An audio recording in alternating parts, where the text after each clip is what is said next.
Murals in Chicago really started in 1967, so I am going to give a little bit of context. And they started, a lot of folks from the suburbs, the recently arrived people think, oh, well, it must be a Mexican phenomenon. But in fact, it wasn't. It was started by black artists, and it had a very direct relationship to the black liberation struggle. At that time, it was 1967, the Wall of Respect, and it was really the Wall of Respect that set off the whole idea of outdoor community mural painting, a non-official, or as I say, alternative form of public art as a people's art, or as one would say in Spanish, un arte popular. And that really begins at 47th and 43rd and Langley, down on the south side.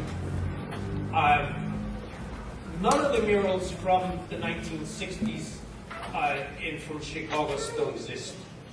By 1969, 1968, the first Latino mural was done by Mario Castillo, a Mexican-American born and raised here in Chicago, was done. We claim it here. The Californians are mistaken. That was 1968, and by 1969, then the first Puerto Rican mural had been done by Felicitas Nunez for the Young Lords over on Armitage at the Young Lords Church, the Methodist Church, that they had sort of been taken over and given both, where they were located for their rather brief but inspiring existence. Here in Chicago, they inspired so many other things. And that was actually the first Puerto Rican mural that I know of. And in Chicago, or probably anywhere in the country.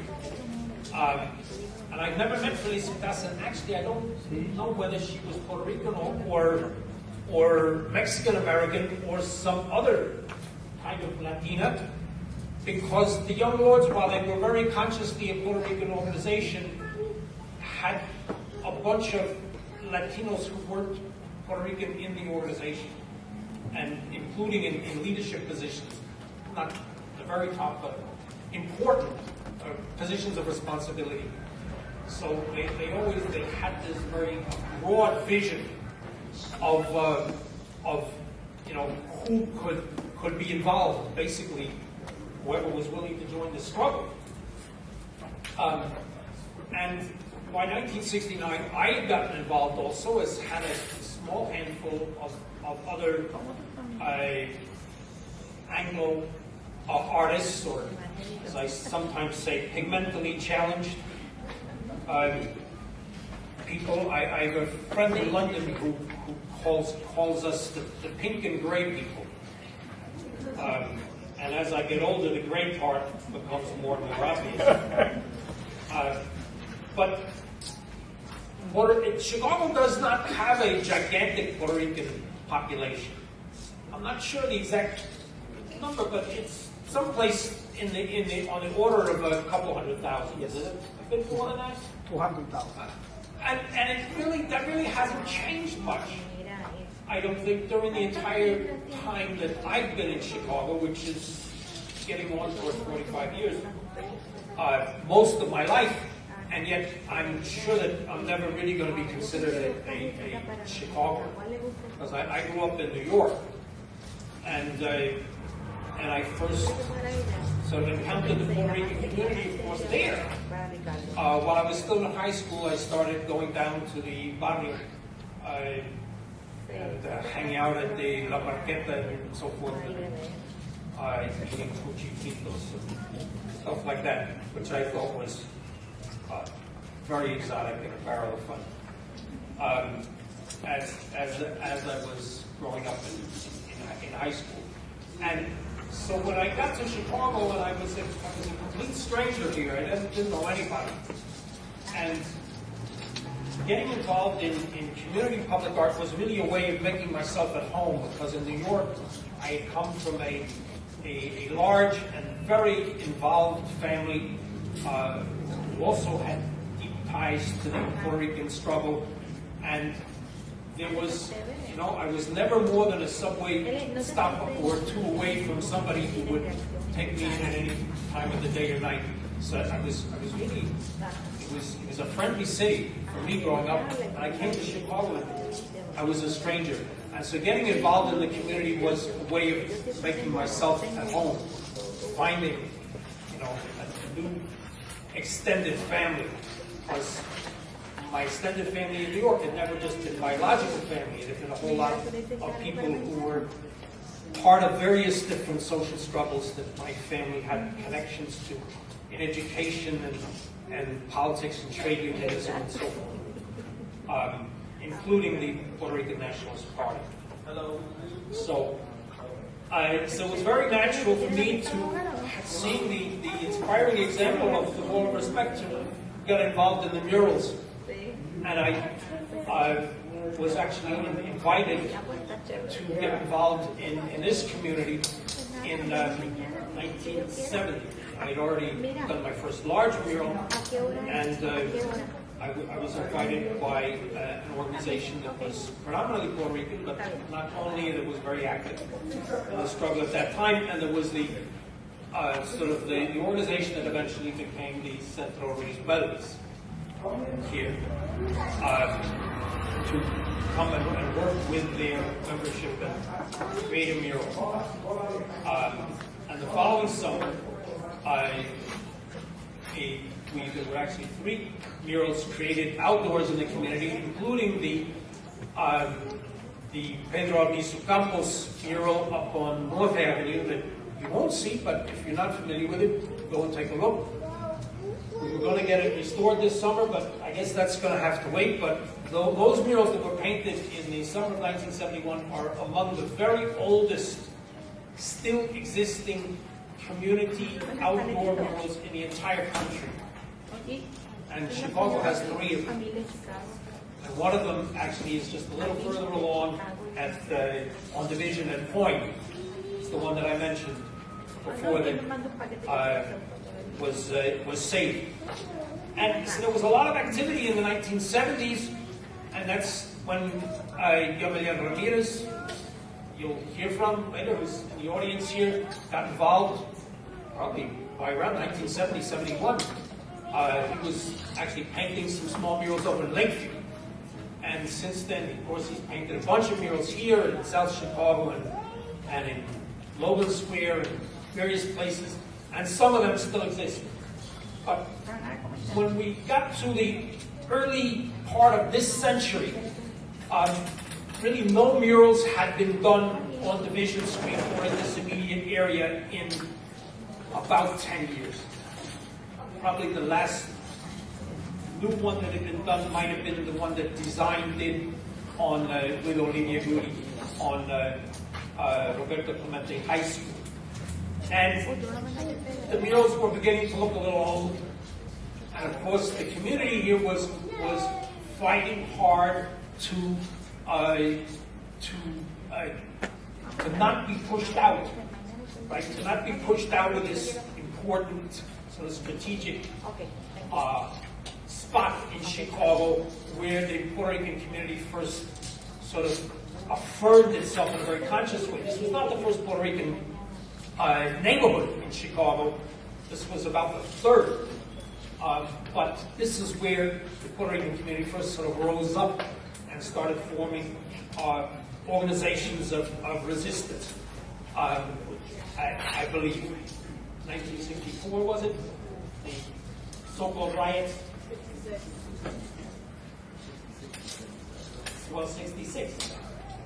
Right out here. So this stretch of Division Street and a corresponding stretch of North Avenue were historically important in the development of a self-conscious Puerto Rican community here in Chicago.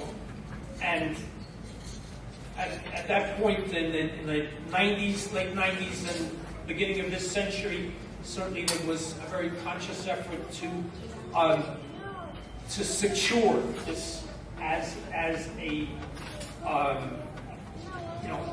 as a spot that had a Puerto Rican identity, an ongoing Puerto Rican identity that was not simply subject to being pushed around, to being urban renewed out of existence. And in that context, Maritza Licea, who I don't see here, did a photo documentary exhibit about the Puerto Rican murals. When I met her, I immediately suggested that we form a project, the Puerto Rican Mural Restoration Project, which we did. And as we believed that as soon as we started restoring some murals, that there would also be new murals done that would lead to a revival of fresh mural painting. And that has in fact happened, so that both there have been murals restored in this immediate area, and there have also been new ones done. And both Gamaliel and Star are going to have new murals, that are only a few years old, that you will be seeing. So the murals are not just a historic fact here, but there's something that's alive and happening. And I did want to mention to make a couple other points.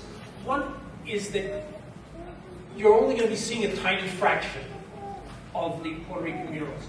That there are Puerto Rican murals as far as the northwest side, Irving Park and Narragansett, and as far as South Chicago, and there may be down in Gary even, I think, ones that at least have some Puerto Rican themes and imagery in them. And there are a number of murals painted by Puerto Rican artists with Puerto Rican themes in Uptown. There were several in Lakeview. I think they're all gone. There might still be one in Hyde Park, and certainly there is still some in Logan Square, although some of the Logan Square ones have been lost. So it's an ongoing struggle. There's been about 15 or so Puerto Rican artists who have led murals here, but there's been an equal number of non-Puerto Rican artists who have collaborated with them, who've co-led murals that had strong Puerto Rican imagery or Puerto Rican themes. So I think that the whole question of what is a Puerto Rican mural has to be duly defined, right? That it's not just, it's partly who did it, but it's also what did they do, right? What's the mural about? And later on when we have this panel, we'll have a chance to explore some of those issues further. There's also been some back and forth, although certainly there's a lot less back and forth between the community here and the island than there is in New York.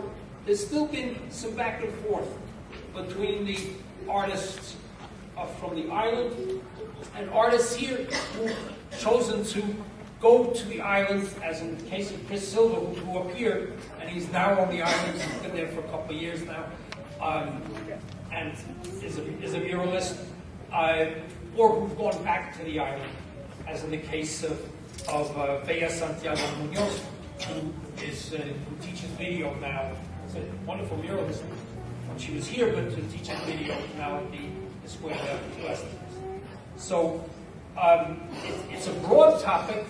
You shouldn't feel like, oh gosh, we're out here in a long way from the barrio and a long way from the island, and how could there be an exceptionally vital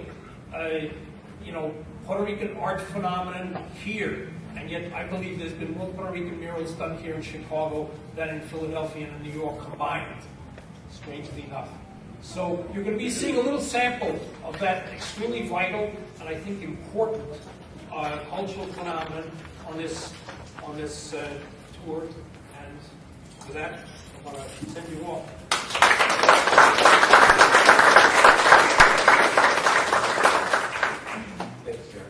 So with this, what we'd like to do is to start the actual mural walk, and what we'll be doing is we'll be proceeding down Division Street, and the program and the sheet on the mural walk is in your registration packet.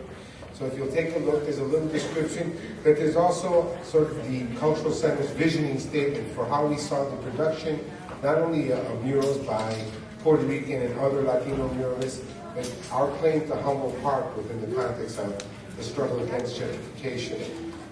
Without further ado, the route is this. We'll go from the Cultural Center, where there's a brand new, almost completed graffiti mural by young students of the Pedro Aviso Campos High School, and which is in the back because it's part of the beautification process or idea we've had about the alley. There's another one that we won't see that's in the back of La Casita, that you're welcome to visit at any time during the conference. It's 1 block away literally, but then we'll go straight to the first mural, which is Gamaliel Ramirez's Birds of Latin America, and that's on Rockwell Innovation. And then we'll stop by another Latino artist, Josue Peyot, who's got, he's not a painting, but he's got an exhibition with neon lights. It's called Sponsored Identities, also on Rockwell and La Municipal. We'll cross the street to Viva, where Star Padilla has a mural, and then we'll end up at Sea of Flags, where both Gamaliel and Star collaborating on, which will leave us right in front of our restaurant for dinner. Okay, and if there's any questions, Ann and your team, the registration team, would you raise your hands? Any questions, you can talk to any of the registration team or myself.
¿Está grabando?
has a Boricua. They also added, that's actually Juan Antonio Cortez there. It's more of a cartoonish figure, as you can see. So it's interesting because I was never used to seeing Juan Antonio Cortez in terms of not being painted and seeing him who he was when he was a strong speaker. So here you get to see him in a more of a cartoon figure. You have also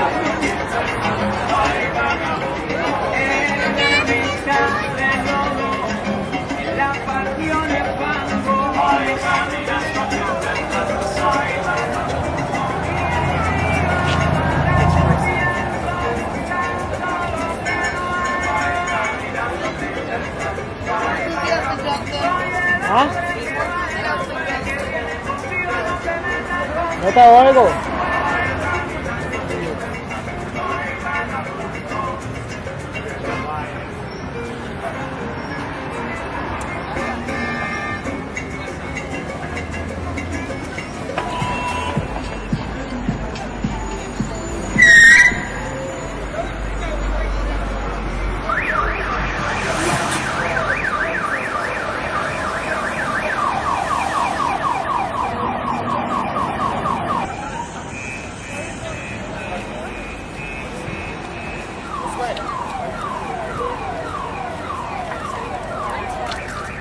Jackson, we need your help.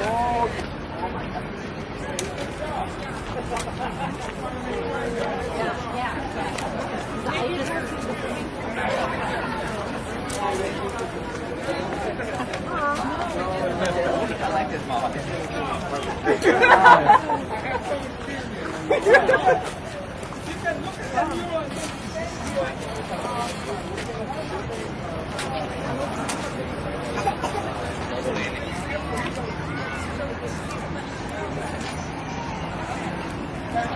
We go up as close as we can, but look at that mural.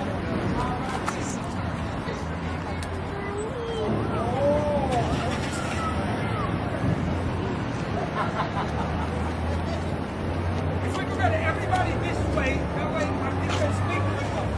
We're going to have some people come this way. Look here. And this is Born of Fire, Nacido de Fuego. Can everyone hear me? No? Okay. If people move this way, it really would help people, please. It would really help because Down. Stay. Stay, Hunter. Okay, so Born of Fire. I named it Born of Fire because the whole mural is a compilation of the successes and accomplishments of Puerto Rican in Chicago since the riots in 1966, which began with a police car basically being set on fire by Molotov cocktails in response to some police brutality to Puerto Rican children and women and other people. So, but from that 1966 event, the other 95% of the mural is about accomplishments of the Puerto Rican people in Chicago. So, yeah, okay. And so, the blossoming of the Puerto Rican community in Chicago is depicted by the flowers of the maga tree. The maga tree is very symbolic of the way the Puerto Rican people are. There are also water bubbles, drinking water, and as a benefit also in all the different things that are exhibited in the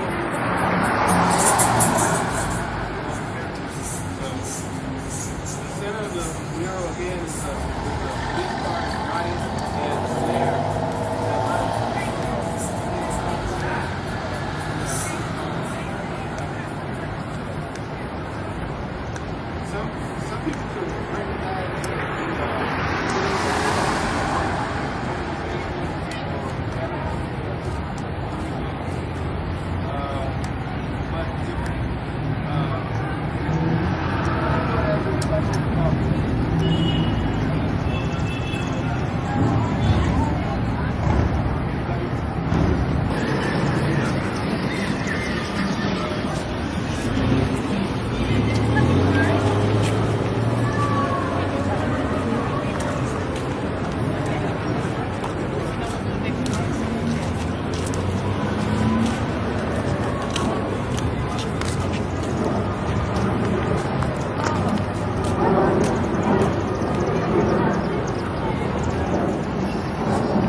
couple weeks to get the drawing together. I had a sketch, but I sort of kept the color over. And now the artist.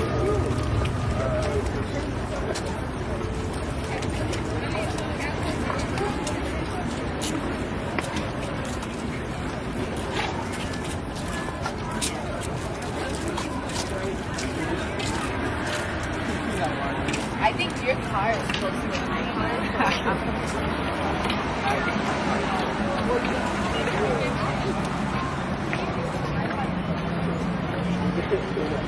No, as well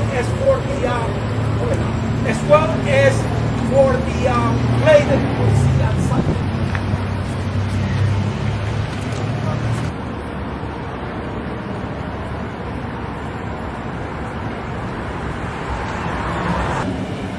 Let me open these gates.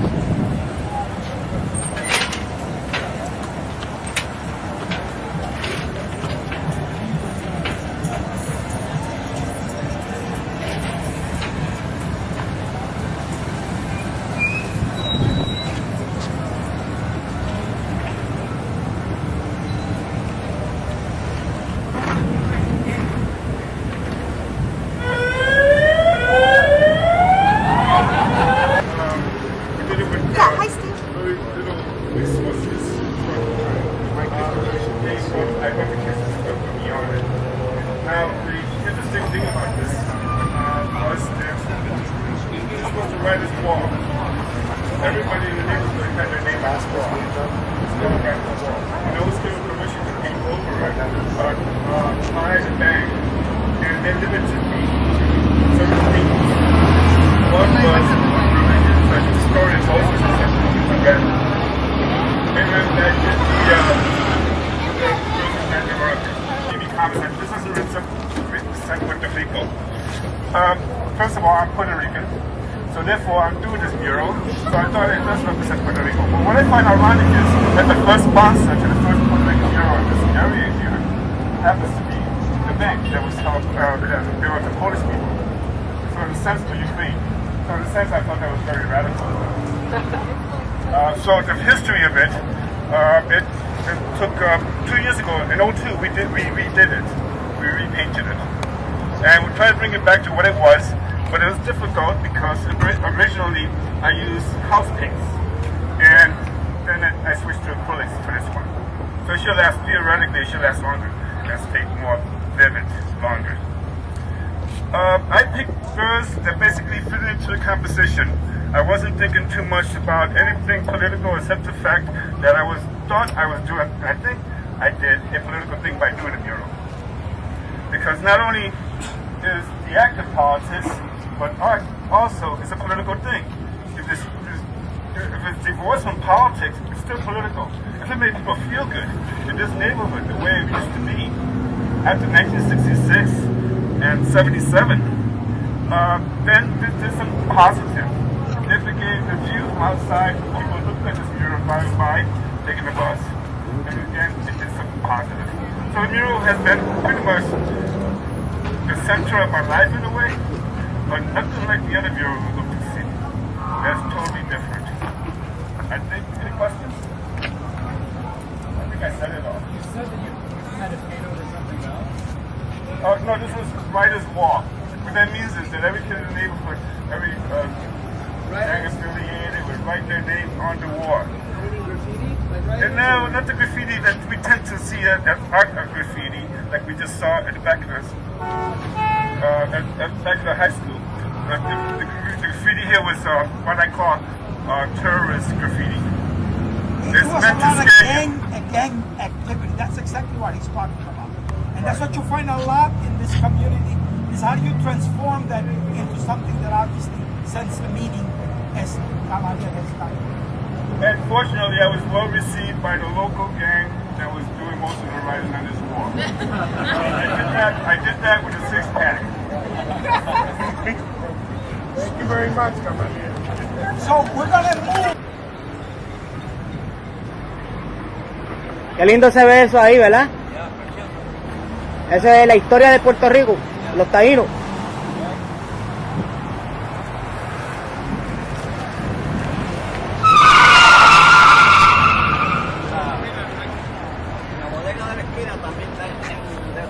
así también. No, como el del banco. ¿Eh? Pero bien nice. Oh, vamos para allá entonces. Bien boricua.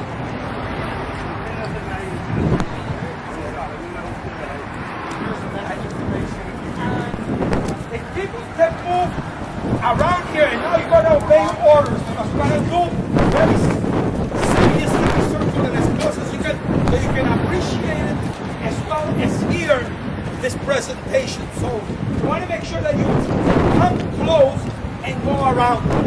Alright, all the delinquents take care over here. Alright, this is a different form of art, but I do want to say that this young man here has really grown by leaps and bounds, and obviously you have a little bit of history in your program. Josué Joe decided to do this with his own resources, and we're extremely proud of this art.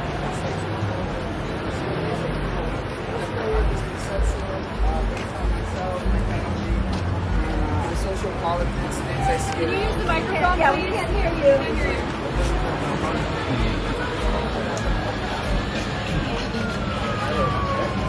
Better? Yeah. So most of my work is based on myself, my family, social experience, social politics. I guess that I feel that are personal to me. There's no real agenda as far as politics goes. It's just from my experience and my point of view. So this piece right here is it's an intervention that really goes with the facade of the building. And my response to the building was, there's a lot of post-colonial context behind the work. So the way I see it is like these are advertisements of selling like a history to you, selling a culture, like the same way you sell a beer. And even some of the products inside would be sold to you as an ethnic product, but then it's made in New York, New Jersey. You know, it's just like this marketing. But the way I see this building, its architecture transcends from its history, and it's kind of an iconic building that represents Puerto Rican culture. But yet, I felt there was this history that was absent from the building, which is pretty good, which is the Spanish colonial history. And I felt that I wanted to impose that history and put it back into the facade, and that's what I did with neon lights. And kind of go full circle with the whole commodity of culture, being that it's neon lights. Any questions or? Can you explain a little bit about what? So the first one here is the piece is titled 1493, which is when Columbus landed on the island. So right here you have a Taino kind of overseeing the boats as they come in. And then on the second one you have like the extermination when they came and they conquered and killed the Indians. So on the other one you have the rebellion of the Tainos. And this is Salcedo, who was the first Spaniard to die in the hands of the Indians, which proved that they weren't gods. And then war broke out between them. I designed the neon pretty much. It went step by step. First I started color pencil drawings, and then I did a full-scale drawing, which I met with the neon production company. So all in all, maybe 3-4 months in the planning, getting the sizes right. And then this one kind of flashes on and off. There's still things I have to figure out as far as electricity and getting a proper converter. But so far so good, you know. This was the first one I made here. And then everything as far as design goes just went a lot better and faster. And by the way, he's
Tropical, which means tropical school.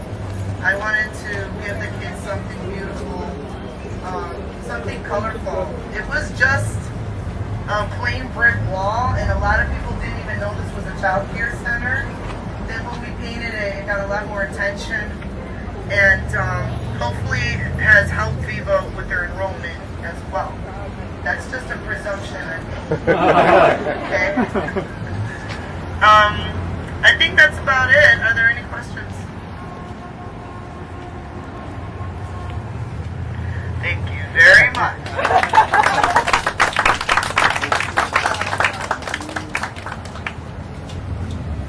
All right, Omar, if you want to take us to the next Sea of Flags.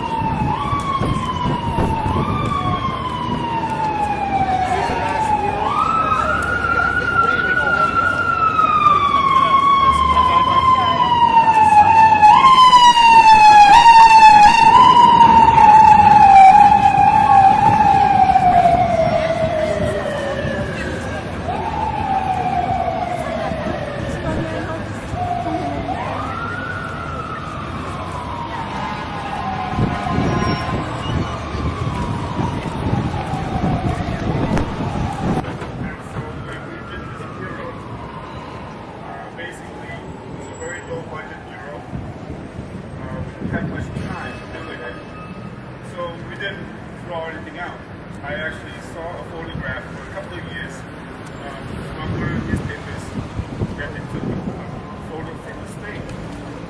So I like that idea. I started looking at it. This will make a wonderful design or something, a poster or something. But eventually, I actually do this. And there was not much time to draw. Nobody to sit down and draw. I just put up a photograph. There's a nighttime scene. All our friends on the block in the corner. And some of the young organizations in the neighborhood. They also help. They got involved also. And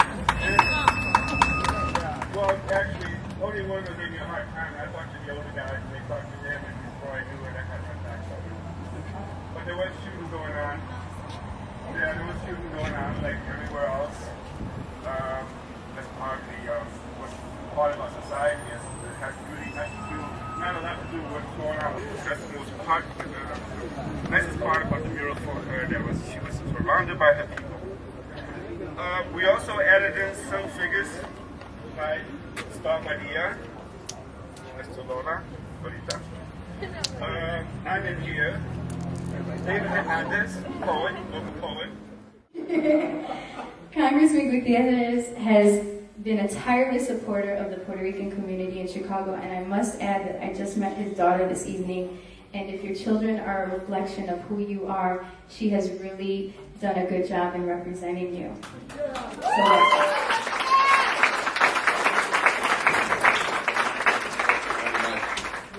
Of course, you know, Jose picked this place so that it would be convenient parking for all of us. And make it easy on everybody to get here. Well, thank you all so very much for allowing me to address you and to the Vice Chancellor of the Congress. Thank you so much for joining us here this evening in our neighborhood. I love the sign. We are humble part no se vende. I always thought, Jose, that first it was Damon. And we said, all right, we'll put the gates up at Western. And it kind of crossed Western. But I was always there to think about using institutional power, and having grown up in the 60s in Lincoln Park, and urban renewal, which was always a removal of some people in the neighborhood, and how we can use institutional power to create affordable housing, and use the legislative power that Billy Ocasio obviously has been spearheading here in this neighborhood to create affordable housing. So as developers come in, they know they can develop, but only if the development is balanced, and if there is also housing provided for others in this community who might have otherwise been simply priced out of the neighborhood. And it's a really rich experience to see as we move forward and we're able to incorporate ourselves on different boards and commissions, but boards and commissions to make sure that people who shouldn't be in jail are released from jail. Boards and commissions that create affordable housing opportunities for people. Boards and commissions that make sure that the public funds are truly used in a manner that benefit the public. We have such a wonderful space here. I was just thinking, Jose, as a dean, that when we built our new high school, I remember as we went out with cans back in 1974, 75, and 76, and every month we had to pay the Catholic Archdiocese. I think it was $1,600 a month. We had to pay them in order to pay for the rent for our alternative high school. And every Saturday people would contribute quarters and dollars and dimes. It truly was a community effort. And I was just thinking, I won't bore you all with all of the facts. And then as we developed this space and had to get rid of Claremont and Wabansia because it truly wasn't a Puerto Rican community surrounding it, and we thought that physically the high school had to move here to Paseo Boricua. And we had a little bit of a problem. I remember going to the folks at LaSalle Bank and saying, we have a little problem with your developers. And I remember them saying, well, can we write you a $10,000 check? I said, well, unfortunately, we have the capacity to write ourselves $10,000 checks. If that was the problem, we would have resolved it already. And I remember when we met with the developer who supposedly helped us build our new Puerto Rican high school, and I remember his attitude changed as we used our power to go before financial institutions and banking institutions and say, this isn't going to happen in our neighborhood. And we met the next week, and boy, everybody had a new banker, and the banker had a new attitude. And before we knew it, we were released from our liens, and we had our Puerto Rican high school back again. But for a moment there, it was a little scary, right, Jose? But those are the kinds of things that we wake up in the morning to do, to make this neighborhood a better place for all of us to be in. I just want to spend a couple of moments just sharing with you that I now live over at the old Florsheim building on Pulaski and Belmont. I really like it there. And so I went to Tony Spiner Foods, and I went to my local Walgreens, I went to a local hot dog and Chinese restaurant.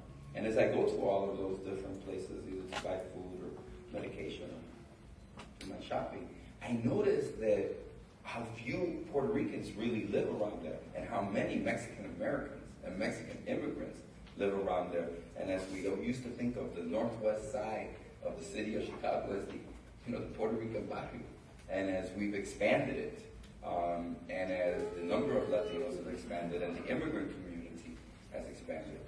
And yeah, I joined the Judiciary Committee for one reason.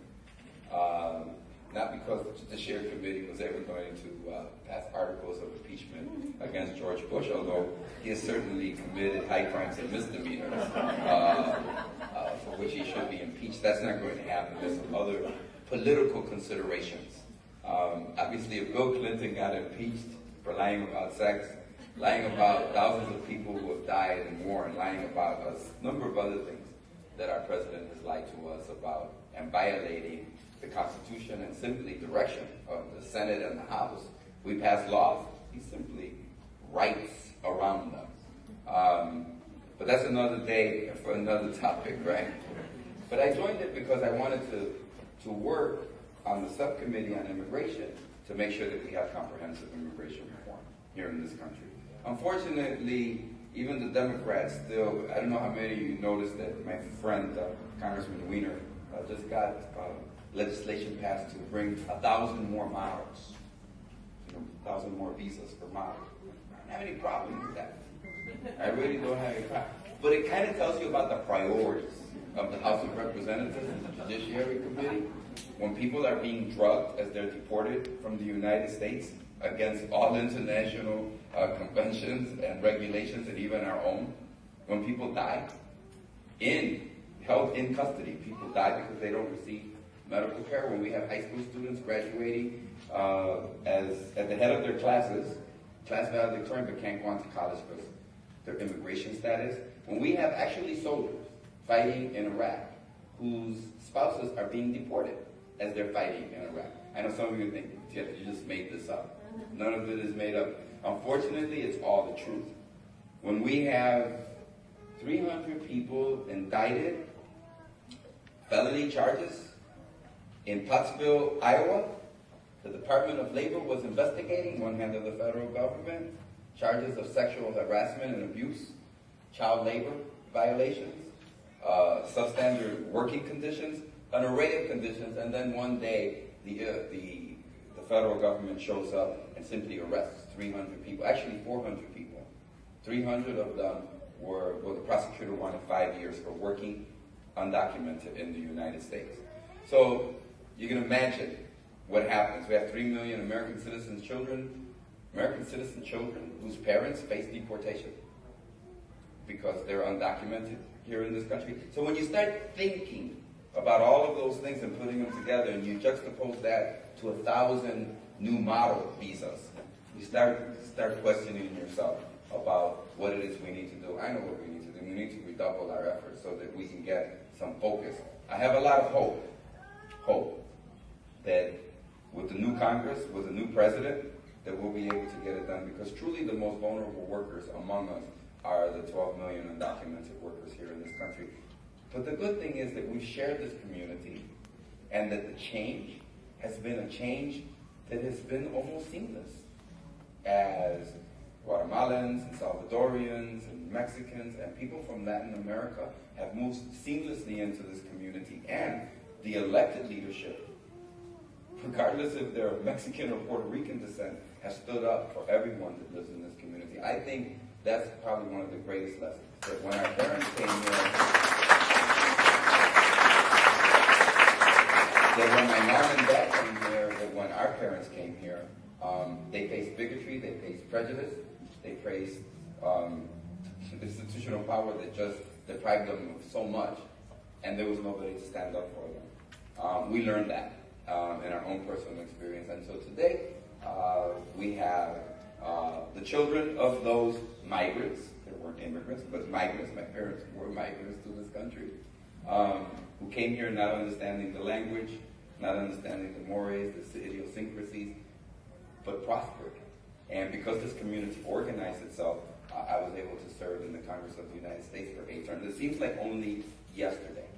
And I'll end with this.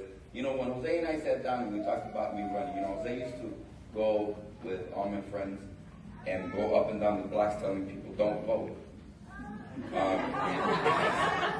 I say, Jose, it'd be really nice if we could coordinate this a little bit. Maybe you could be on, one part of the neighborhood at Barrio one day so that we don't actually clash, as I'm asking them to register to vote for me.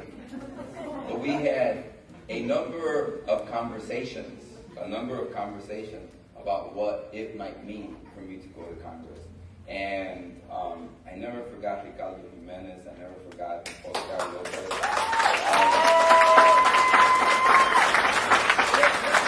Carmen Valentin, who I remember was the vice principal at Clemente, they were all part of who I am and my formation, of who I am as a human being. And we didn't forget about them, and we worked. And a lot of people thought we were out of our minds when we went before the clemency board to petition for their release. But we worked on it, we worked on it, we worked on it. We didn't get everybody out. We got a lot of them out. We worked very tirelessly to get them out. Tim Rutherford passed away today. He passed away this afternoon. I remember saying to Jose was going to go do Meet the Press. And I said, Jose, okay, I really don't want to fly to Washington, D.C. to do the program and then fly back. I really don't want to spend my weekend on an airplane. But I think it's better if I go on Meet the Press than you go on Meet the Press. I think you're a little personally involved in this thing. And it worked out. Jose and I talked about it. He said, okay, you go. And I went. And it was interesting that day we went on national TV to talk about why the prisoners should be released and why they should accept even the conditions that had been put forward by President Clinton at the time. It's the development of a community. And I share these things with you because a lot of times you think, where were we, what have we achieved? We've really achieved. This institution today, the Culture Center, the high school, is truly self-sufficient. It's truly expanding. And it's expanding in a national positive way. And that's what we talked about. And you know what? After, let me see, when did I used to drive? I was his chauffeur when I was in college. It had no reflection on my grades. Who wasn't, right? And I was his chauffeur, yeah. I was also a student, one of his better students, right, Jose? And who would have thought, right? As we've grown and we've developed and where we came from, that after all of these years, we're all talking to one another, we're all still collaborating with one another, we're all trying to use our positions of influence and expand our spheres of influence so that we can all continue to benefit this community. Thank you so much for letting me address you.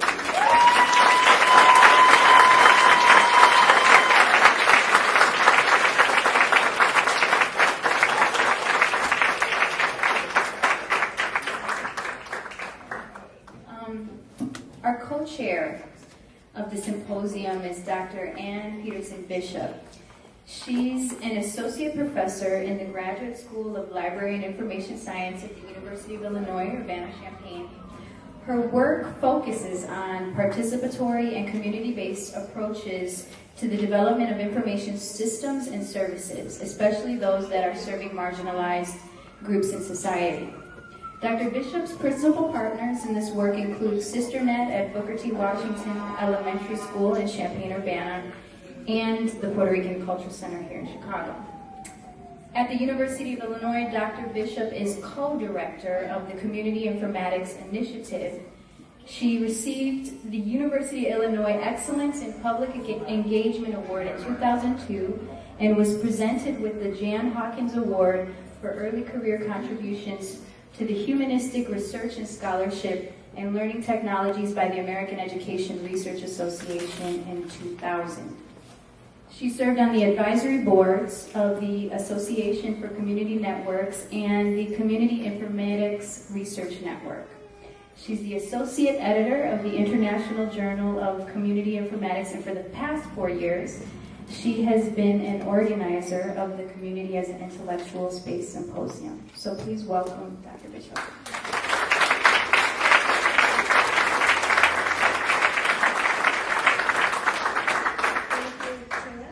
Thank you all for being here tonight.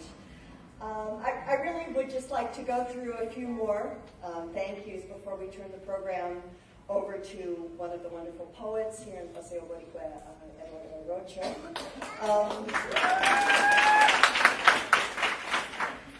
We have a rather long list of co-sponsors for the symposium, and I think it is important to name them all because it does show you the breadth and the depth of involvement and interest from all kinds of organizations in the work of this community. So first off, we're very grateful to the U.S. Institute of Museum and Library Services, the University of Illinois Office of the Chancellor and the Vice Chancellor for Public Engagement, the Salvador family here in Chicago, Universidad del Dorado in Puerto Rico, DePaul University, Indiana University School of Library and Information Science, Pedro Albizu Campus High School is welcoming us as a co-sponsor this year, and especially pleased that we have a number of teachers and students and staff from the high school with us. I'm only about halfway through my list. Northern Illinois University, University of Michigan School of Information, the University of Illinois Center for Advanced Study, Cranner Center for Performing Arts, the Center on Democracy and a Multiracial Society, the Chicago Public Library, Humboldt Park Branch, La Casa Cultural Latina at UIUC, as well as African American Studies, the Center for Global Studies, and Latino Studies program. So those are all our sponsors. We're really pleased and grateful for what they have contributed that allow us to all be here together. I would also like to extend a welcome from the Graduate School of Library and Information Science and the Community Informatics Initiative. I'm really tired of defining what community informatics is. I still don't know, but I'm expected to say something.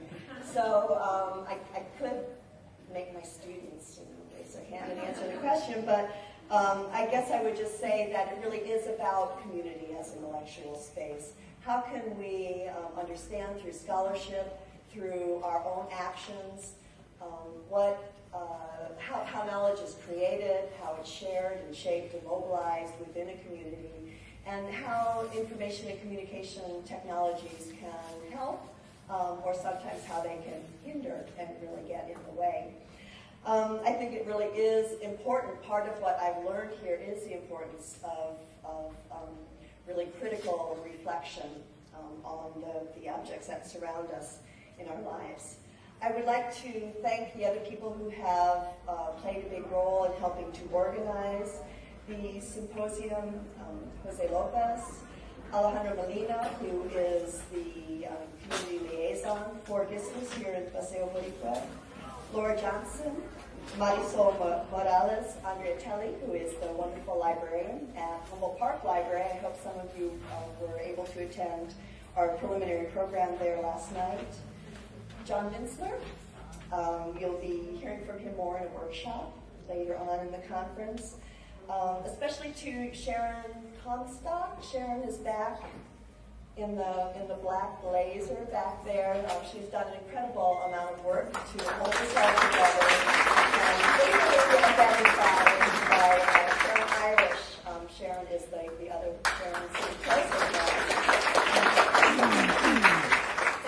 Thank you all so much. This would not have happened without all of your work. I'd also like to thank especially Quixote Bookstore for joining us here, Maida and Damien. Thank you. There's a wonderful display of some really important material to help you understand the community here a little bit better.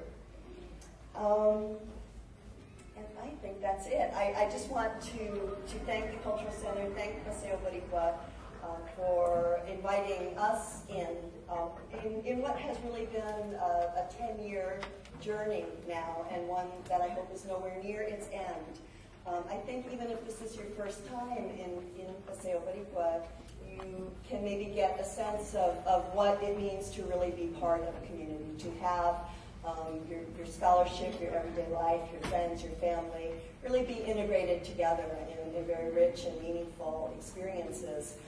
It really has been 10 years, and it all started with Dr. Sarai Laster from Toronto University.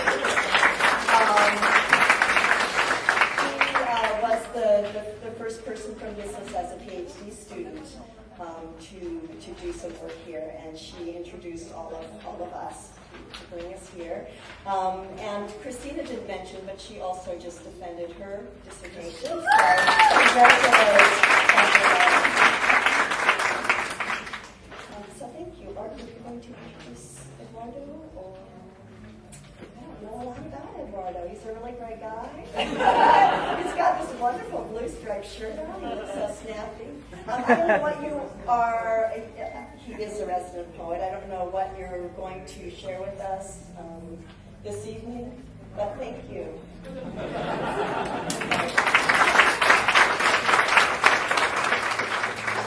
Thank you very much.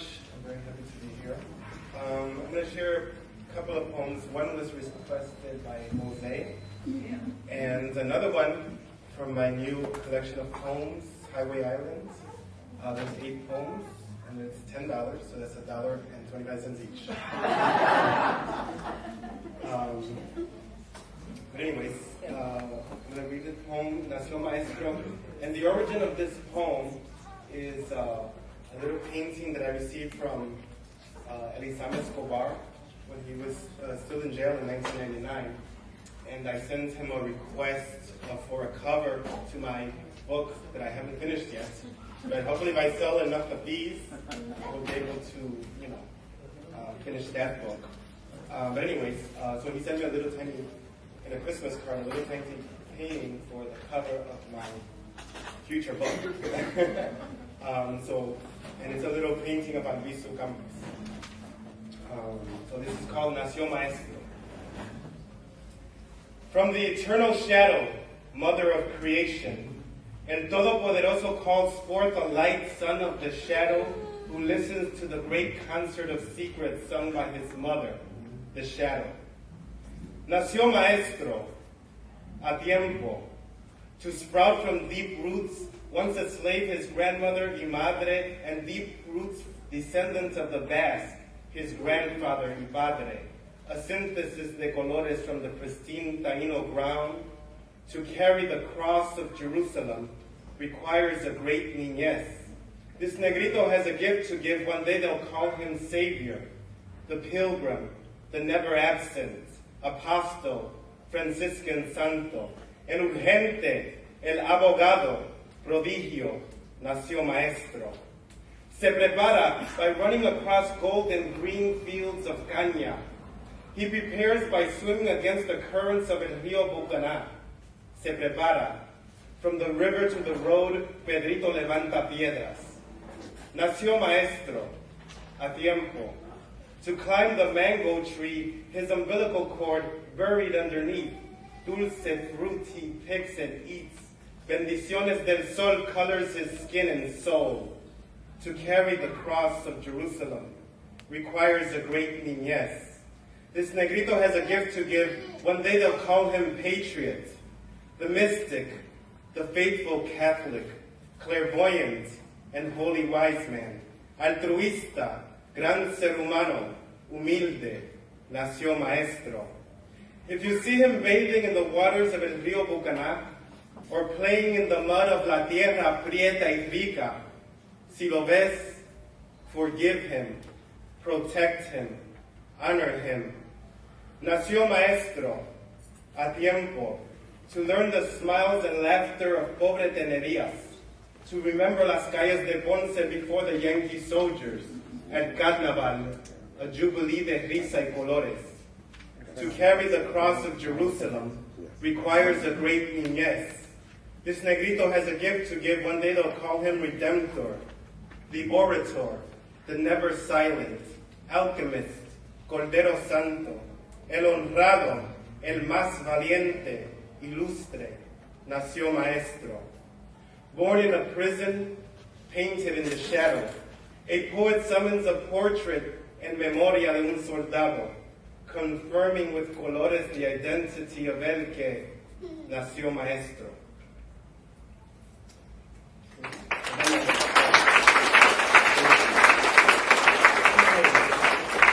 That's a little poem, trying to go back in time. Alviso Campos, although he was a great, immense person in Puerto Rican history and in the world, he was also a little kid, a little boy once. And, children, they spend a lot of time playing, but that playing is preparation for who knows what. Anyways, the poem that he asked me to read. This poem is called De Wear Zapatos de Arcoiris to the Epiphany, and it was a poem that I wrote as part of an opera that I hope to do one day. But there's a word here called parada, la parada. So for us, that's Puerto Rican, that's desfile or parade. Okay? So when I say nunca para la parada, That means the parade will never stop. Okay? Just a little translation there. I don't want to be seen dead on Division Street. I want to be seen alive, walking with pride on Paseo Boricua. I want to be rainbow from shoes to máscara full of horns, rainbow under bandera. I'm waiting for la marcha. I'm waiting for la parada. I'm waiting for la protesta y fiesta under bandera. The skyline has changed. La division's not the same. I'm louder than ever under bandera. I want to look up at bandera and count the many times my souls have walked back and forth, many times higher than the Sears Tower, on this street where I was born, on this street where I went to high school, on this my old and new neighborhood where I dine and dance, celebrate the past. Chicago, I know what lies east of the Western Avenue border, the gentrifying lots my memories erasing. You didn't let me live in Cabrillo Green. You didn't let me live in Lincoln Park. You treat me like a stranger in Wicker Park, but I was born in Humboldt Park. Here we clean the streets and cook a feast, for Chicago will visit this piece of Paseo. As we sing to tourists and commuters, Paseo Boricua is Renaissance. It took 50 years to become New San Juan, and now that bandera is metal and pointing to the stars, united in rebirth, no more divisions. Paseo Boricua is Renaissance. The cameras, the buildings are filling up with art. Again, the poets have joined the bomba drums, reviving spirits in Humboldt Park. Potawatomi, I know you were here. German, Jewish, Polish, Russians, Norwegians ice skated here. Today when I march in pride, Mexico is at my side. Paseo Boricua is Renaissance.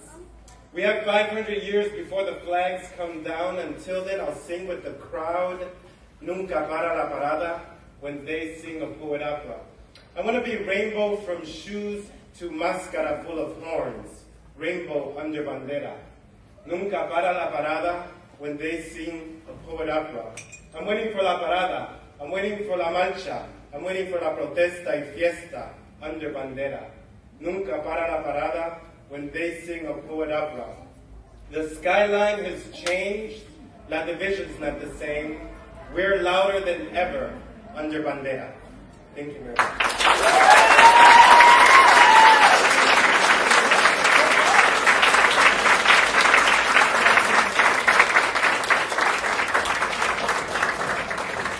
Thank you, Eduardo. I have to say, him and I spent quite some time together this past summer, and what I love about him is that he really, the poetry that he makes, it's research-based. I was in his apartment, he has all these books around, and it's not just putting together pretty words, it's really full of meaning and excavating the knowledge about our history. So I really do appreciate that about your work, Eduardo. To transition into our dialogue panel, I'd like to introduce the moderator of this section, Mr. Jonathan Rosa. Is a PhD candidate in the Department of Anthropology at the University of Chicago. He is currently carrying out his dissertation fieldwork in a high school on the northwest side of Chicago. His dissertation is titled Spanglish Only: Language Ideologies in the Fashioning of Ethno-Racial Difference in a U.S. High School. His research analyzes the ways in which Mexican and Puerto Rican students in a hyper-segregated Chicago public high school are involved in the creation of emergent categories of personhood and language.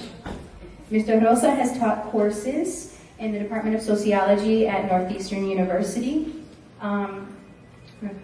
Northeastern Illinois University, and and next year he'll teach in the Latino Studies Department at Northwestern University. He's also taught at the Pedro Albizu Campos High School, Antonio Pantoja Alternative High School, and several other Chicago area schools. Jonathan has been active in the Humboldt Park Participatory Democracy Project and is currently collaborating with the Puerto Rican Cultural Center as a part of Ambiente del Paseo, one of Humboldt Park's first LGBTQ organizations. So let's welcome Jonathan.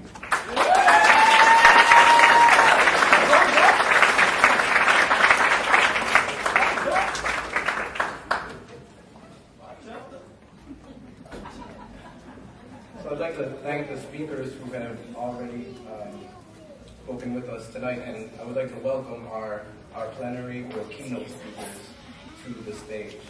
So Jose, are you in? No, I'm not. I think everyone should just come up right now so everyone can see everything. So, Dr. Jose Lopez, Dr. Martin Hall.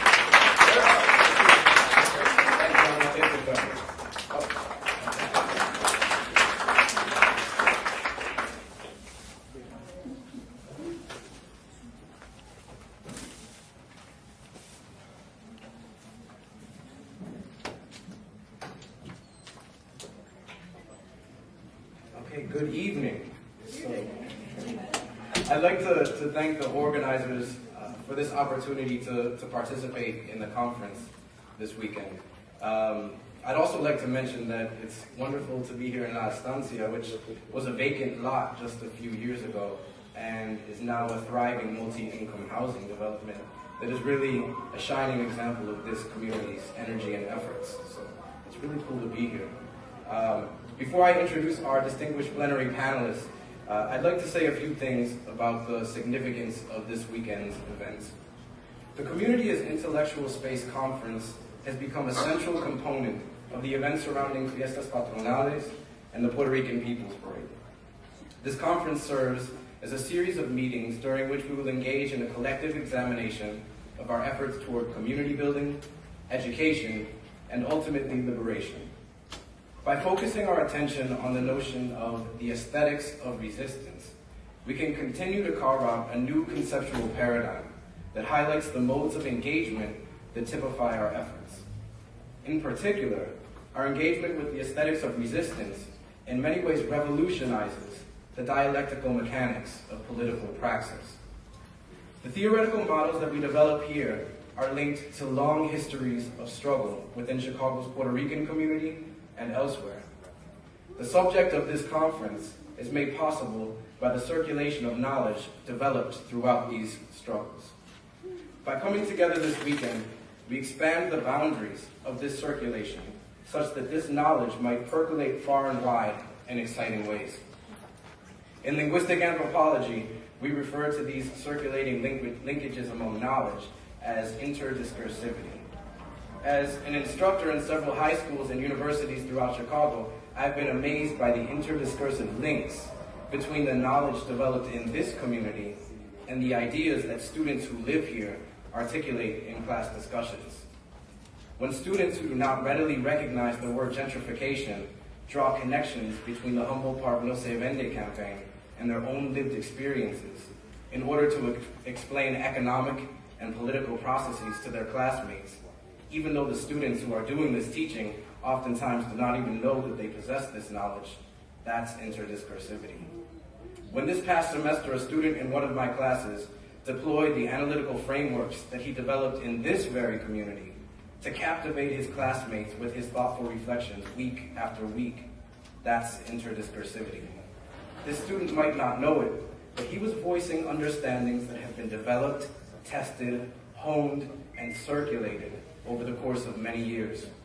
It was positively electrifying to hear him draw on these voices and histories as he passed this knowledge along to others. And so these reflections on the aesthetics of resistance are profoundly interdiscursive. I look forward to tracking their circulation throughout this weekend and in the future. Without further ado, I'd like to present our plenary panelists. First, we have Dr. Margaret Burrows.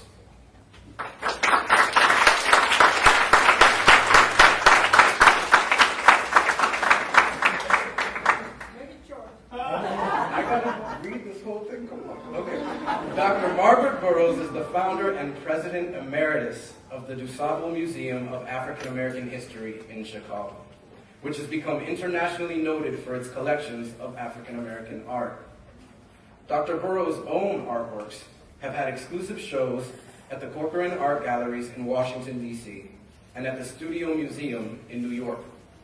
Her role as a leader and passionate activist frames her career and many accomplishments, including being art director for the Negro Hall of Fame, earning the President's Humanitarian Award, and being named one of Chicago's most influential women. Why did that word trip me up? Women by the Chicago Defender. She is a national and local force.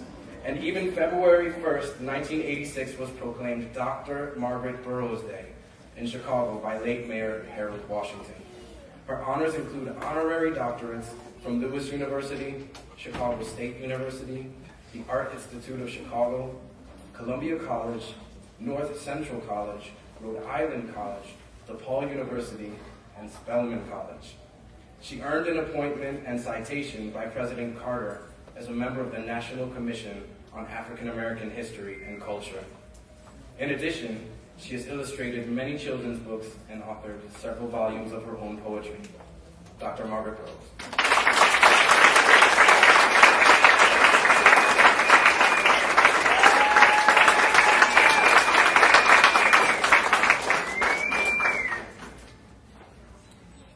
Make it short because I don't like those long introductions. They sound too much like obituary.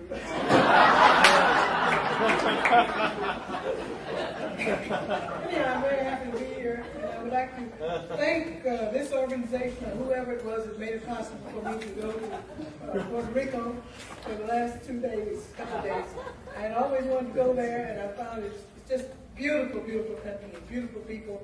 And I'm writing a poem about it. When I get it finished, I'll see if you get it.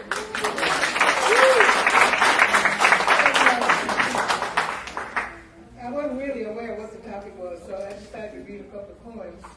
So I'm going to read a couple of poems, and I'm going to make some presentations to Alejandro to help raise some money for our Puerto Rican museum that we're going to have here in Chicago.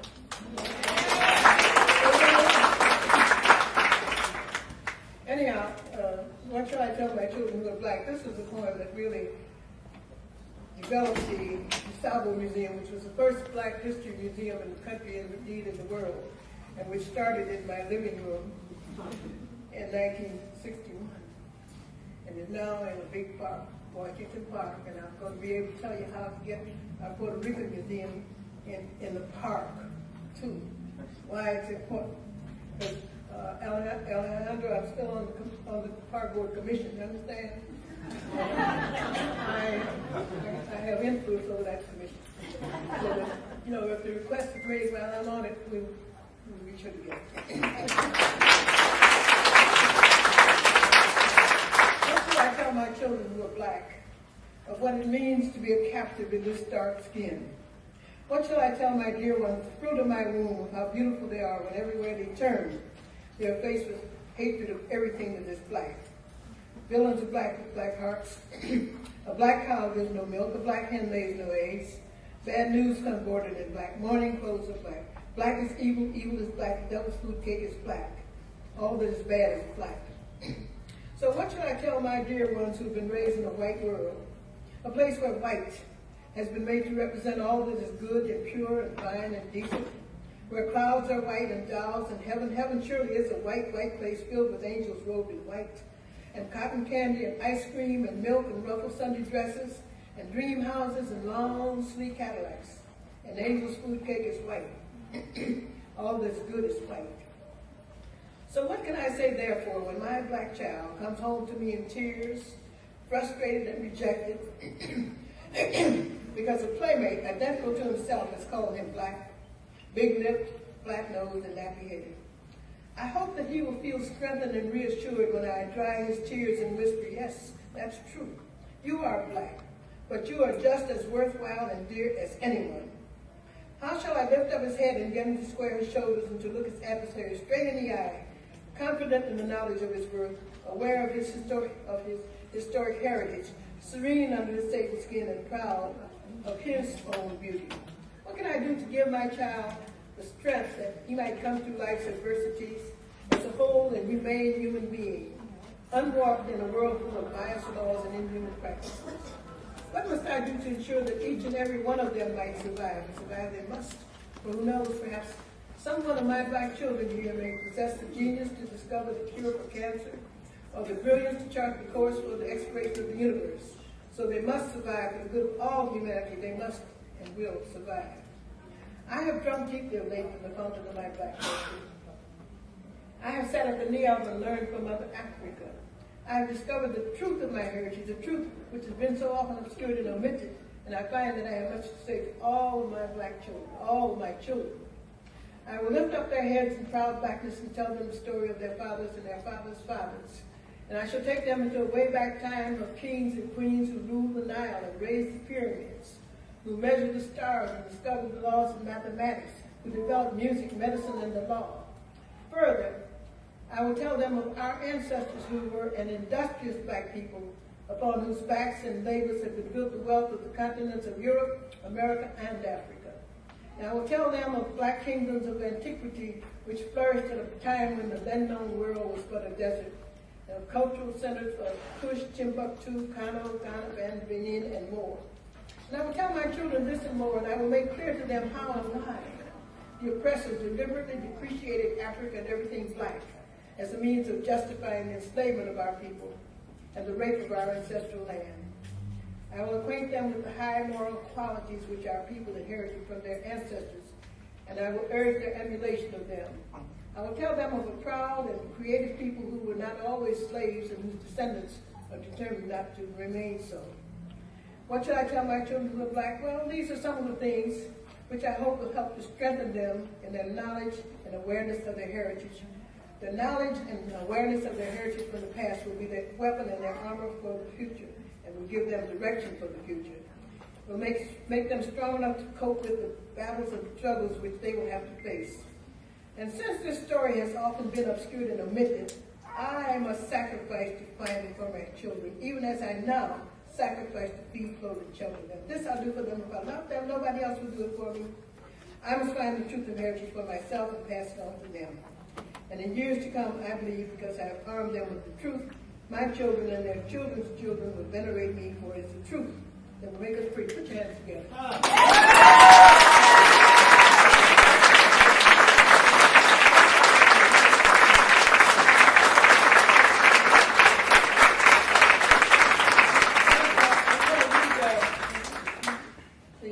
This other poem, I'll just read part of it because I won't read it. What will your legacy be? And this is the question I'm putting each and every one of you. What will your legacy be? Do you know what the word legacy means? Well, if you don't know, let me tell you what the dictionary says it means. Legacy, property or money left for someone by a will, something handed down from those born before. Legacy of honor, legacy of freedom. Now, in this poem, I'm not referring to material things like property or money, either honor or freedom. I'm referring to what you are doing with this life that God has given to you. I want to know, what would your legacy be? This is the question I would like to put to each and every one of you. What will your legacy be when you finally cast off these mortal coils? When you've crossed the great divide? When you can no longer run life's race? When you no longer have a place? When you've at last completed the circle round and when an escape is no longer to be found? What will your legacy be? When you walk into the unknown all by yourself and alone, what will your legacy be? Stop for a moment and listen to me and answer this question if you can. What will your legacy be when you must cross that great divide into an area from which none can hide? When you alone with no one by your side, with no friend to lead you or to hold your hand, what will your legacy be? What deeds will you have done in your lifetime which will be left for you to be remembered by? Will it be just a gray, decaying tombstone standing alone in a cemetery? Or will it be, as it should be, some act, some service, some deed that will ensure that you will be remembered on and on into the eternity of life's game? So I ask you, what will your legacy be? Will it be the fact that you helped somebody along the way during the time while you were here on earth? Will it be similar to legacies left to our generation by people like Harriet Tubman, Sojourner Truth, Frederick Douglass, John Brown, Ida B. Wells, Mary Bethune, and so many others who made of their lives bridges for us to cross over on, and whose lives were an inspiration for us of today to make of our lives bridges for future generations to cross over on. What will your legacy be? I'm going to skip a lot of this, but we're going to try to see if you all get copies of this. Mentioning several people, George Washington Carver, his legacy was his significant and important accomplishments in the field of science. Jean-Baptiste Point du Sable, for whom our museum is named. He was the first permanent settler in the area that became Chicago. He was of African ancestry. Charles Gordon Burroughs, my late husband, who was curator of the Southern Museum and co-founder. His legacy was the first Black History Museum in the world.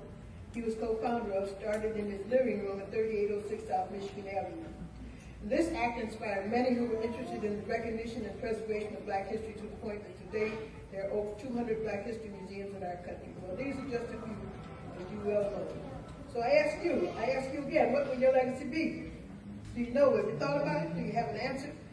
If you have no answer, if at this point you cannot say, well, listen to me, because this is the moment, this is the prime moment for you to think and to get to work to identify what will you leave as your legacy for you to be remembered by. You are here, you're still here alive and quick, and you have time on your hands, you have time on your side, you have time to begin even now to get busy and to do something to help somebody, to improve conditions of life for people now and for those who come after. Perhaps to become the builders of the first Puerto Rican museum in Chicago or in the world, in the country, for that matter. And you have time, so that could be your legacy. And hopefully it will not be just a gray, decayed tombstone standing alone in a cemetery. Stand together.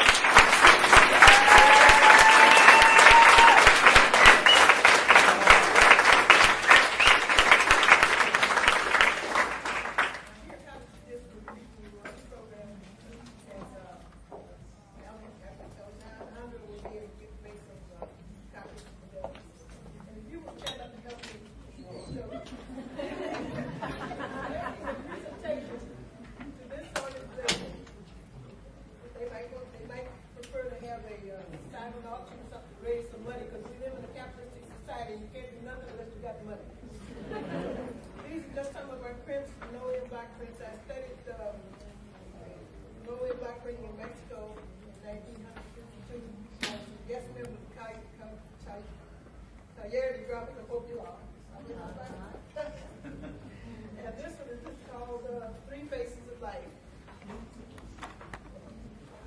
Put it down so it's beautiful. And this is called Sleeping Boy, Lillian Black print. This is Frederick who? No, you're smart. You know you black. And this is Carl who? Robertson, you know your Black history. This is called Mother Africa. Mother Africa is the mother of all humanity because humanity developed in Black Africa. This is the best print that I ever made.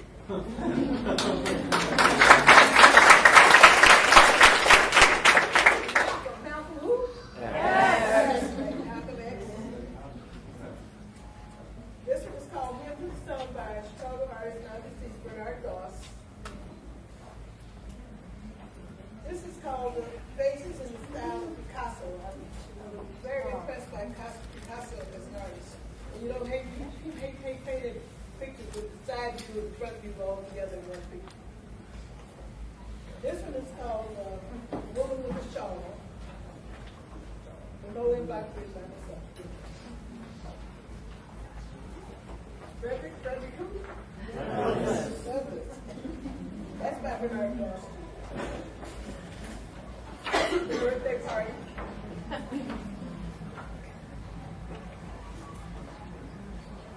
This one is just called a woman. It's a mama print. It's a mama print. This is Sojourner who?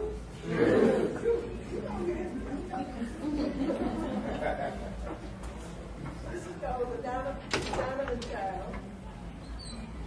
See, when Alejandro has an auction, you can know about it. So not only get a chance to come and bid on it. The beginning bid is $25. Oh, this time, $25. Pharaoh. Riding together in the 60s. This one is called Little Girl. Little Girl. And this one is called, what do I call this? Obelisk. You can look that word up in the dictionary. Obelisk. Christmas who? Yes. Right, you know it. Mother and child.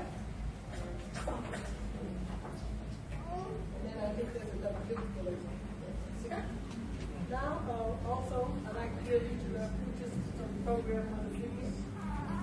Get over there. Y'all got this. I'm going to give them this guy.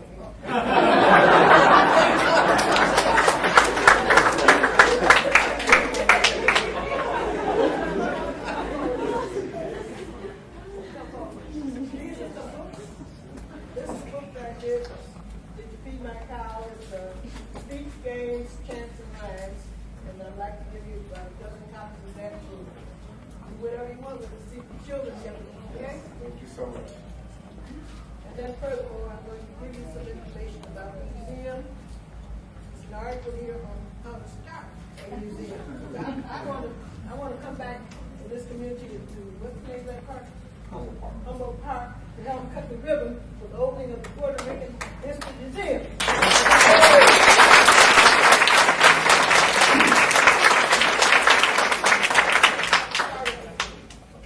And I have gone to 200 that now exist. I have gone to several of them, sat down with people to tell them how to do it. And I volunteer to do the same for you. Also, this is some information taken without available to speak to stuff like that.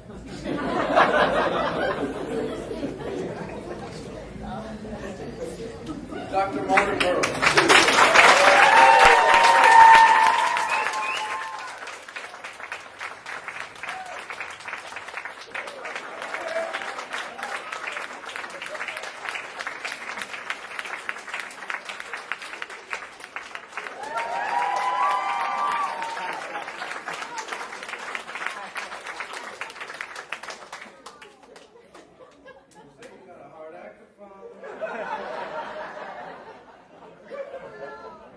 Next, we have Dr. Jose Lopez.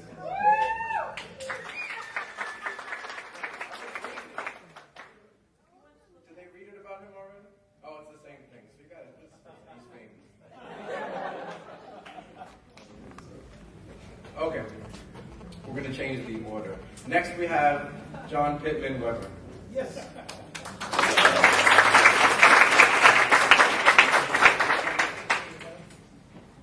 I was going to read your bio. And you can stay seated. Okay, I'll try. Mr. Weber is an internationally known expert. It was that Sartre said, this was in a forum on the topic of what can art do? And he said very simply, he said, what art can do is give people a sense of their own lives. So it really has to do with the question of formulating an image of what one's life is, what one's life is about.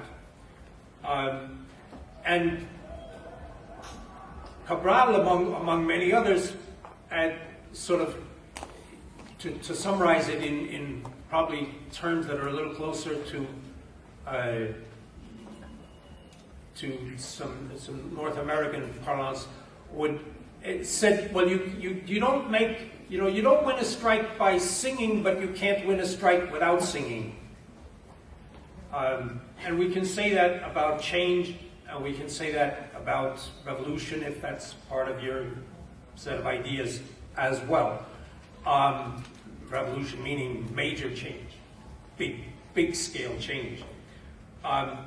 So there can't be people are unable to mobilize their energies around change unless their images change. And those images take many different forms. It can be in poetry, it can be in song, it can be in performance art, theater. Visual art does not have in any way an exclusive hold on that, and depending on the particular culture, it doesn't necessarily even have a privileged form in it, but it's one of the forms.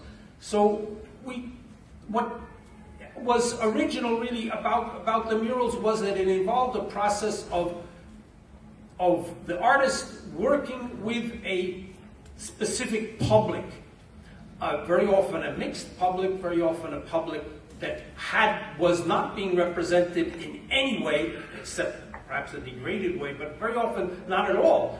in the media, in television, and so forth, and working on the question of reimagining, reformulating new image of that group, its concerns, and so forth.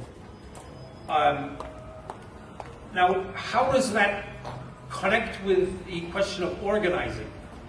And it really connects. There was a very interesting thing that was said in the first mural that I did here, where actually when I first was invited out, I said, well, what are you inviting me out? I'm just, another Anglo kid. What do I know? I'm not even from Chicago. And they said, don't worry about it. We already know who you are. We'll educate you. I said, I'm educable. And of course, I believe that that's universally true. It's one of the characteristics of Homo sapien, of Homo sapiens, with all of our terrible weaknesses and egotisms and vulnerability to demagoguery and so forth. We're also educable. We can learn.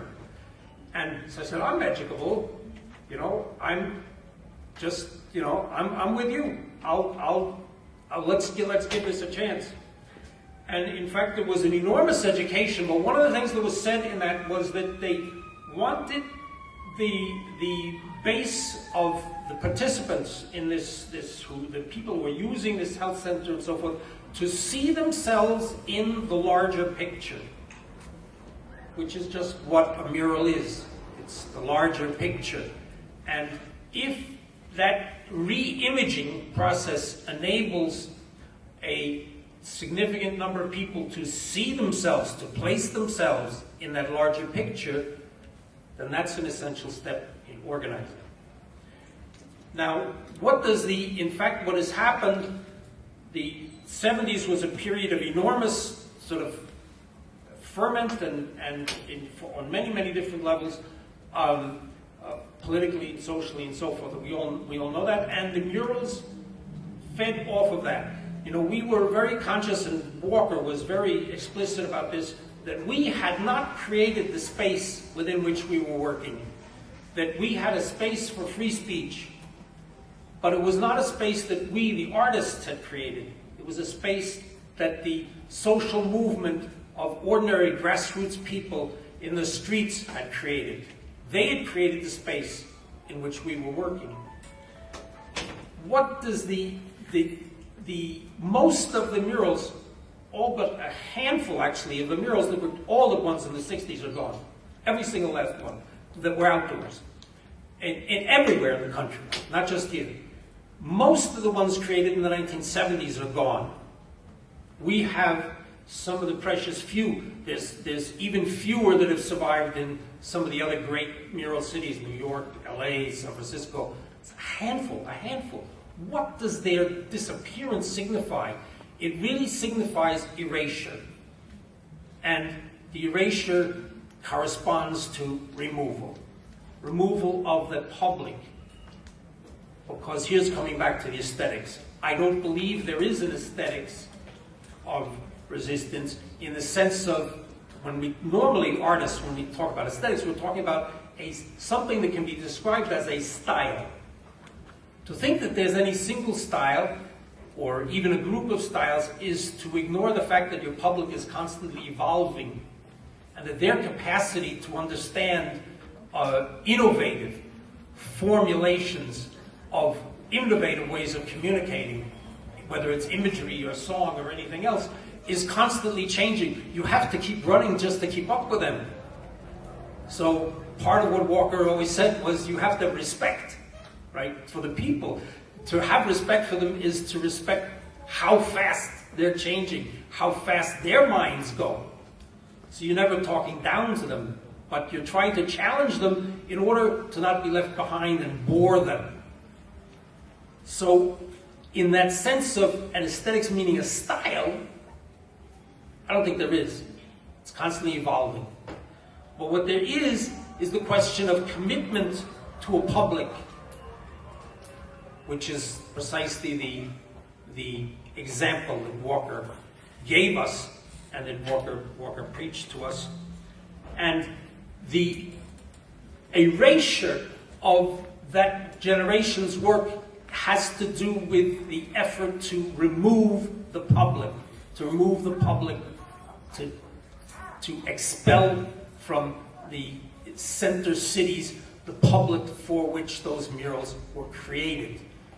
And this is why the effort to save whatever remains of those murals, but also to keep alive a popular, vigorous, expressive, visual, as well as musical and poetic, theatrical culture of these grassroots, working class, minority, migrant communities is such a vital task. It is, in fact, resistance.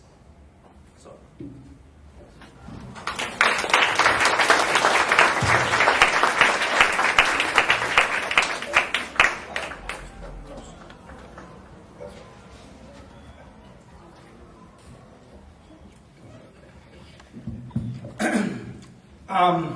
Obviously, that was quite powerful, and I don't know if I could follow that.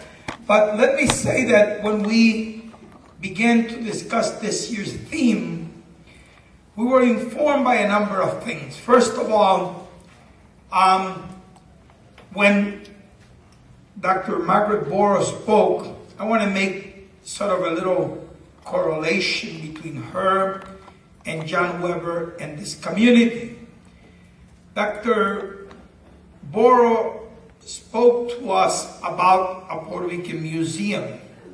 Well, in actual fact, this year we will open a Puerto Rican museum. It's the Institute of Puerto Rican Arts and Culture. And it's located right here in Humboldt Park.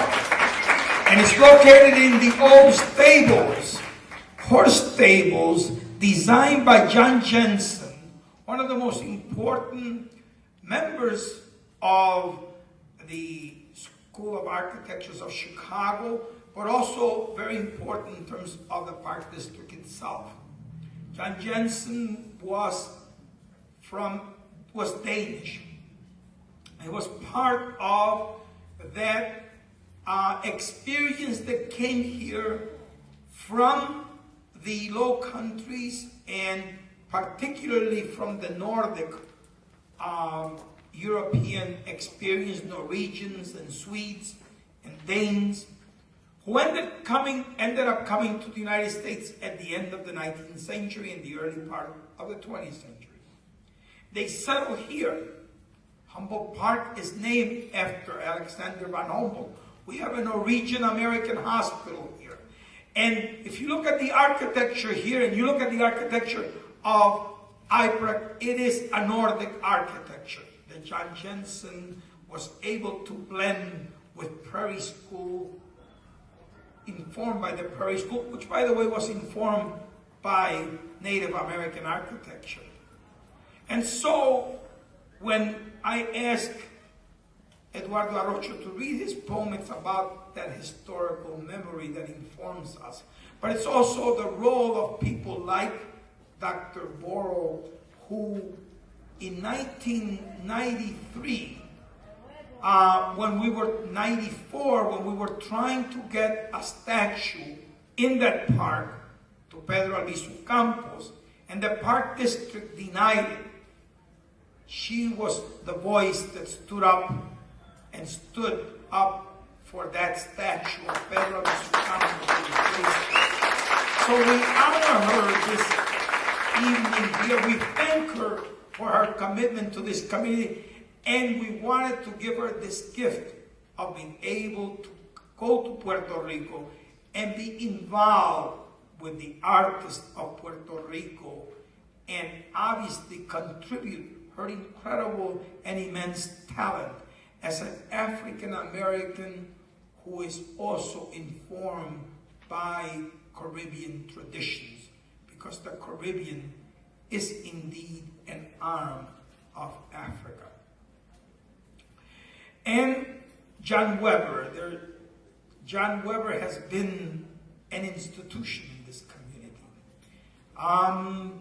Some of the greatest murals here are part of his legacy that you spoke about. And he challenged us to this idea of preserving these murals. And we preserve a mural that's now we have saved from 1971 that he spoke earlier, La Crucificación, and it's on North Avenue and Artesian, and we actually got a building knocked down after it had been built because that building blocked that mural. And we were able to do that because we captured the imagination also of the city, and because we have an incredible and powerful voice in the alderman of this community, Alderman Billy Ocasio, who could not be here with us this evening, but who has joined us on other occasions and on other celebrations of community's intellectual space, and who succeeded Luis Gutierrez as alderman of this ward, the 26th ward, and who was also my student. So I am very proud of both of them. But I say this because it's very important for us to think about community, but it's also important to think about all those who inform and make community. In 1953, Saul Bellow wrote a book called The Adventures of Augie Marsh. It was about Humboldt Park. It was about a Jewish kid growing up in Humboldt Park and ultimately ending up in the American dream. But he spoke about the problems here as a Jewish ghetto, because this was a Jewish ghetto at one time. And as a matter of fact, we just acquired a building which we're rehabbing, which was a Jewish synagogue. And it was a Hebrew school. And we have the honor here to have tonight Paul Roldan, who had to build a building that all of you saw, Teresa Roldan building. And Paul Roldan, a year or so ago, actually probably 2 years ago, brought a woman, Soloway, who wrote a book called Division Street Princess. And he brought her to meet with the people who now live in this building, it's a building for people who are 55-year and older, independent living, but who have been displaced. 59 apartments are there.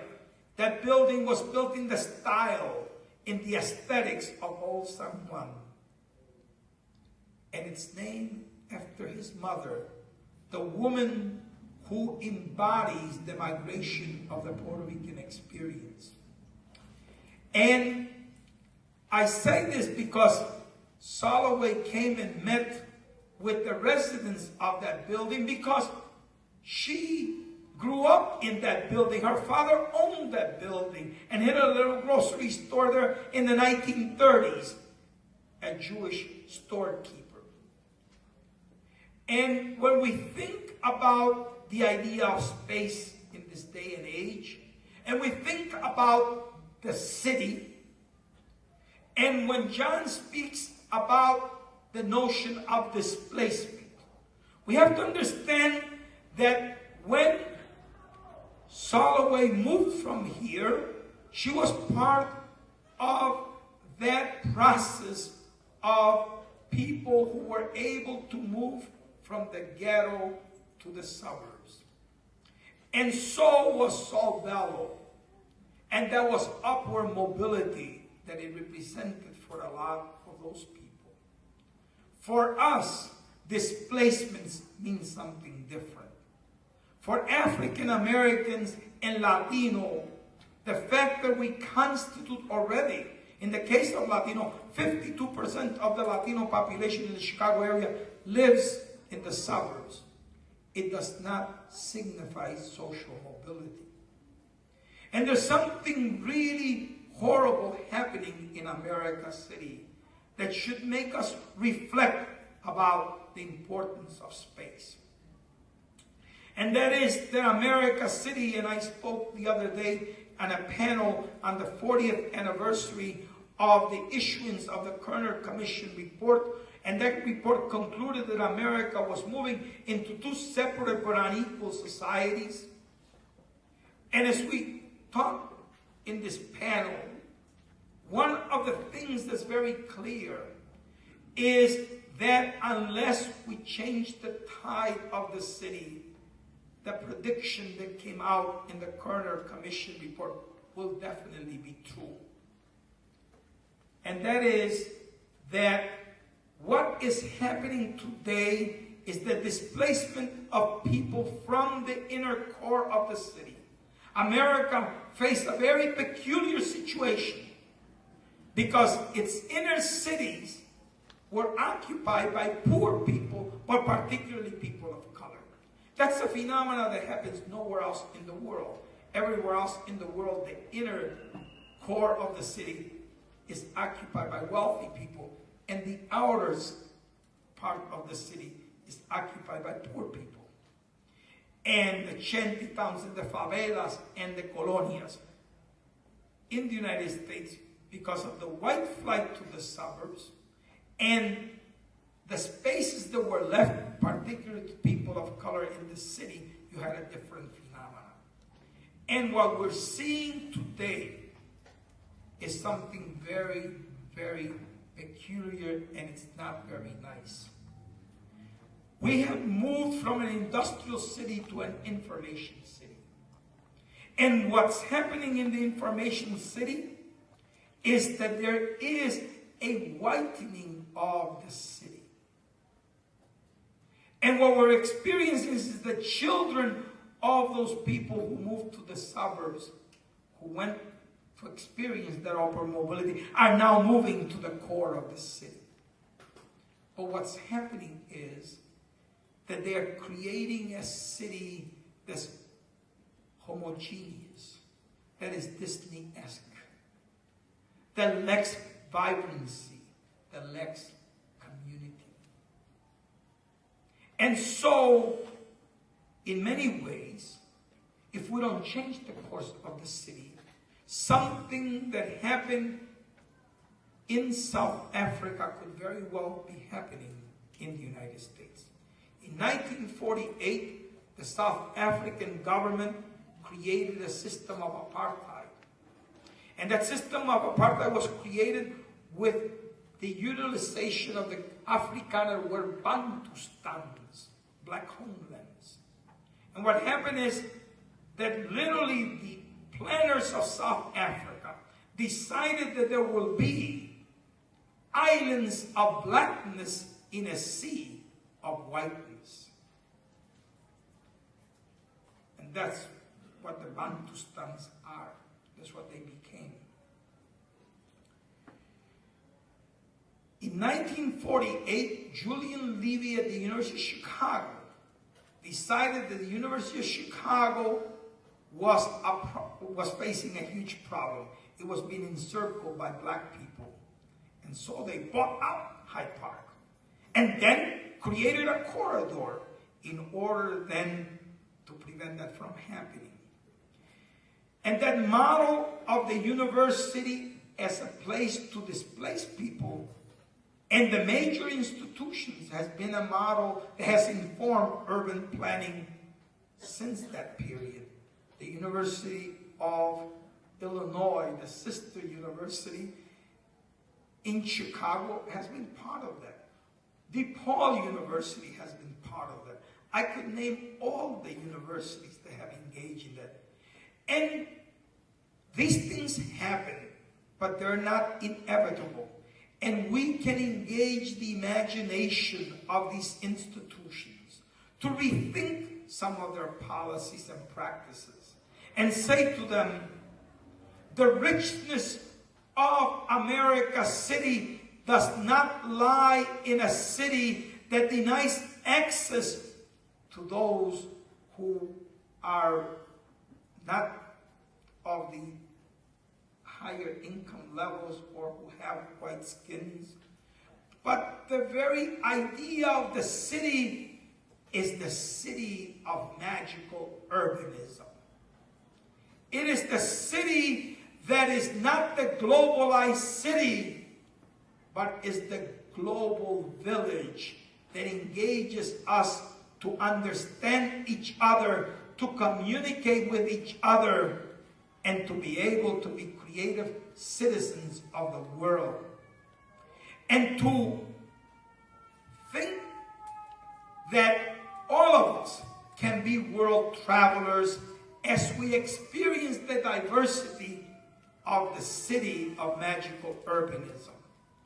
And so when we placed those flags, which came out of the struggle to have the statue of Pedro Albizu Campos in 1995, those flags, the largest in the world, there are no flags like this anywhere else in the world, made of steel to recall the first migration of Puerto Ricans who came to work in the steel mills, as well as to recall the welders. And so it's those stripes are welded pieces of pipeline.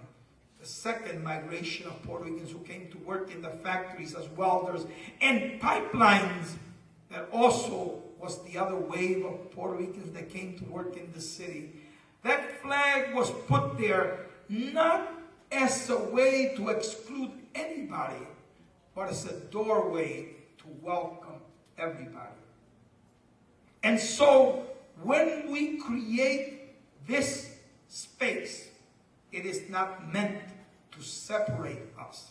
It is meant to be able to engage us in the process of being able to have the historical memory that those light poles have as you travel and see those Puerto Rican images, those murals that you saw today, the Walk of Fame that honors our musicians, the Institute of Puerto Rican Arts and Culture, which will be the accumulation and the depository of our experience here.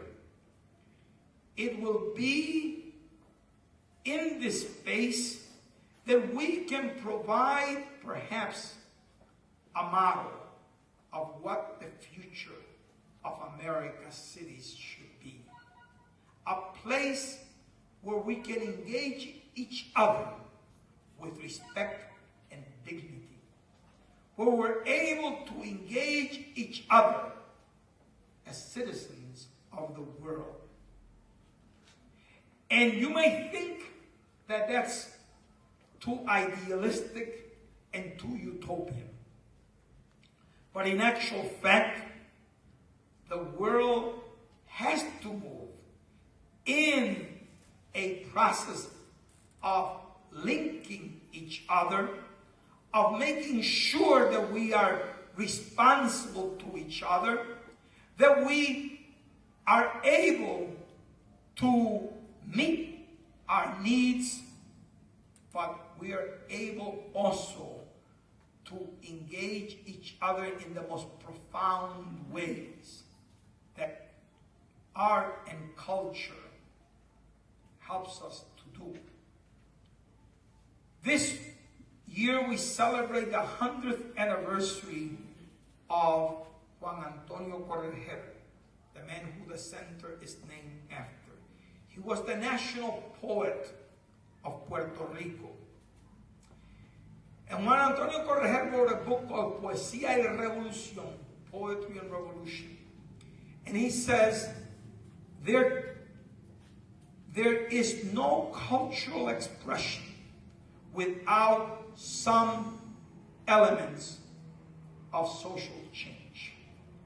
The greatest novels, the greatest paintings, just think about Picasso's Guernica, the greatest musical compositions. You take any form of art and it will speak to some social problem, some social issue. And that is what we mean by aesthetics as resistance. And that was something that was taught to us by a practice that took place in this continent hundreds of years ago, when we had the first really global experience, which, by the way, the first place that it takes place in is the Caribbean. It is the place where European explorers and conquerors came. It was the place where they engaged the native population, and it is the place where they brought the African slaves to work on the plantations. And in the case of Puerto Rico, we had a very interesting process. And in the case of the Caribbean, in the case of Latin America, and that is the process of the Maroon Societies. And what were Maroon Societies? They were communities of resistance. They were created by runaway slaves, runaway Indians, runaway Spaniards, runaway converted Jews, runaway converted Moors. All these people ran to the mountains and far away from the colonial and plantation societies created communities of resistance. Who I am as a Puerto Rican, who a Cuban is, who a Colombian is, who a Brazilian is, who a Mexican is. And so 4 or 5 years after, we have this beautiful space, La Estancia, that you will see is in the image of Old San Juan. And this beautiful space that we were celebrating, community as a historical space, is actually the first time that this space is being used. And it is the blessing of this conference that really gives this space its purpose, that gives the purpose that this community intended for. And so above us we have residents, below us we have community members, intellectuals, community activists who are coming together to really redefine what this community looks like and what the purpose of education is. And so with that, I welcome you today to the second day of Community as Intellectual Space. The theme of this conference has really been my life's work, and so I am so honored to be here with you today. I'm so honored that we continue to celebrate this, and I want to make sure that as an institution, DePaul continues to support this conference. Thank you.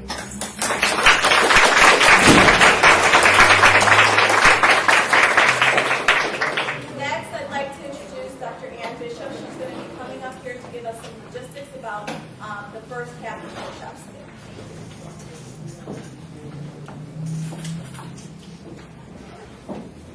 Thank you, Marisol. I hadn't heard the whole story of the building here. That really is wonderful.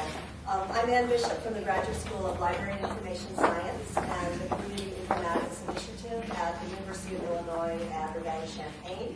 I'm also pleased to welcome you back if you were here yesterday for the wonderful dinner at Nellie's and for the artist-led tour. Everything went beautifully. We were turned on and we had a lovely dinner and a really powerful keynote panel afterwards discussing the theme of aesthetics as resistance. So welcome back. If you're new this morning, welcome. We're really pleased that you could join us.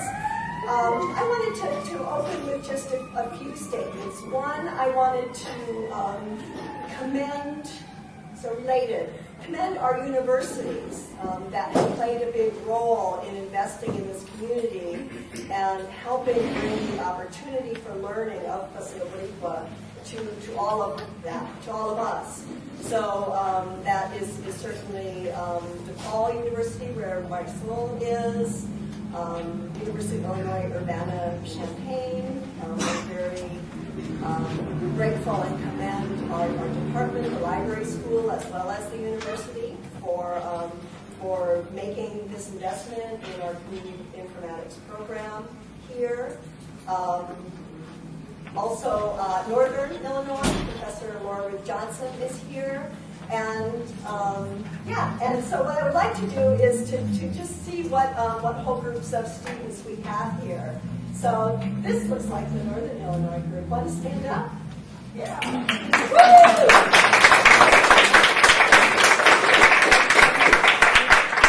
And how about University of Illinois? Urbana Champaign?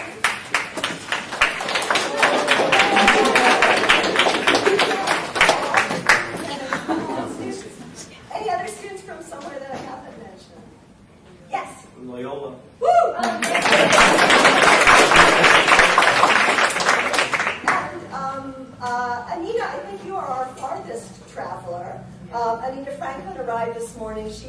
at the University of Sheffield. Do you want to just introduce yourself?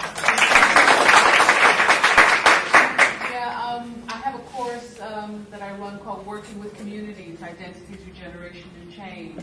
And the students there are terrific people who are very, very curious about community development elsewhere. And one of the things that I hope will happen is some sort of, I don't know, twinning or what have you between our course and some of the courses and initiatives that are going on here. So if anyone has any ideas, we're hoping that we get a chance to talk with Anita about some possibilities there. And I also wanted to commend and express my gratitude to the Puerto Rican Cultural Center and all of the staff and the activists from the PRCC who have done such a fantastic job with the facilities here, the banners, the hostel where we're staying across the street is just lovely. The dinner, everything has been just marvelous. So thank you, PRCC.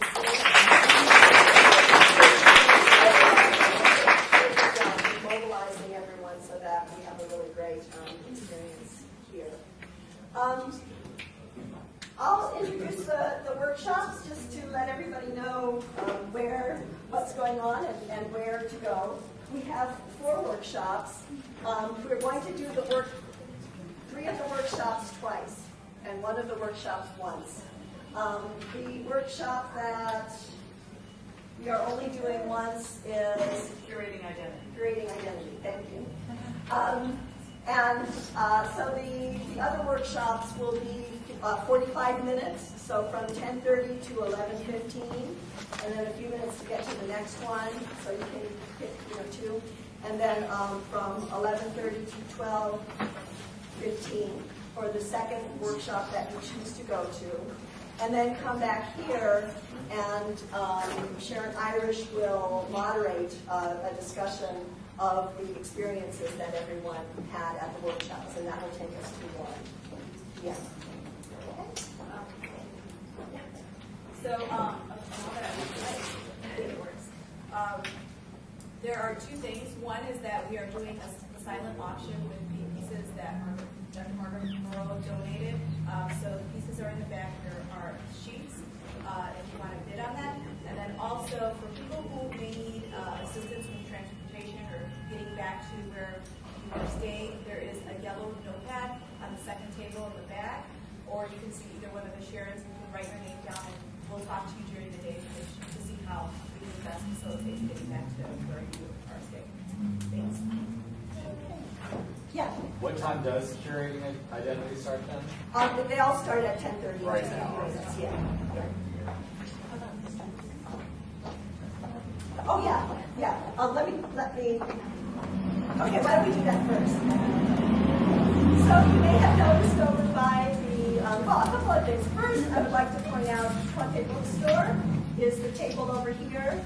Wonderful materials that we use in our classes, books and history books, photography books, books that have been authored by activists and scholars in this community, about this community, as well as a wealth of other really wonderful materials. So please visit Puente Bookstore. And around the corner, we have several student posters. And so I would like to just introduce to you the poster authors and let them tell you just in a few words about the poster, and then you can go look at them later. So, Tina Carr? Hi. I'm Dr. with University of Illinois Intervention and Pain Useless. And my poster is about my dissertation research, which started out as an idea to adapt a public library program that was designed to help immigrant youth master Orison University of English. And I learned it in Berkeley, California, and brought it back to Illinois and attempted to implement it here in Illinois in a smaller town that had a large and growing Latino population, because that's where a lot of the growth of Spanish-speaking Latinos is happening now in semi-rural and rural areas that had not been in large numbers before. I wanted to give the public librarians something that they could use. Well, it turned into a really interesting opportunity to learn how to partner with individuals in the local Latino community, because because the families themselves are so focused on survival that they are not as much focused on using public services and having access to them. They don't have a lot of translators who speak Mexican Spanish. A lot of times it's Spanglish, Tex-Mex, and so a lot of the vocabulary is missing.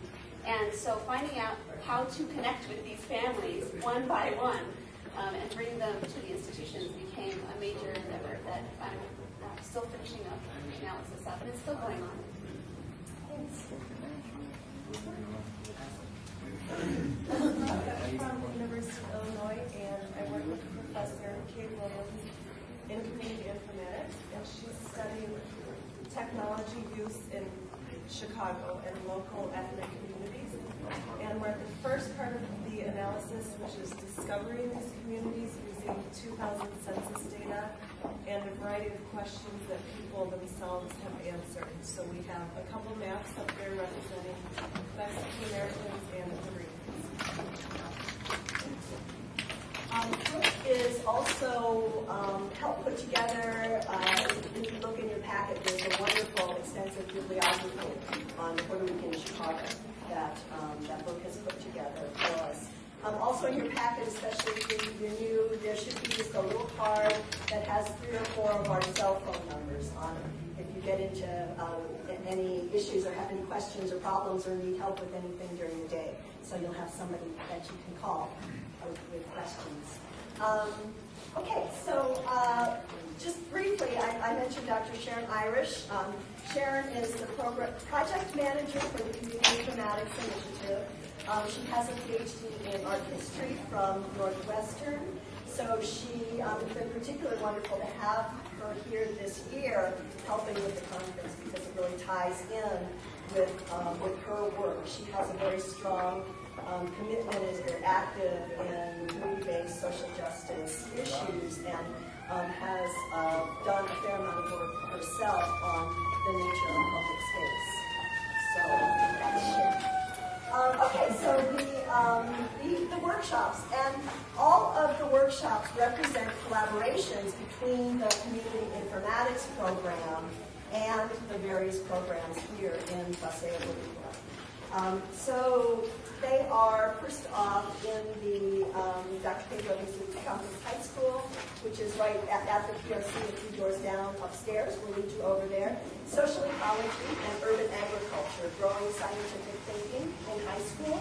How to create an integrated math science urban agriculture program.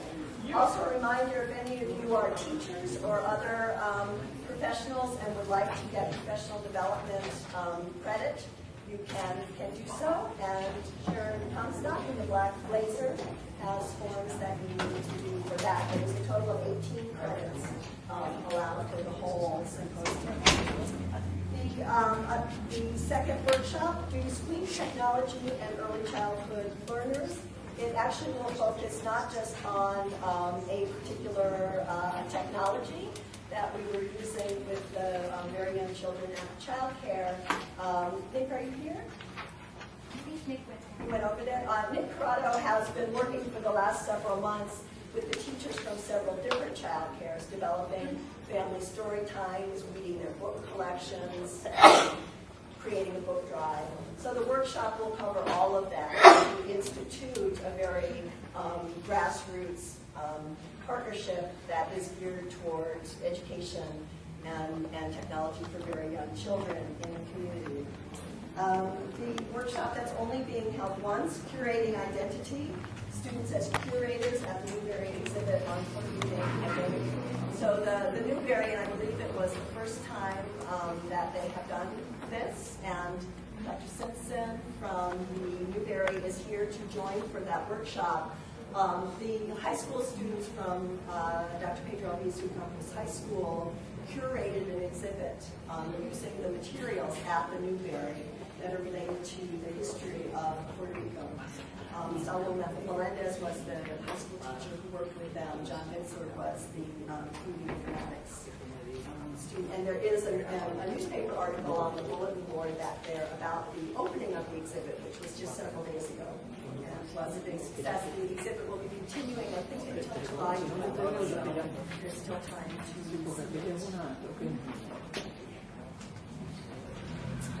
And finally, a little bit farther down the block at the PRCC library, check it out, How to Build a Community Library.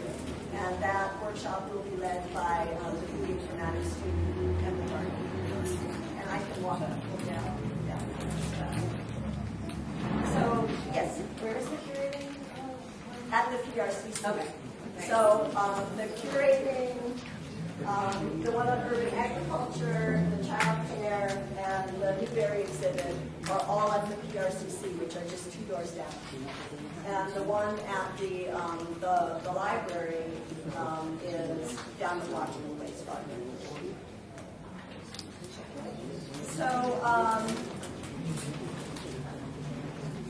shall I could stand at the entrance to the PRCC and invite people in. Okay. The Newberry is in the cafeteria.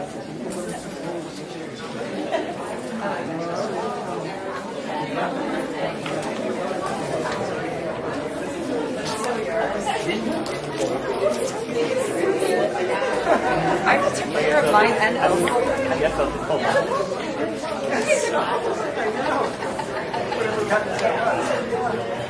I'm inside for you.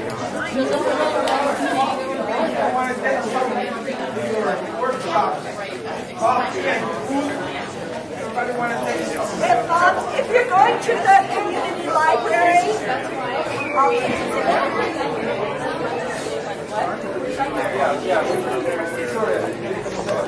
That's right. That's how I work. Everybody's so am I on tape? Hello. It would be perfect.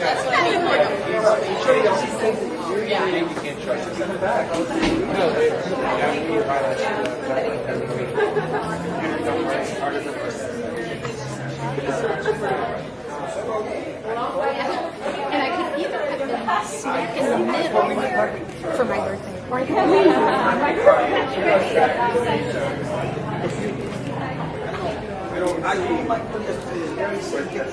areas. Some of them are cartography, the history of Native Americans, the history of exploration in North America and Latin America, the history of books and printing, and my area is genealogy. And I guess I was not really involved in the exhibit, but I did visit the exhibit and look at it.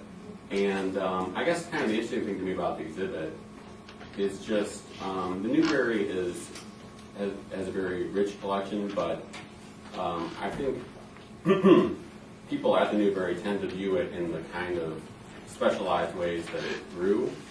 So people don't think about necessarily all the uses that the map collection might be used for beyond the history of cartography, because the people who curate it are interested in history of cartography.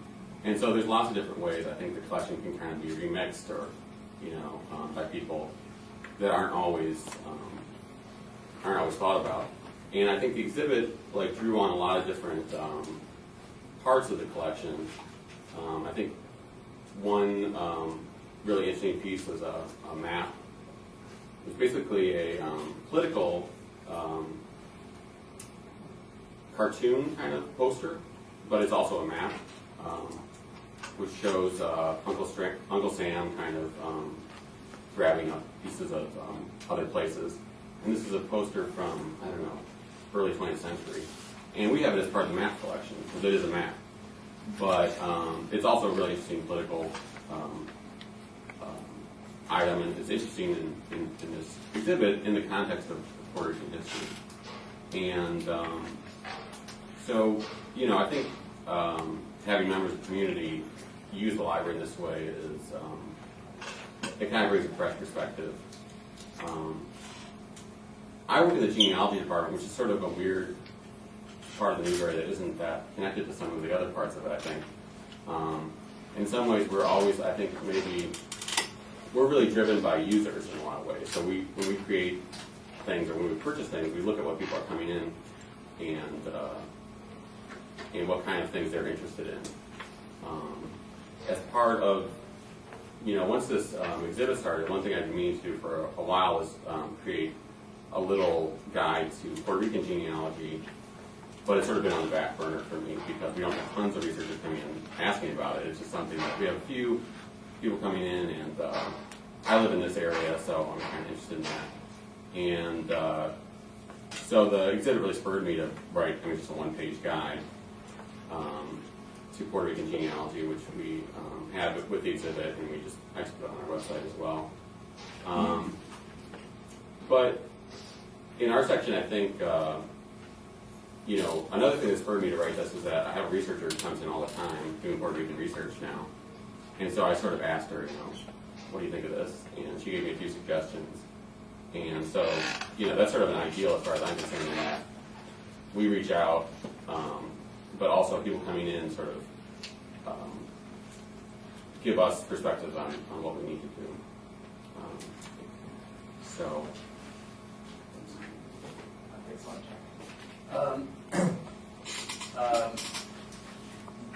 Jack and I are former colleagues, and it's been very interesting for me to have done work, especially one of the things I was very concerned with when I was at the Newberry was how the Newberry was doing community outreach. There was a committee to re-envision the first floor of the library to make it more accessible, and I'll talk about a little bit about the space of the Newberry and how that relates to community, which is very much connects very well to this theme. And also just how the Newberry from inside can reach out. It's been great actually working with Saul, working with the students, working with Jose Lopez, working with my colleagues in the graduate school, from inside the community looking at the Newberry and saying, how can we do something? And the perspective was just completely different. The knowledge I had of the Newberry was very useful, but the approach was, it's like a light bulb went on, where I was like, okay, we did this exhibit, we did all this marketing, why did no one come? Which is the typical institutional view towards outreach or audience development or whatever the language is. This came out of Seoul. What are you doing in your class? What do you need? Would this stuff be useful? Let's go look at it. What can we do with this? And luckily the Newberry was enough to kind of provide a laboratory for us to play with that and explore that. So what we're going to do is show the smallest PowerPoint presentation ever, unless Alejandro is coming with some magic. Oh, I'm sorry, just fine. Yeah. Okay, so all this says Puerto Rican history to the eyes of others. It's okay. Yeah. And can you give me more of the lights? Can someone see something? Yeah. Okay. Can you put it on top of the television? Documenting the process. John, can you put it up higher like on the television? No. It's okay. This isn't essential for you to look at this. This is just going to help me start at the top. But here, there's a picture of one of the flags on Paseo Boricua, and then there's also the turn of the century building that was built right after the Chicago fire of the Newberry. These kind of architectural details give you a sense of the spaces of both the Newberry as this solid institution that's almost a castle where the books are kept within it, and protecting them. Many of them are very, very old, but that also can send a negative message to people. And then also the flags here, which was a much better reading of yesterday than I could. So we'll treat it, jump in, but this is just a group of students in the lobby. So what we did is we brought the students to the Newberry the first time for a tour of the library, and that included the Stax building, which has no windows, was absolutely state-of-the-art at the time it was built, climate controlled, it's pressurized so that the temperature can be, the humidity can be kept at the right levels, and it's not open to the public. But the students were given a tour. They were able to see where rows and rows of 500-year-old manuscripts just sit on the shelf. And then they came to a selection of books that one of the curators at the library, John Brady, helped us put together from the items that Saul, Hector, and I researched that first trip that I already mentioned to the Newberry. And what happened was really great because Saul was behind the table, as was John Brady from the Newberry. And Saul was connecting all of the materials they were seeing to things they had already covered in their Puerto Rican history class. And John Brady was talking about how the books came to the Newberry, what different collections they were from, what era they were from, what kind of processes made them. It was a really nice moment. Do you want to talk about the students? Yeah, one of the things that I think was interesting is after John and I spoke and we went to the Newberry and we looked at a lot of the material, and I was like a kid in a candy shop.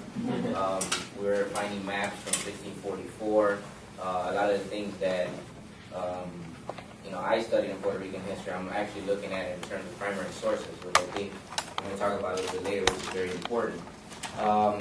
So I was excited, Hector was excited, we looked at all this material, we said, yes, let's do it. Then we came back to the classroom, and I explained to the students that we're going to be doing a project with a library. That was, the response was very interesting, you got the rolling of the eyes, library. So I'm like, we're going to go on a field trip, everybody's like, yeah, where are we going? I'm like, Newberry Library, but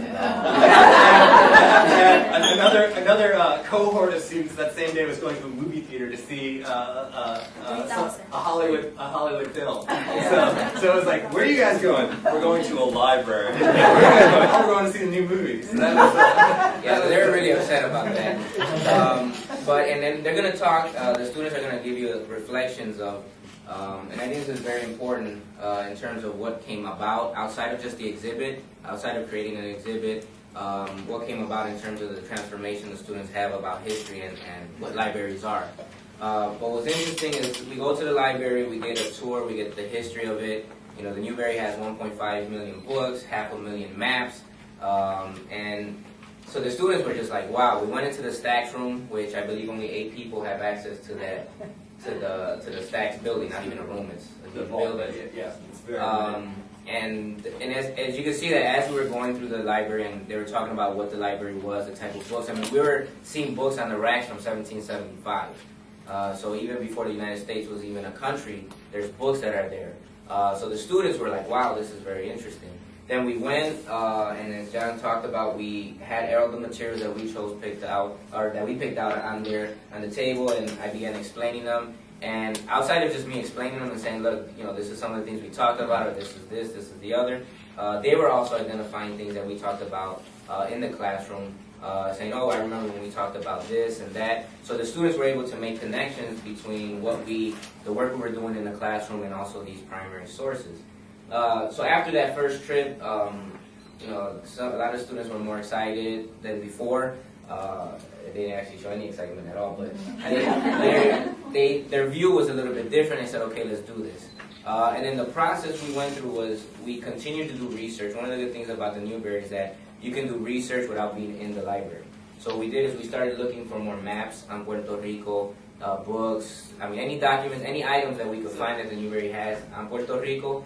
We spent a couple periods in the classroom looking at these, and we were trying to concentrate on more like 16th, 17th, 18th century Puerto Rico. And we did that process. They chose a bunch of items. We gave the list to Newberry, then we had another field trip to go back to the Newberry to look at those new items. And that experience was very interesting. I actually have a student who just came from Puerto Rico this school year, and he found a book that was on the history of the Caribbean. And it was in Spanish, and he's a Spanish reader. A lot of the students can't read Spanish. It was a 6-volume, huge tome. And in the beginning, it was basically history done to the Spanish crown. And there was an index, but it wasn't an index like we think of indexes now. It was all people that were important to the Spanish crown, and things that had to do with money, and saints' days. It was basically the crown and the church And there was a reference in the record to Puerto Rico. And so he went through just painstakingly for about 3.5 hours. And this isn't modern Spanish. And he was turning to this book looking for a reference to Puerto Rico. And he stayed there 3.5 hours. And imagine a high school student with one big, huge book trying to find where the section on Puerto Rico is within this book. We had other students. I mean, we had people in 3 different floors. So, you know, we're running up and down, seeing where, you know, how they're doing, and they were finding things. And it was very interesting because from hearing the rolling of the eyes and the hisses to then seeing them for 3.5, 4 hours being engaged in this material, we even found materials that weren't even in English. They were French, right? And they were looking for, you know, through there to see if there's any sign of Puerto Rico. But also that process also brought us back to the classroom. And just briefly, and we're going to show you some of the maps. Puerto Rico, the name changed a lot between 1493 when Christopher Columbus landed there and basically the 20th century. Originally, Puerto Rico was called Borinquen by the Taínos, who were the natives when Christopher Columbus landed. When he landed, he named the island San Juan de Bautista, St. John the Baptist, right? And then what is today the capital of San Juan, he named it Puerto Rico, which means rich port. It's a port. And then what ends up happening is that we started finding maps and documents, and actually John's going to pass a document that we're looking at. In lieu of the PowerPoint presentation, you can actually read something. Yeah. But this is a book, a Dutch book, written in English from 1598, which is the oldest item that we had in the exhibit. And I talked about this in my class, and now we could, you know, if you notice the title is Borinquen, right? It's not Puerto Rico or St. John. So they're using the indigenous word, the Taínos word for the island. Right. We found one of the things that was really interesting is that even though San Juan's the island and Puerto Rico is the port, and then eventually that switches where the island comes known as Puerto Rico, we found a map even from the 1800s, an American map, that kept the name, it said Boricua at that point, or Puerto Rico. So that was really interesting that the Taíno word for Puerto Rico lasts that long. One thing I want to emphasize, to back up a little bit about this process, is that after that initial trip to the Newberry, is informed by the practice of these communities of resistance.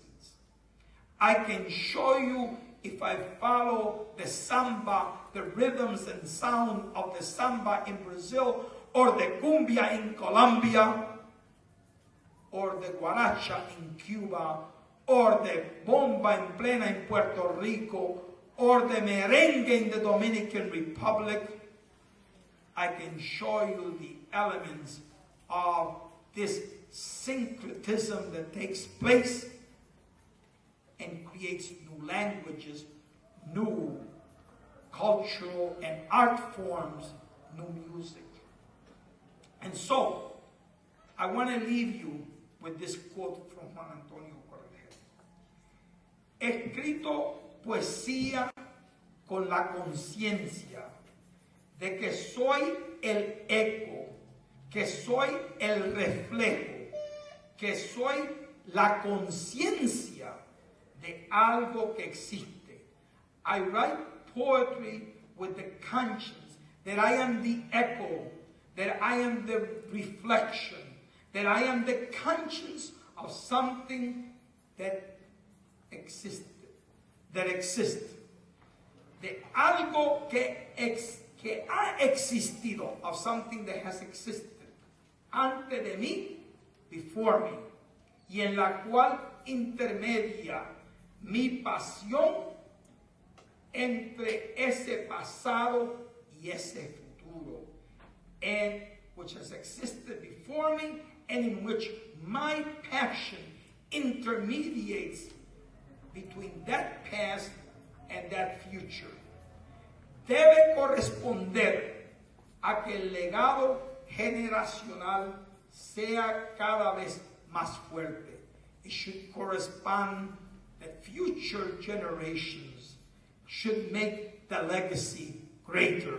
And that's exactly what Dr. Borrow reminded us today.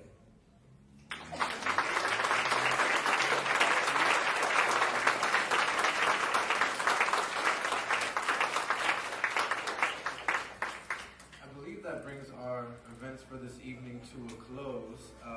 Tomorrow morning things begin at 9 a.m. with on muralism, mural aesthetics, and community process, and has been an invited lecturer at over 50 cultural institutions and universities, including Northwestern University, Swarthmore College, my alma mater, the Beaux-Arts and Art Deco, Paris, Grenoble, Montpellier, Le Havre, Glasgow School of Art, the Escuela Nacional, Mexico City, and yearly at the School of the Art Institute of Chicago.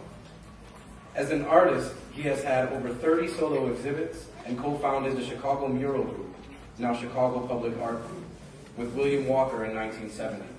He authored, with Eva and James Cockcroft, Toward a People's Art, the classic account of the early years of the contemporary mural movement, reissued in 1998 in an expanded edition by the University of New Mexico Press. Mr. Weber studied at the School of the Art Institute of Chicago, École Nationale Supérieure des Beaux-Arts, and Harvard University. He teaches at Elmhurst College in Elmhurst, Illinois. John Pittman.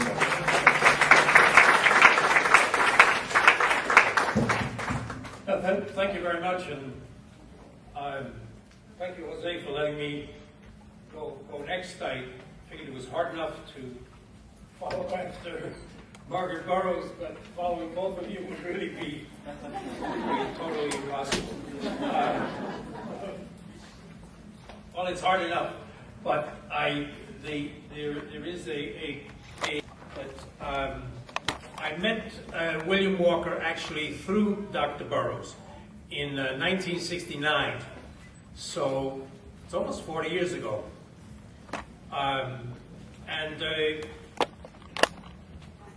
You know, I had already done my first outdoor mural in Chicago, and was already working with the ideas of Paulo Freire, especially the central concept of the importance of listening, and listening especially to those who did not have access to the media or to the various other soapboxes that our society might offer. In other words, to listen to those who had no official voice.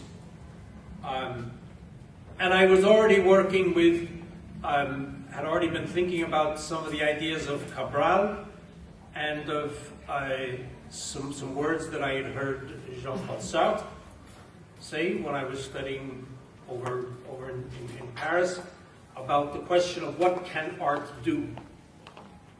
But William Walker was really a tremendously formative influence on me and on a number of other younger artists who were drawn toward the idea of community mural painting, community public art, and who sort of were touched by him in one way or another, and that was younger black artists, Latino artists, Anglo artists, and so forth. He was reached out to all of us and gave us a sense that what we were undertaking was very serious commitment and could be our life work. So we've already heard a bit, and those of you about this question of space. I was very interested that Jose Lopez mentioned this question of space, the idea of sacred space, and clearly anybody who's sort of been aware of the whole history of displacement and the sort of peregrinations of the migrant Puerto Rican community, in particular, that at one time was located largely where Sandbrook Village is now. I'm not even sure that was the first location. And then later, when I was first in Chicago, there was still a very significant, well, it was sort of the rear guard, but I guess it was a significant piece of the Puerto Rican community was still over around Larrabee Street and Halsted, over in Lincoln Park, and which is why the Young Lords had their church there.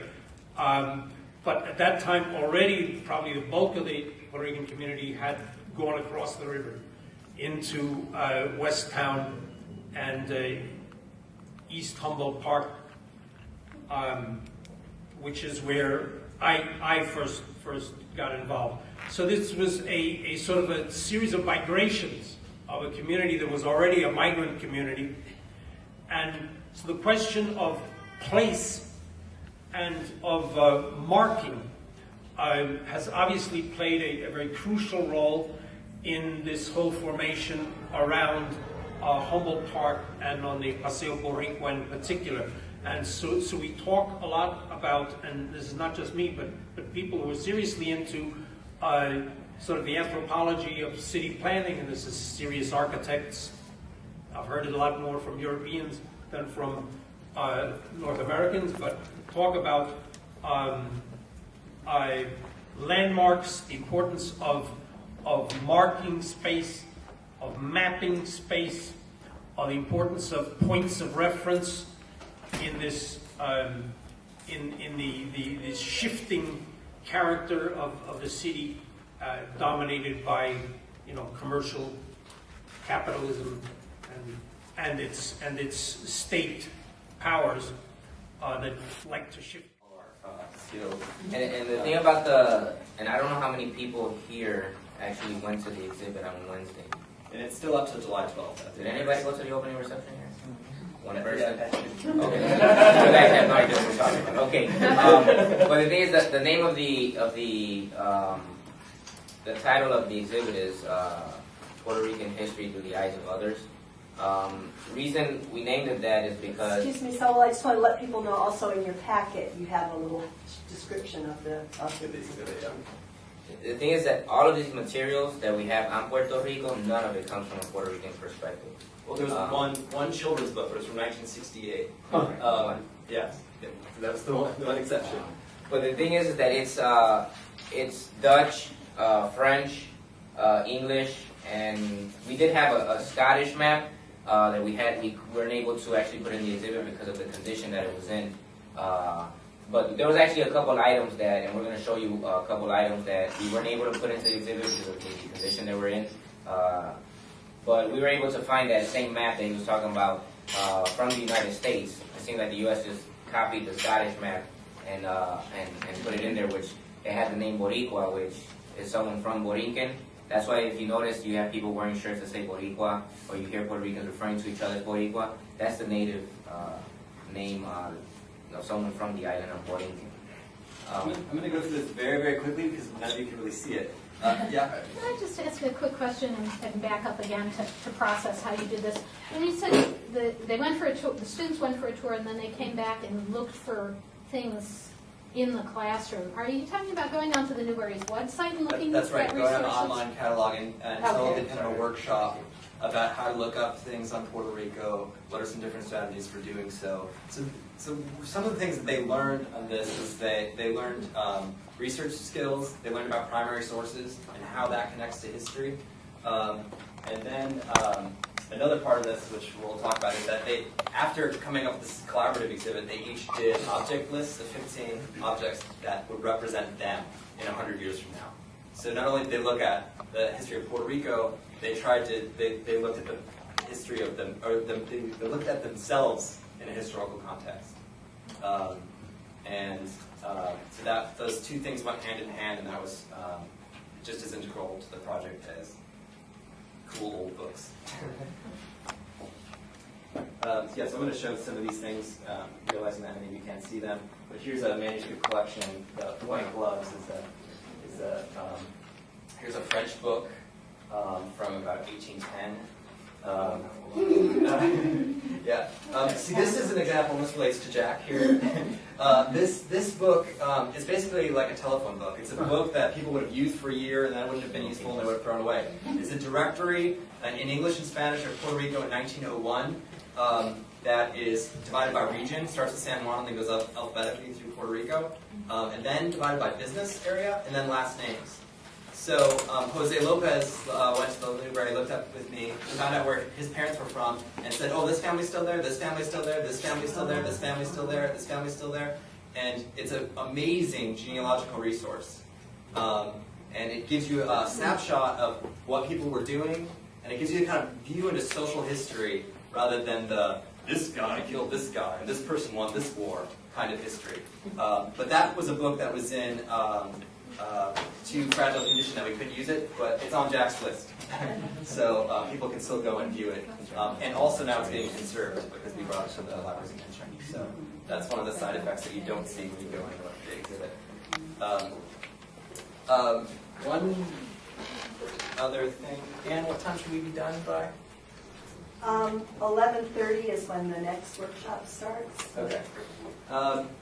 So one thing I wanted to point out, for example, this is a book that shows basically a racial breakdown, and it was from a book from the mid-1800s, and it was from the abolitionist movement.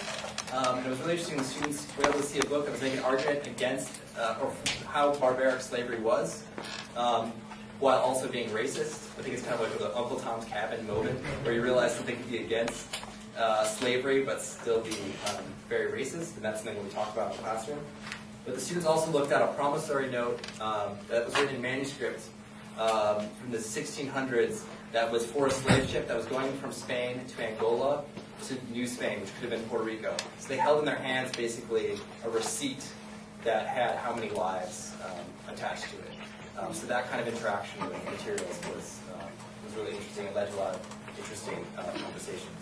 And here you see in the 1800s, in 1830, a racial profile, essentially, of the island of Puerto Rico, with how many slaves, how many people of color, how many blacks, how many mulattoes, broken out from years 1802, 1812, 1820, 1830. Here is a book from 1598, and we learned about this yesterday. So, and this is what the handout is. If you have a copy of the handout, if you don't, you can share that. But it tells the story.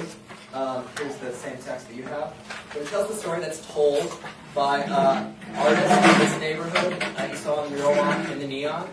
So we think about community as intellectual space, we think about space. The students now can walk down the street and see in neon lights the story of this Taino rebellion of putting the Spaniards under the water. But they already know about that because they read about it in a book that tells the story in English. You can actually read it because it's open to this page in the library of that event told by Dutchmen in 1598.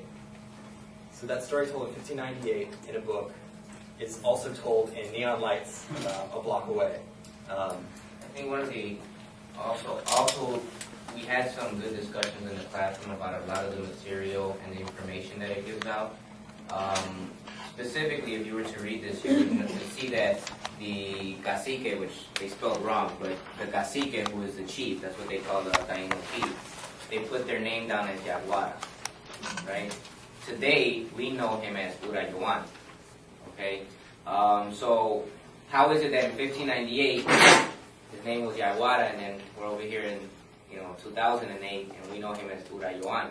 And again, one is that this is a story that's being told by a Dutchman, and the way that they wrote Taino words was how they heard them, right? And there's actually two spellings. One of them I don't even know how to pronounce. I don't know if it's just a misspelling but it looks somewhat like Urayoan.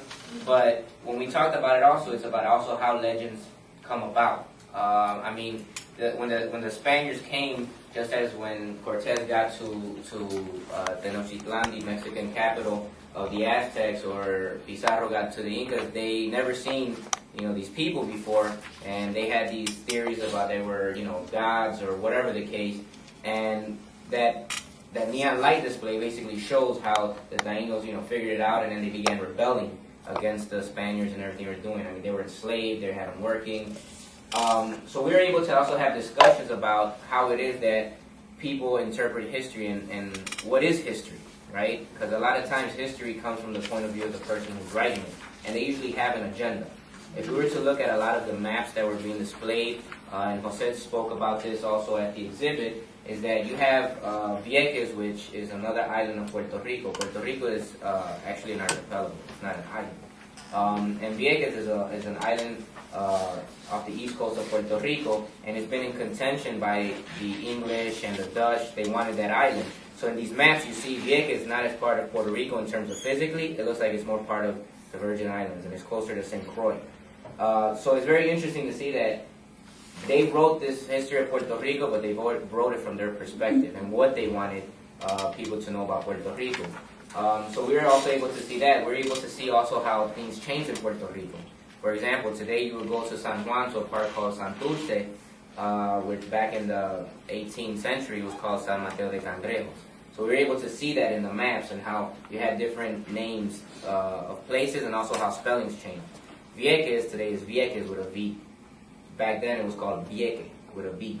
So they were able to see like this transition throughout history, how you had certain names of places or of people, and how throughout time how it comes to change. It's the same way that the island, how the names were inverted between the capital and the island of Puerto Rico. So it brought about rich discussion about, you know, all these things that took place. We were also able to have discussions even about, let's say, racism, right? We have a diary of a soldier that was in the Spanish War, Spanish-American War. He was in Puerto Rico. Maybe I should read some of it because it's really Right. Well, the guy, he's a soldier, and he keeps a diary, and it's the whole book is his journey through Puerto Rico in terms of what they did militarily there, and also he spoke about the people. And he has one chapter specifically where he spoke about the Puerto Rican people that he encountered. Well, some of the sections that are going to be covered in Chapter 3, the people of Puerto Rico, are the depravity of the native masses, men and women of the better classes, or the better class.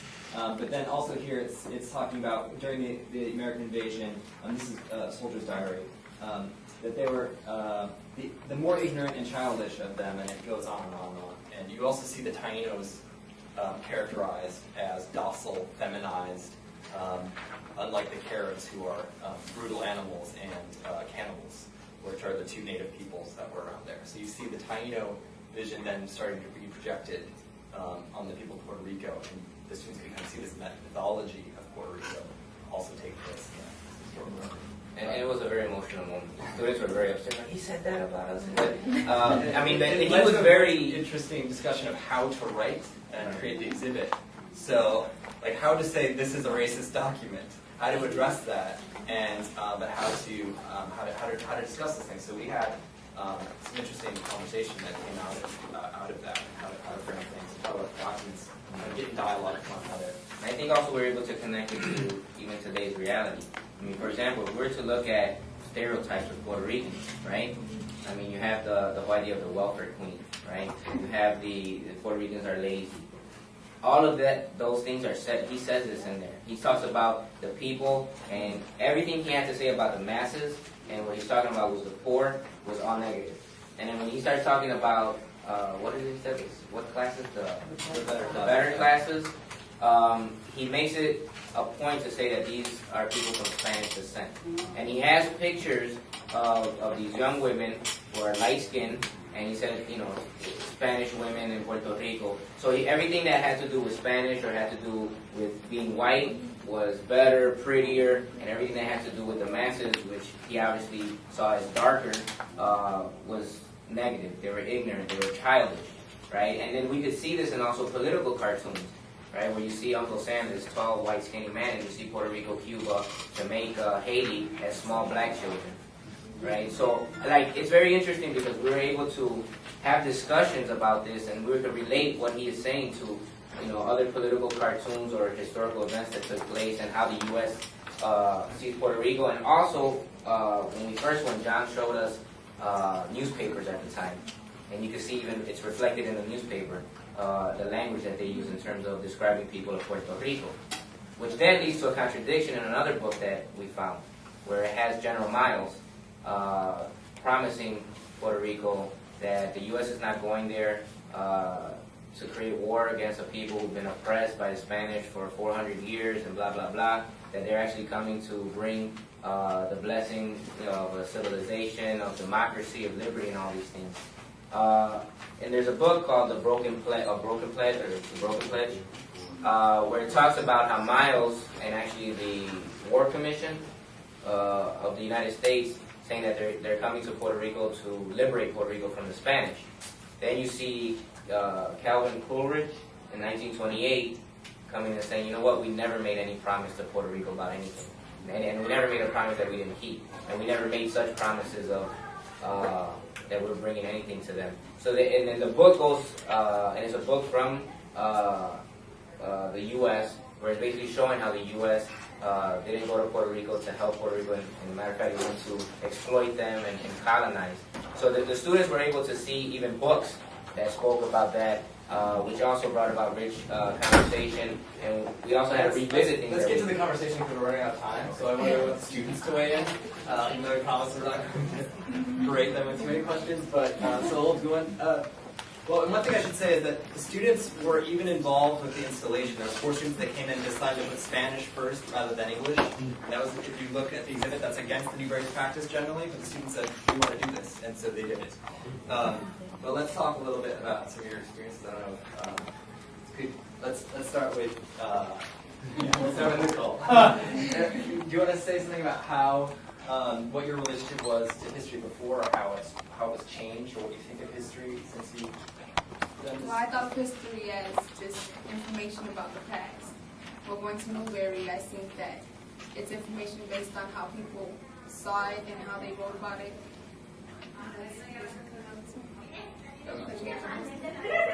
What was your ideas about libraries before? Just to go and do essays. I usually go there to do essays and read books. And this library, we got to see things about 100 years ago and things some people will never even see before. Ariel, what would you have as your relationship to history before this? How has this changed your idea of history, or did you think about history in a different way?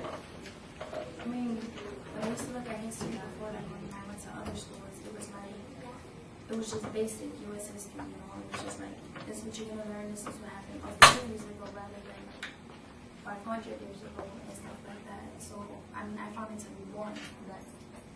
But when I went to Newberry, it was it opened my eyes to there's much more than what the people today say about our ancestors or about who we are in life in general. And then I found it kind of interesting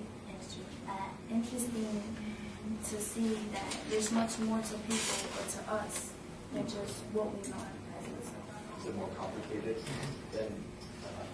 I mean, it was a little more complicated than what I've learned before because, you know, you have to go look through books that you've never seen before. You have to understand a whole different, you know, language because some of it is written in other languages. You gotta try to look as, you know, what's this person trying to say in this book, you know?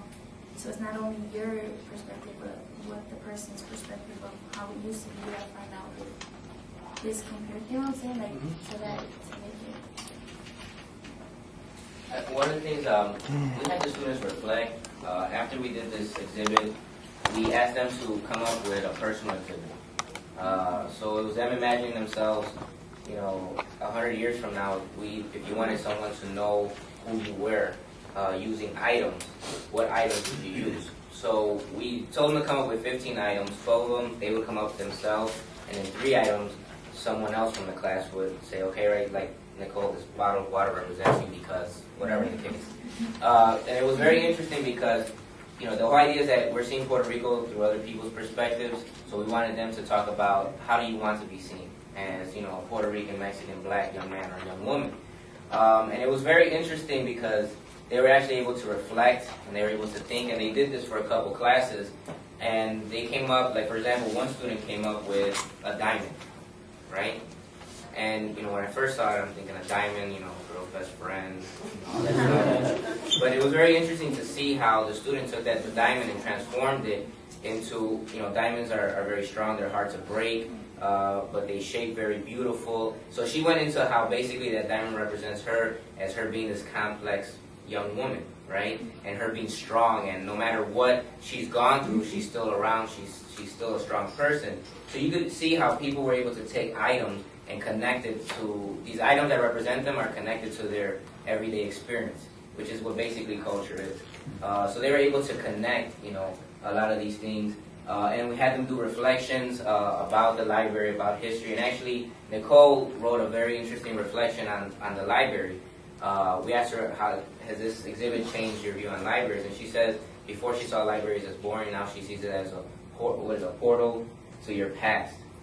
All right? So I think that, you know, seeing libraries as boring to then seeing it as something... Just a handful. We did a whole evaluation, had the students reflect on history, on libraries, and these are just kind of samplings of some of the things that they said.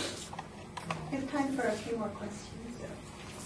What were the type of things that you two said would reflect you in the future?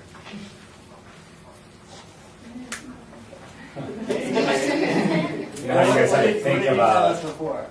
A model, a picture of a model, but why? Why did you say that? Because models, they have to like cover up the makeup, and you don't know the real person behind what they look like, and they have to act and show like there's something else than what they look like inside. A select item. I chose my dog. I mean, that's why I haven't cremated. And the reason why I chose my dog was because I used to live with my grandma when I was younger, and I used to always do everything with her, everything was just with me and my grandma. And right before she had passed away, she gave me my dog. So that's all I felt that I had of a memory of my grandma. That's the only thing that I connect to be like, well, my grandma's still here. So it's like when he passed away, it was like my grandma's gone again, you know? So it's like when I keep that, you know, the vase with my dog in it, it not only has great memories of what I used to be with my dog, but it has great memories of an incredible woman that used to made an impact in my life, and that's always going to be who I am today.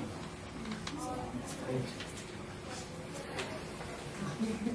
I have a question about the diary that the Spanish soldier kept. The American soldier. The American During the soldier. Spanish-American War. Okay, the American soldier. And as young women of color, you know that there's been a heritage of perception that still impacts you today about who you are and what you're capable of being and doing. And of course that impacts all people of color, but especially women. What do you think about the attitudes that American soldier had? Do you see any of those reflected in your day-to-day life, and what do you think about that's still going on? I actually didn't read that. I didn't read that part. What happened is Nicole came in halfway through the project. She came into the school a little bit later, so she was with us halfway through the project. So some material she didn't get a chance to see. I mean, I was there, I didn't read it, but we went over it in class. I mean, it upsets me because it's not,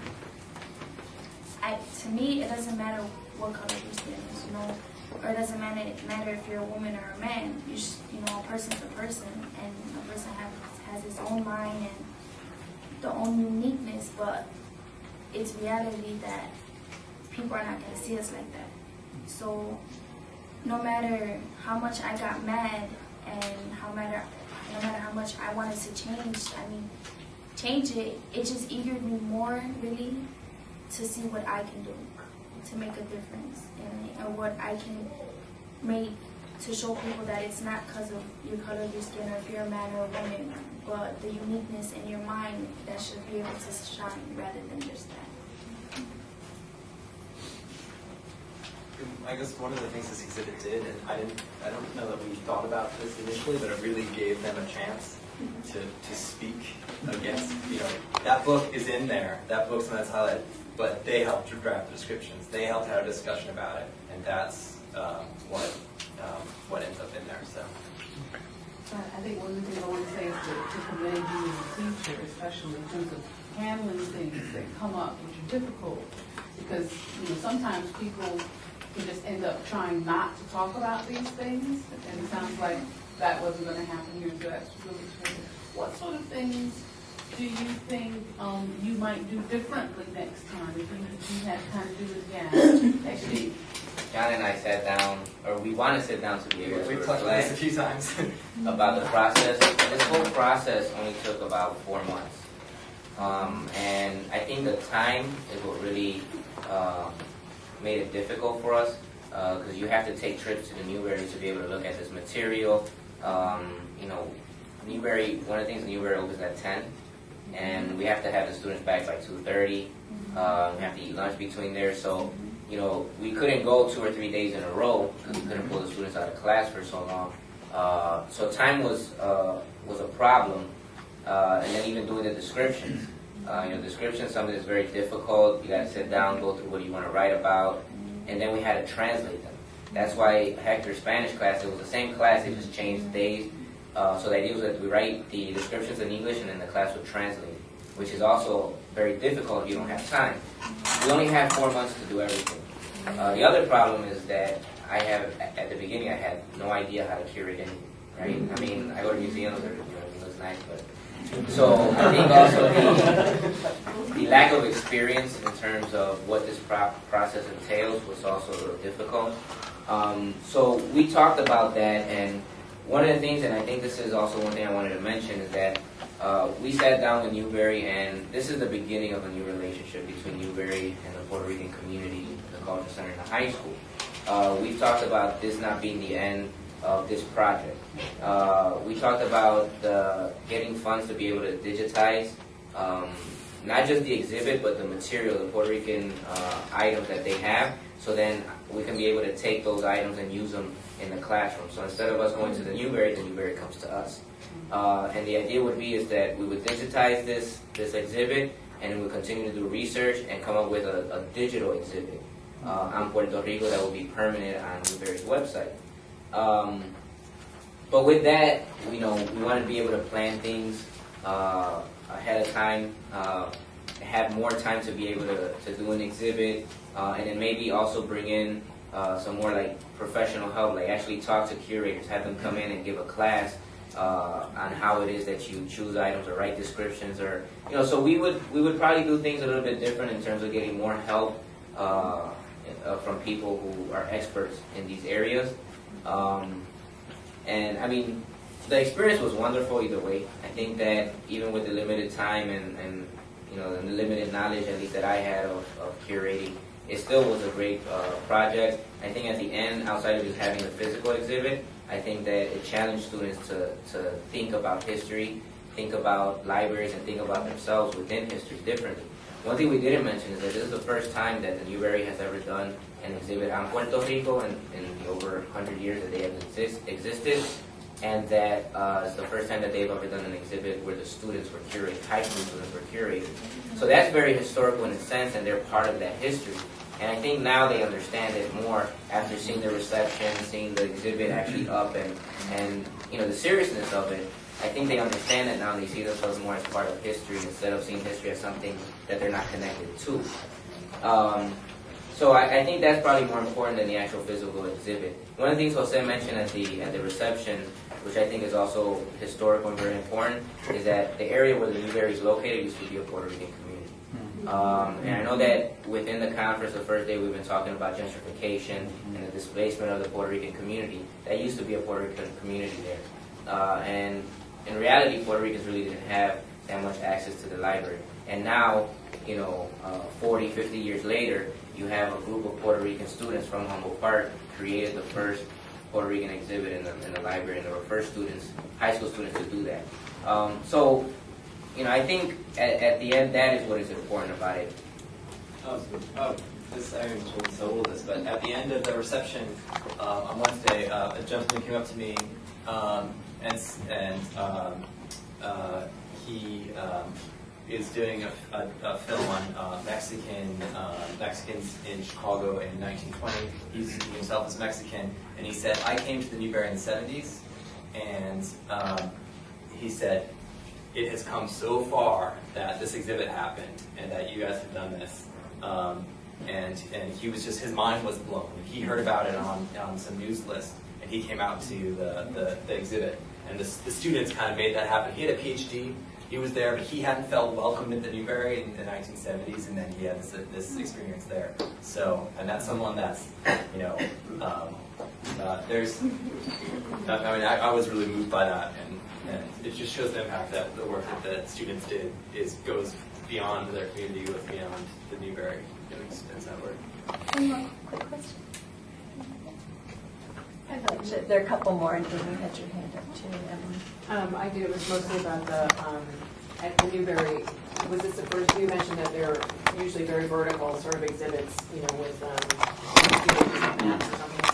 How often do you do these comprehensive viewpoints? And they typically involve. I understand this is the first time that it's been curated by students, but have in the past.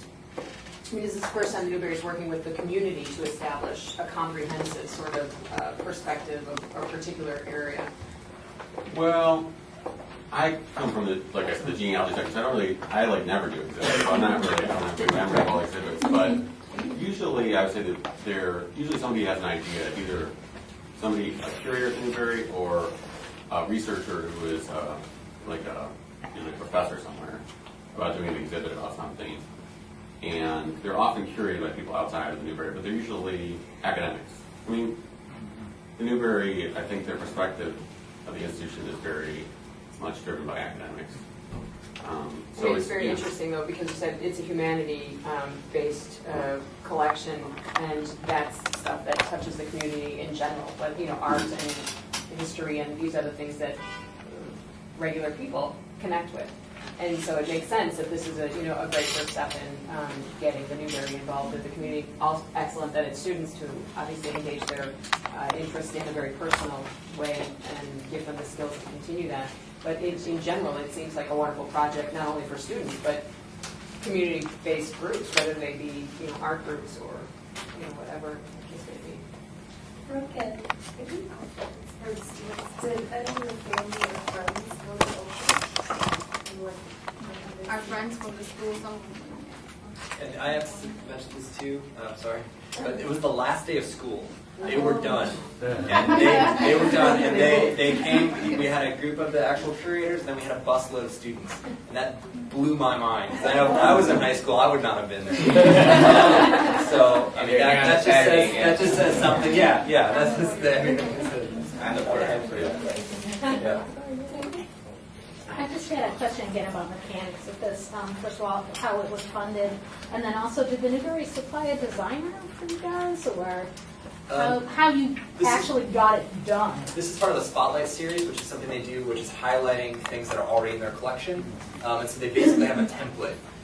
We challenged the model on every level except that kind of mechanical aesthetic level of how they did it. We just produced that exhibit in a completely different way. Usually it's a staff member that's a curator of a specific area that would do it. And I don't know that do they ever have outside people do the Spotlight exhibits? Rarely. Not the Spotlight exhibit. Yes, this is I think the first time anyone from outside has done this exhibit. So having worked there, I knew that this was the one way to do an exhibit and get it out to the public on the cheap. Because we didn't have a budget. Pretty much the students, they chose everything. I mean, the only thing I know one of the things we were given was limits in terms of like we had certain cases that we're going to use that had certain sizes, and that 2 items were taken out because of their condition. But outside of that, we basically chose everything, wrote everything, the title, everything pretty much was on the students. And like John said, they even put the Spanish before the English. So we pretty much had leeway in how we wanted to do it. Okay, thank you.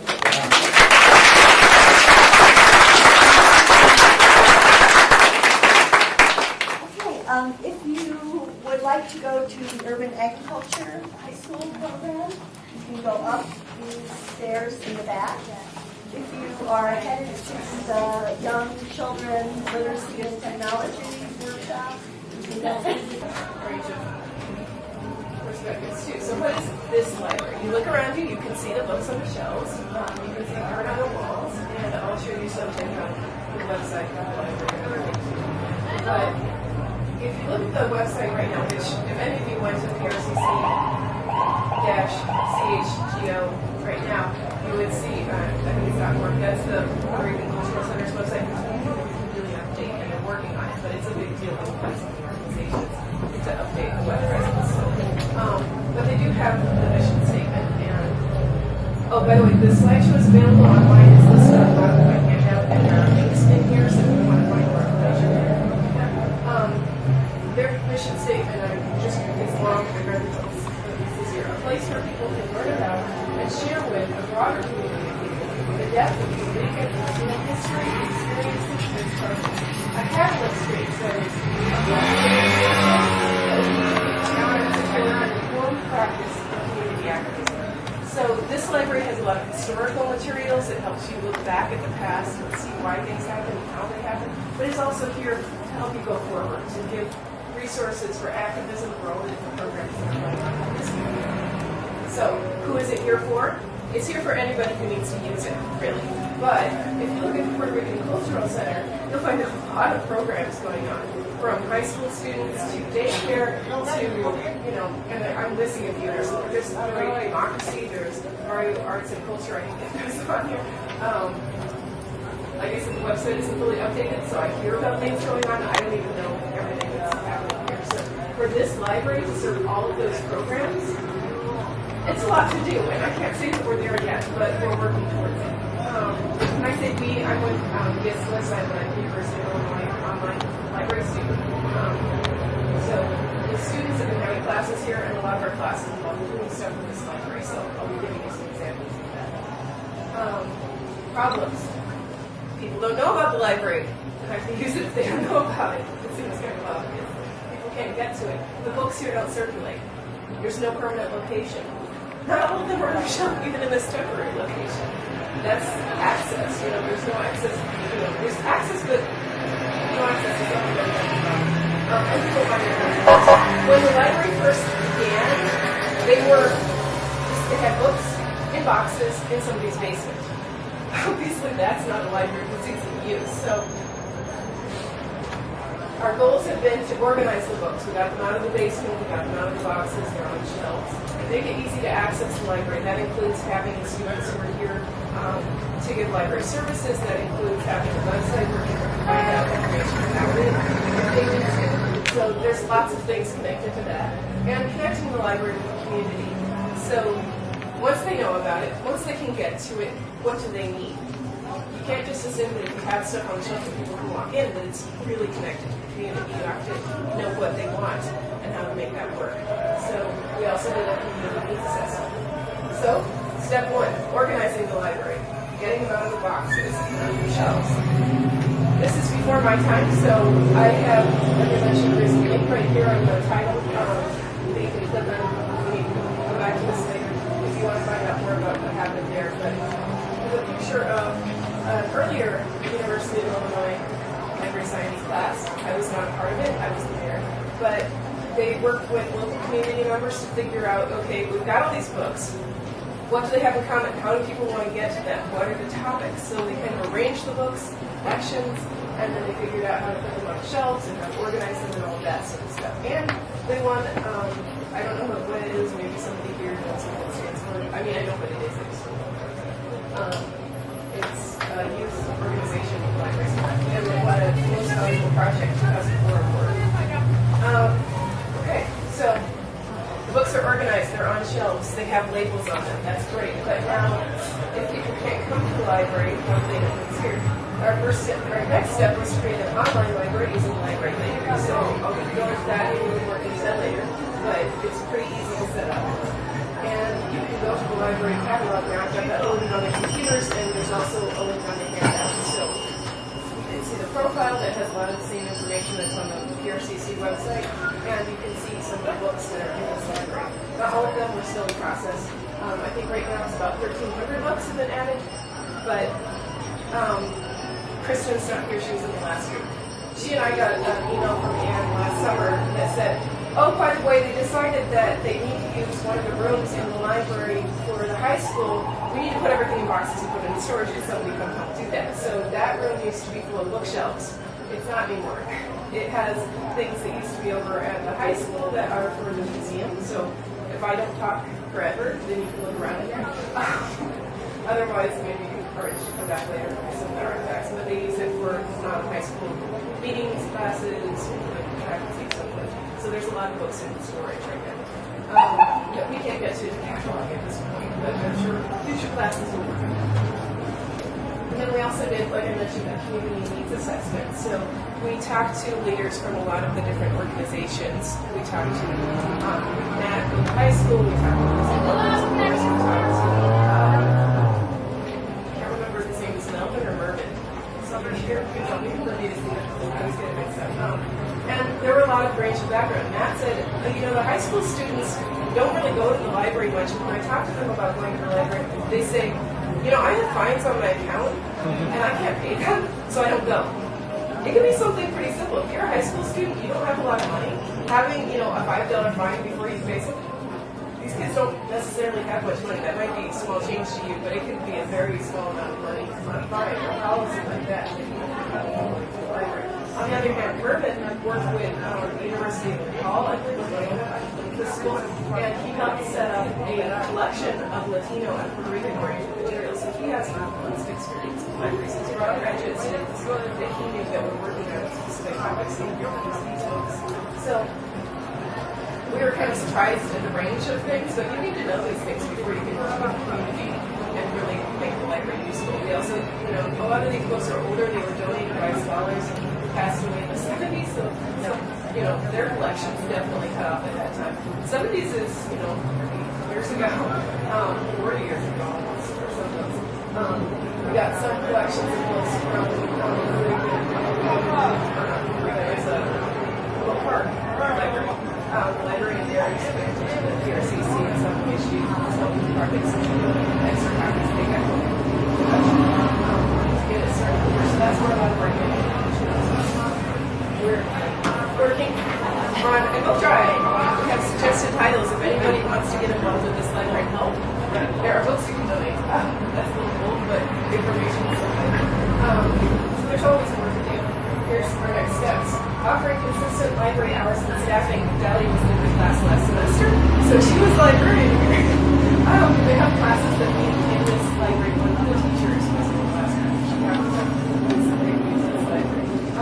Having a permanent location. If you look out the back window, there is a brick building out there. That is the old synagogue that's going to be the new Puerto Rican Cultural Center, and there will be finally a permanent location for the library, which there hasn't been ever. This is temporary still. That's important. We also want to have, besides getting more modern books that are useful for these populations, we also want to have more materials that are from the work that's going on here. If they did a community health study that was published by the Puerto Rican Cultural Center, we want to have that in the library. We want to be able to see what this community has created in this library. There are future partnerships. If you look around the wall, these are original works of art, some of them. There's a great collection of artwork and artifacts here. There's the University of Illinois at Urbana-Champaign. Their library has huge archives, and they teach about archiving, and they came up and looked at things and were very interested in pointing out. So in the future, we may have students who are able to work with them and learn how to really make these things available. You're doing archives similar like that. You help to do the settlement houses online. I think they're thinking about doing something like that with the poster collection, but there's a lot more than you can see.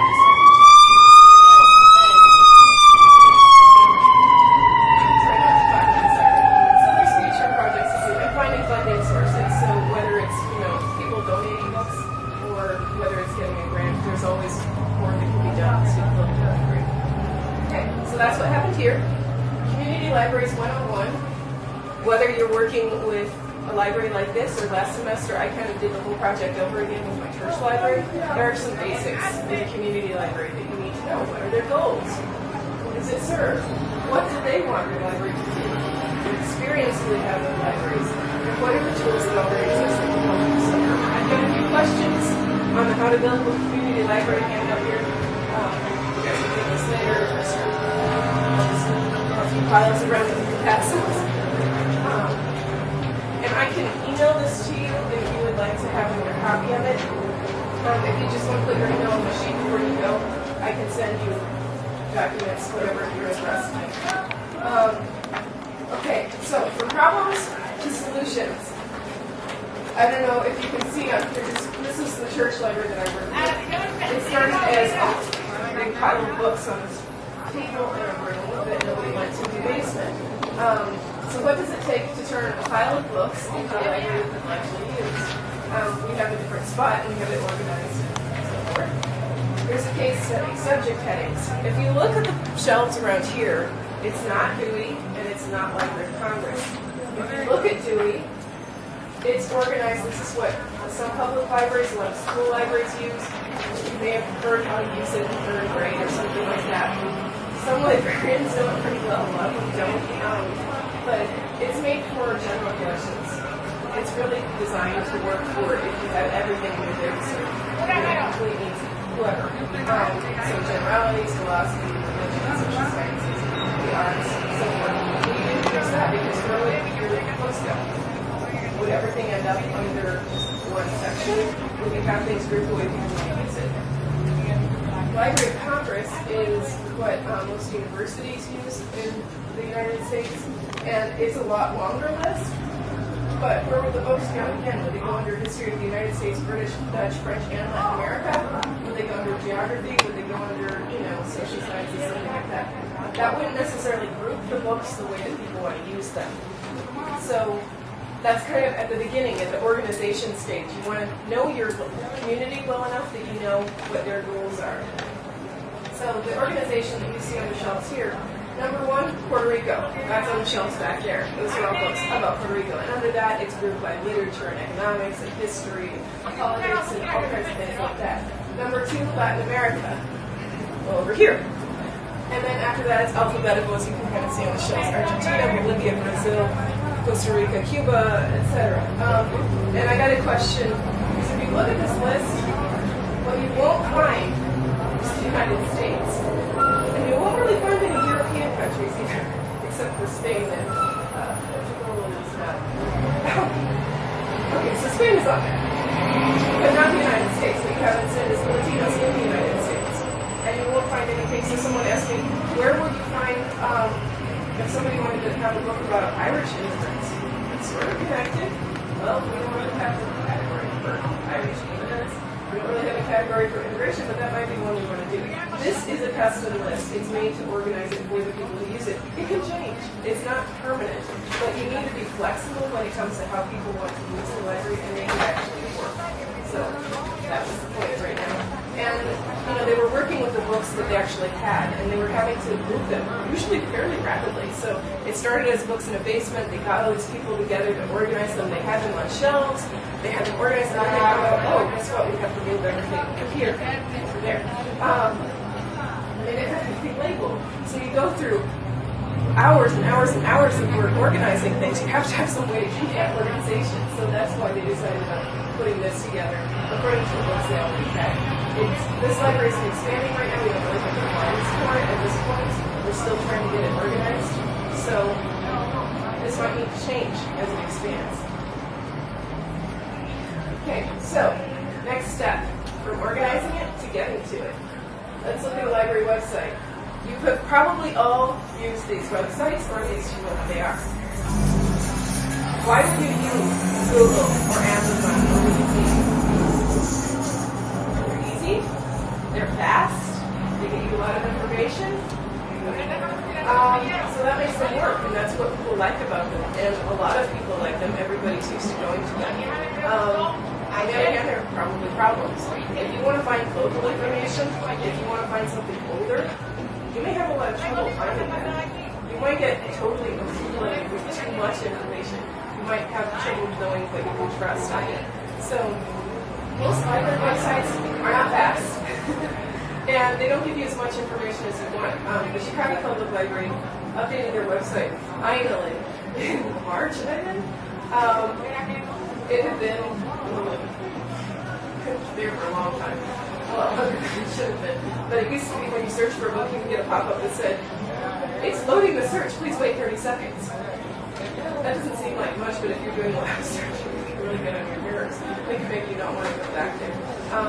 If you finally find a book, you find their subject terms, which maybe don't match what you think it's about. You don't really have a way to find out who the author is. You don't have a way to find reviews like you can on Amazon. There's a lot of things that people have learned to expect in this instant access age that you can't get with most library websites.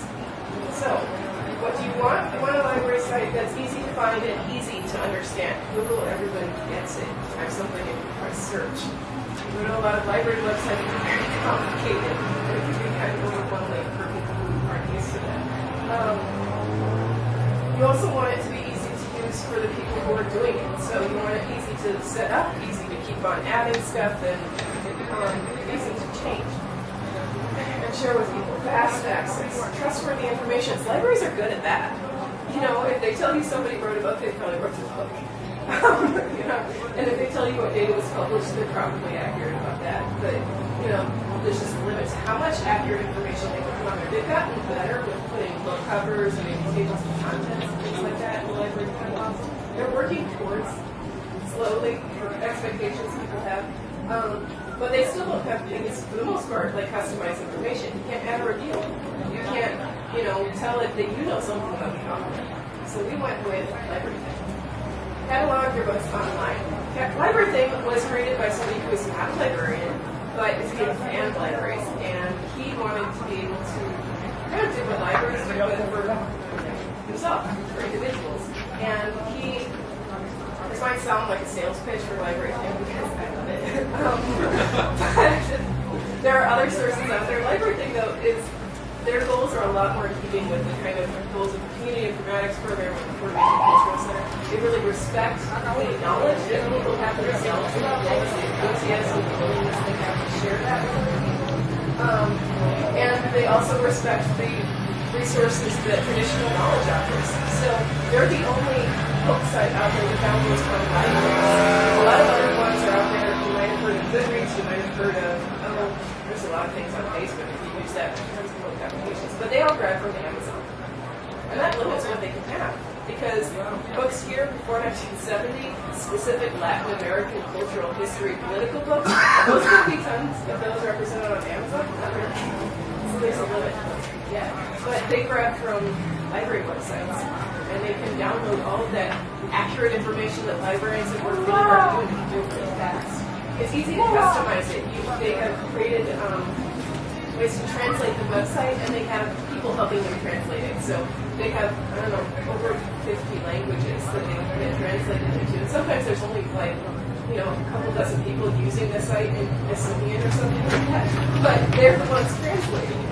And they're the ones who want the tools, so they provided that. You can get it in Spanish, you can get it in English, all that. And it's easy to connect to other people. So if you are really excited about Caribbean cooking, you can start a group. You can get other people together. You can share recipes. You can talk about books. This is a good one. If you're interested in a specific author, if you're interested in specific ideas, it respects the fact that people like to socialize. So some people use it just kind of like as a book club website instead of putting their books on there. There's a lot of connections, and it works to gather the information that people have. So there are pages for the authors, and you can go in there and you can say, I was looking at one earlier for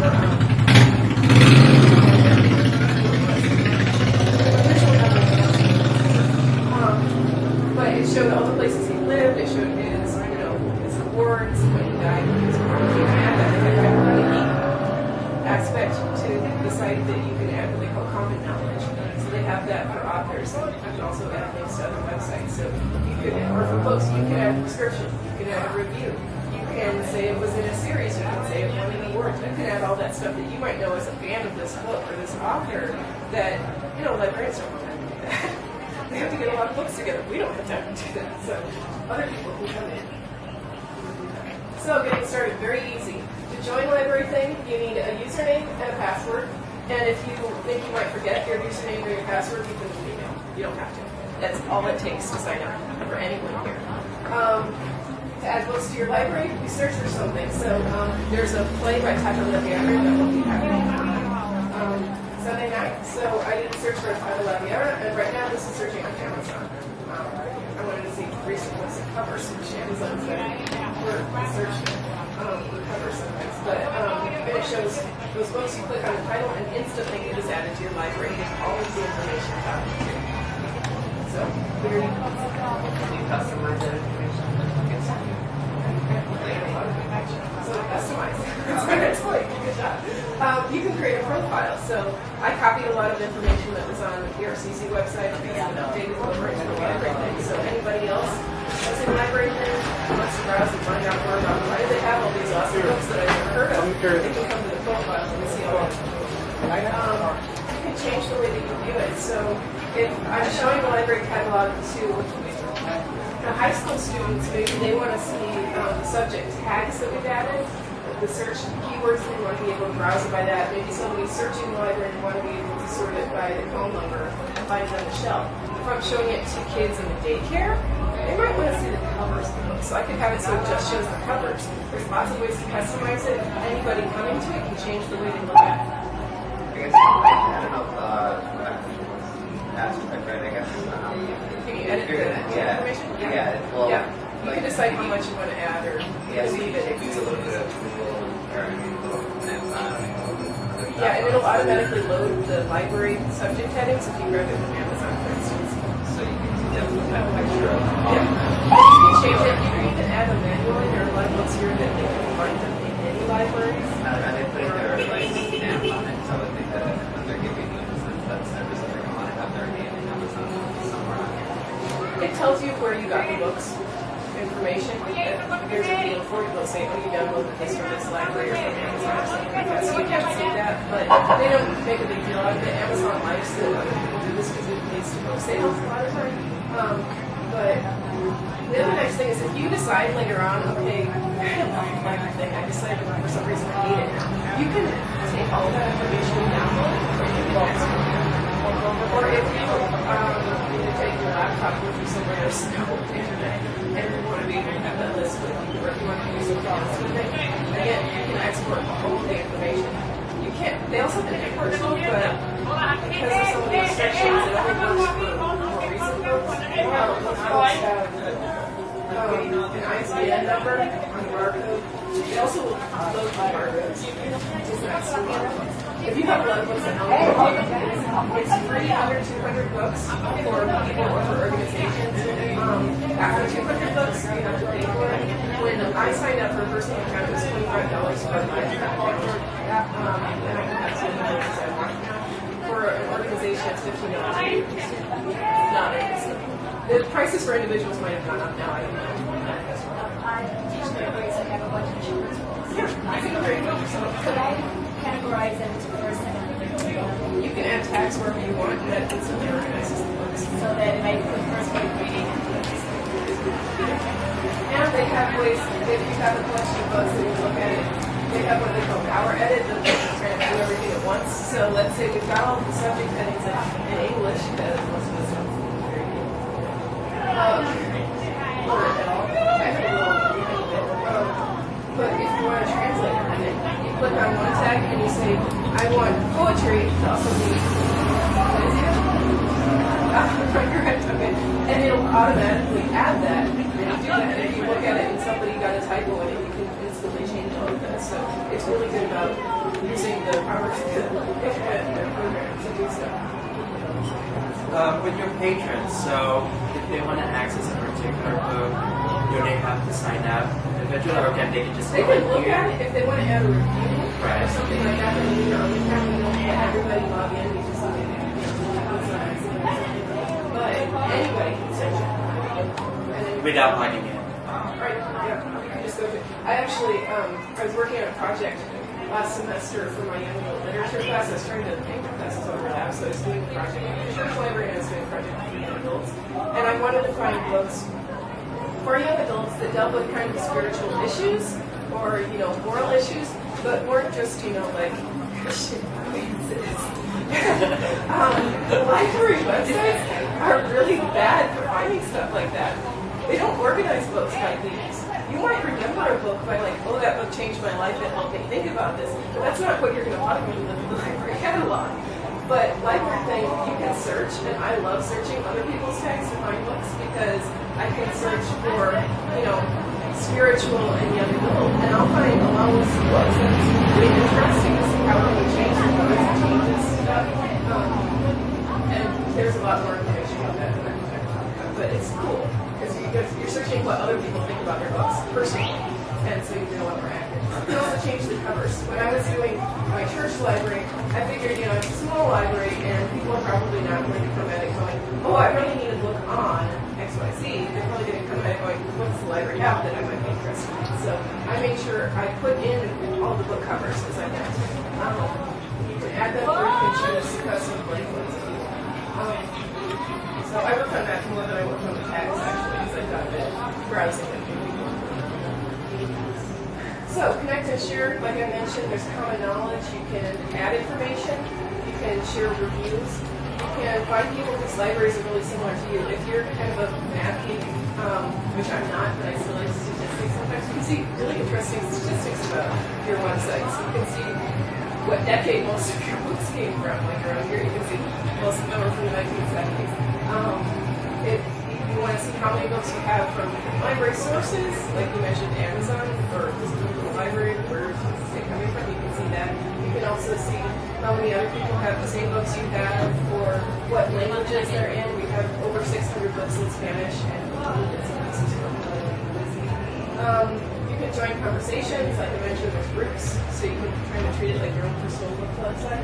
Or they have a blog that will update and tell them, if they just added a new feature, or if they want to talk about the ideas behind what they're doing. They have one blog with its new features and stuff like that, and one that's kind of the ideas. So if you're a librarian and you find this idea of people doing their own book catalogs interesting, they have a post up there right now about tagging that I think I mentioned to you yesterday. It's pretty interesting. Tim Spalding who started it. Did it at the Church Librarian Association conference, and he said, they told me not to change my talk. He said that was a little awkward because he tends to take on kind of more extreme examples. So it was talking about like leather erotica, which is not a subject heading in any library context. But he also talked about things like librarians tend to want to group things as much as possible so that you don't have a lot of different synonyms. So they said, if you look up homosexuality, you'll mostly find books that are against it. If you look up gay or queer, you'll find books that are for it because the words people use reflect their attitudes towards things. If you look for LGBT, you get a totally different list than if you look up GLBT because even acronyms reflect a different perspective. So it can be a fun site to browse around through that. So the handout has on one side kind of the questions you might want to bring to it and a couple of examples of great websites. So I've got library thing on here. Internet Public Library, if you were doing a community library, has a lot of free resources for kind of reference questions and doing research, which might be useful for students. And the Library Success Wiki is a place where librarians can come together and share information. I have this as a PDF. I'd be happy to email it to anybody who would like to have access to it that way. The other side, how to get started with everything. So I haven't taken very many questions, and it's 12 o'clock. How much longer do you guys have? Anybody know? 15 minutes? Okay. Well, here, I'll show you how to join Library Link. It's right here.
on the cold and I know what to do. Give me that shot and I'ma hit it like a movie. This is dropping when she's on, ain't no stopping. Baby girl, I'm like a hostage. For the way your body's hopping. You move it round and round, up to the ground and bring it up. You bring it goes around and bring it up. Don't do that.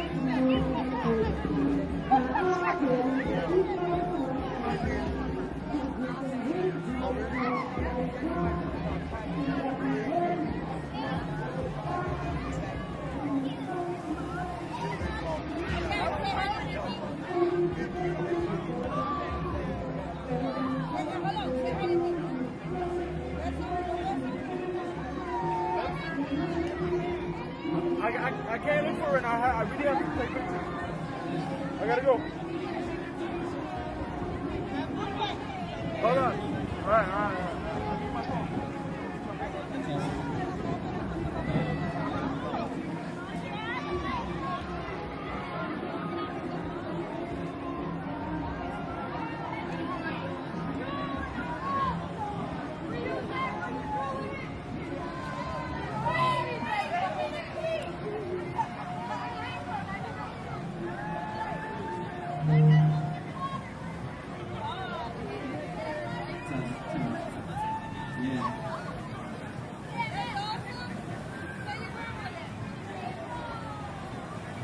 Ni con cárcel ni con bala, esta lucha no se para. Ni con cárcel ni con bala, esta lucha no se para. Para. No se para.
On August 19th, 1970, in the Bronx, New York.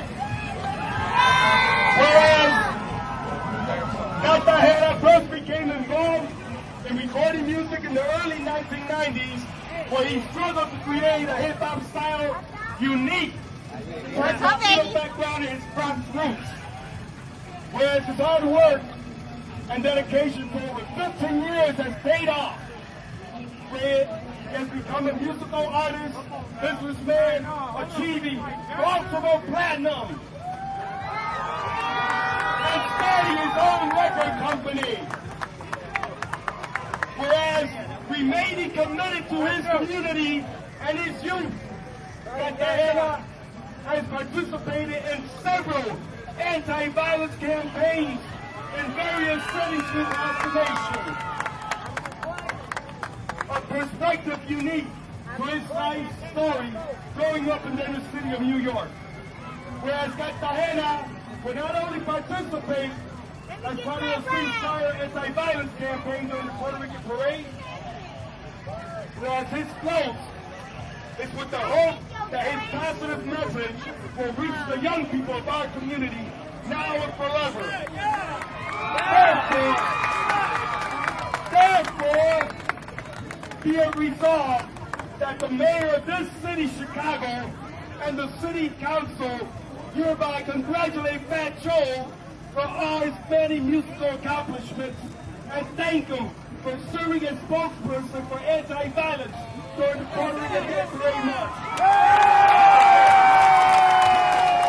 And whereas today, Paseo Boricua, we are declaring this Fat Joe Day in Paseo Boricua. Fat Joe. How y'all feeling out there, everybody?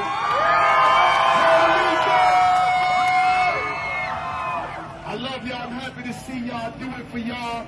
I'm proud to be Latino. I'm proud to be Puerto Rican like y'all. To the little kids, I come from nothing. I come from the projects. So if Fat Joe made it to be successful, you could be successful as well. Viva Boricua. Thank you.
This is ceasefire.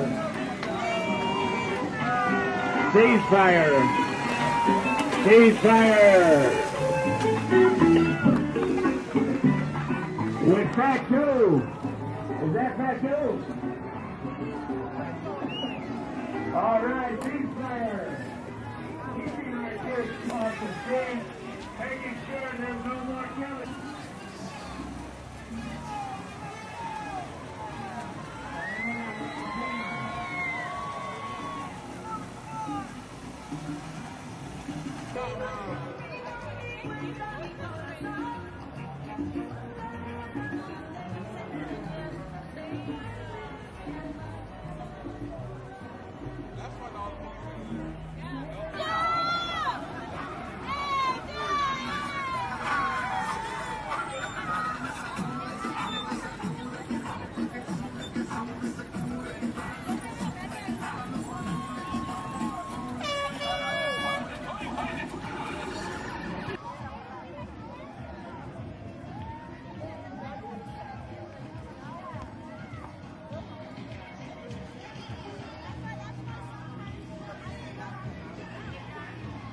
Hi, Jen.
Got good footage?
Up and down this bitch.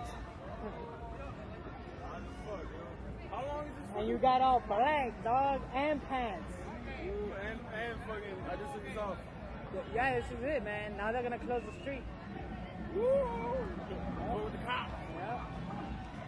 I'm about to go take a nap. You know?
Occasions where you feel like what you had hoped was going to happen in your life didn't happen, but then another door opened. So I had been a high school teacher for the Chicago Public Schools during a contract negotiation, one of the lowly first-year teachers. So I'd been brought back to substitute really suddenly and felt like, oh, my dreams of being a teacher and engaging youth are over. And then I found out about this job at the Puerto Rican Cultural Center, and it ended up that the Puerto Rican Cultural Center was a much better fit for me, definitely, than the Chicago Public School System had been. I didn't know very much about Puerto Rico at all, but one of the things that really was the connection between me and the work of the Puerto Rican Cultural Center is I'd done a lot of work on Paulo Freire as part of my senior thesis. And so in terms of my pedagogy and worldview, there was a lot in common with the Puerto Rican Cultural Center. And now I can't imagine, thinking that, oh, my life is over and I'm not going to be a teacher. I can't be in the public school system. I can't imagine what my life would have been like if I hadn't started working at the Puerto Rican Cultural Center. So that was in '93, and so now about 15 years later, I'm still doing some work here. Right now, I am I was the director of the Family Learning Center for about 6 years, and then I took a little sabbatical and did some doctoral work at the University of California, Berkeley, in the language literacy and culture department, and I returned back. And when I said I wanted to do my graduate work in California, the state local said, "Oh, you're never coming back. You're going to stay over there. We're never going to see you again." And so I did come back actually after 4 years of doing my doctoral studies and did my dissertation, doing in-depth interviews with women at the Family Learning Center who were returning to school to get their high school diploma, and I looked mostly at their kind of educational and familial experiences, as well as kind of their academic identities as learners, and as mothers, and above all, as Puerto Rican women and Latinas. Since then, I have tried to continue that dialogue. So now I'm a faculty member at UCal, which, as many of you know, is 60 miles away from here in a very rural area, but I still live right around the corner where I lived during my dissertation work. And so I've tried to continue that dialogue between what I feel like have been some of my different intellectual realms. Because as I said, I felt like my desire to attend graduate school in the first place really was generated here by my work at the Puerto Rican Cultural Center. And so I've tried to take some of those academic and community spaces and merge them, but I must say it hasn't always been a seamless process, and sometimes it's hard to kind of fulfill some of those requirements of the academy at the same time that you try to repay some of the debts that I feel like I owe to the Puerto Rican community here. And so my dissertation was one way to do that, but I'm still trying to find ways to kind of merge those two realms and keep them in dialogue with one another. One of the ways that I've tried to do that is this is the first weekend of the Community's Intellectual Space Conference, but it's also the first weekend that initiates a class that I'm teaching here in the community, and I have some students who stood up earlier who are over here as part of a class in a community. They're all doing community-based research projects, kind of building on ideas of community of practice and looking at different community sites as places where, and sites and spaces where members gain very important kinds of skills and knowledge and are mentored into certain kinds of roles. And so they'll be spending time with the Participatory Democracy Project. They'll also be spending time at the Senior Liberal Down Homes doing some interviews. They'll also be interviewing IHIS students very interested in music education, and she'll be looking at a lot of the musicians you saw in the parade. She'll be interviewing them. So they're finding ways to take some of their own academic and research interests and kind of connect with the community here. And for many of them, this is the first time, this weekend is the first time this community in a Thailand. So that's really exciting for me, and I feel like it's one way that I'm trying to merge those two realms. I'm also very excited to be introducing this panel, and I think it will provide a really yesterday I was talking with another person at this conference about how so much of the stuff that when we were in graduate school that we read about in the academy and theorizing about the types of education and pedagogy that should be going on in communities is happening a lot right here. And it's also happening in other communities around Chicago. So for me, it's exciting to see people from other institutions who are doing this kind of work to be able to engage in that dialogue, in that cross-community dialogue that is a theme that we've talked about throughout the conference. So without further ado, I'd like to introduce our first speaker. I'm going to introduce the speakers one by one, and they'll present for about 20 minutes, and then after that time, we'll have plenty of time for discussion and questions and dialogue. So our first speaker is Howard Rosing, and he's the... I just wanted to let you know that unfortunately Anthony is not able to join us. She was on her way back to Champaign from a trip to California, and she started having medical problems. So her doctor told her she needed to just stay home and rest. So we think that she's doing fine. She said she's with us in spirits. She said send her regards to all her compañeras. She's very sorry to miss the others on the Thank you, thanks for sharing that. So our first speaker is Dr. Howard Rosing, and he's Executive Director of the Irwin W. Steen Center for Community-Based Service Learning and Community Service Studies at DePaul University. His work focuses on social justice, service learning, and community-based education with an emphasis on participatory community engagement. Thank you.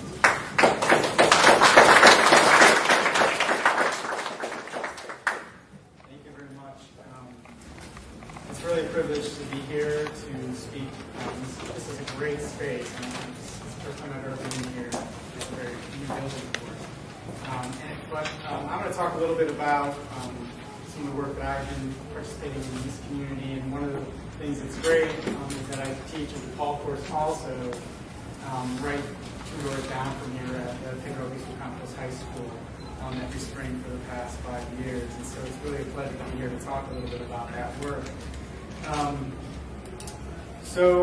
My paper and discussion discusses an approach to teaching and learning that encourages instructors and students to recognize how objectification of communities and the position of the academy through social science methods is a privileged practice constructed upon historical race, class, and gender inequalities, and preconditioned by a colonial structuring of the university as pillars of knowledge.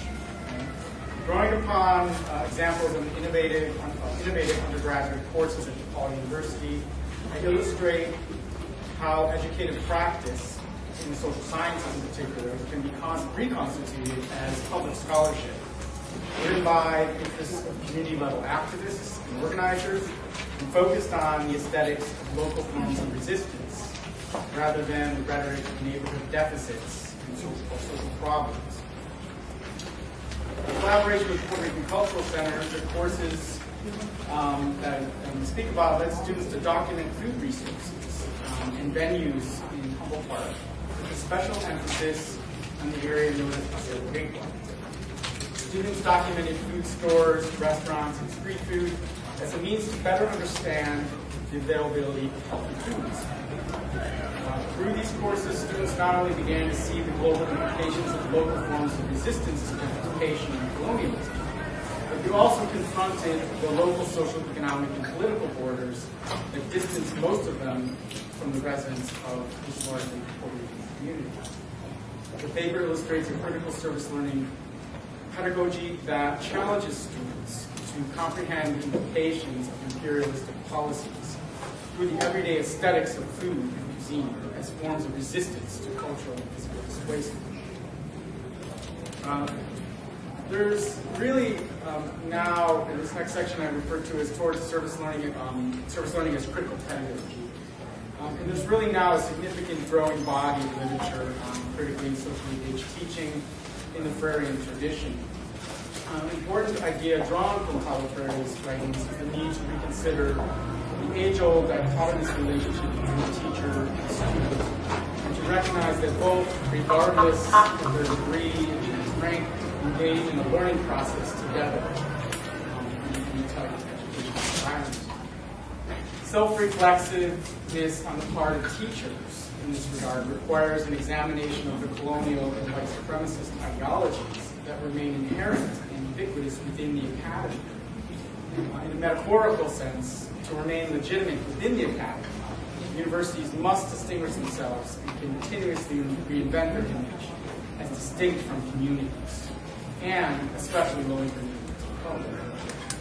The latter, the neighborhoods of color, are asked to look up to the institutions of higher income as their way out of the neighborhood.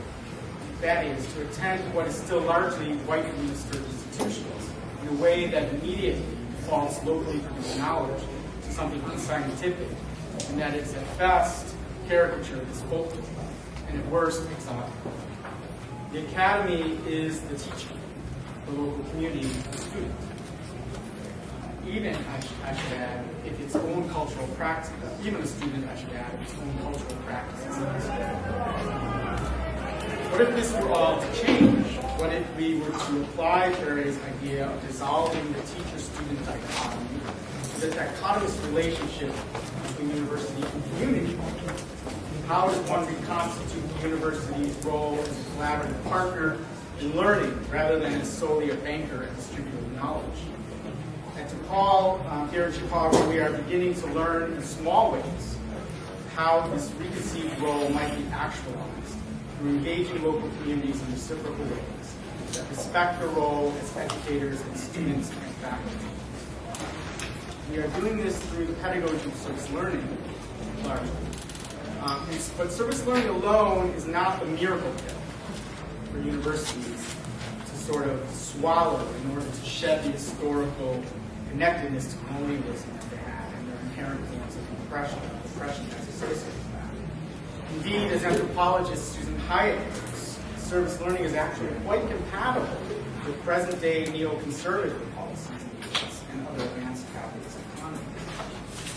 In particular, such pedagogies are harmonious with neoliberal structural adjustment policies that have continued to systematically dismantle a number of long-standing social policies, while governments deceptively push the population to volunteer at local homeless shelters to eat.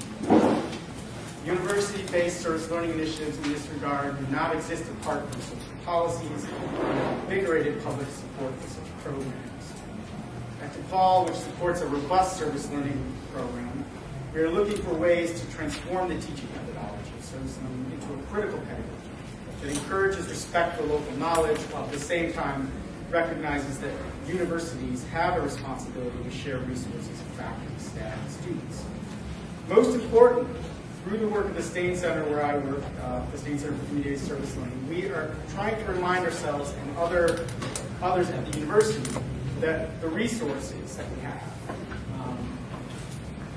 continue to be built on the backs of those that are theoretically being served in the community. And we need to keep that in mind. The Stain Center is an academic center at DePaul that is charged with supporting faculty, students, and community organizations and carrying out community projects as part of their courses. The center's mission reflects a concern with historical tendencies of higher education institutions to treat low-income, exploited, oppressed groups as laboratories for personal scholarship and ultimately institutional prestige rather than as collaborators in responding to underlying social, economic, and injustice. DePaul is located in the urban core of Chicago, and with its main campus in the north side neighborhood of Lincoln Park, slightly northeastern. University in Chicago, as it's fairly well known,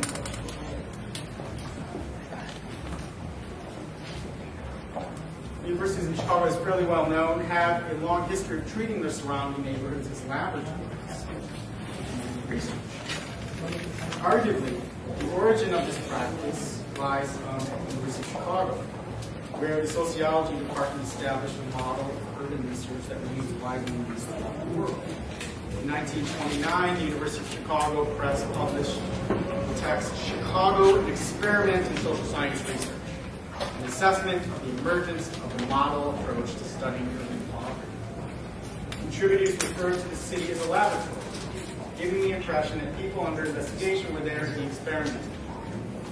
In 1931, review of the book by McGee, author, notes that the president of the University of Chicago responded to the question, what is the matter with Chicago? By asserting quite as simply an experiment in social science research.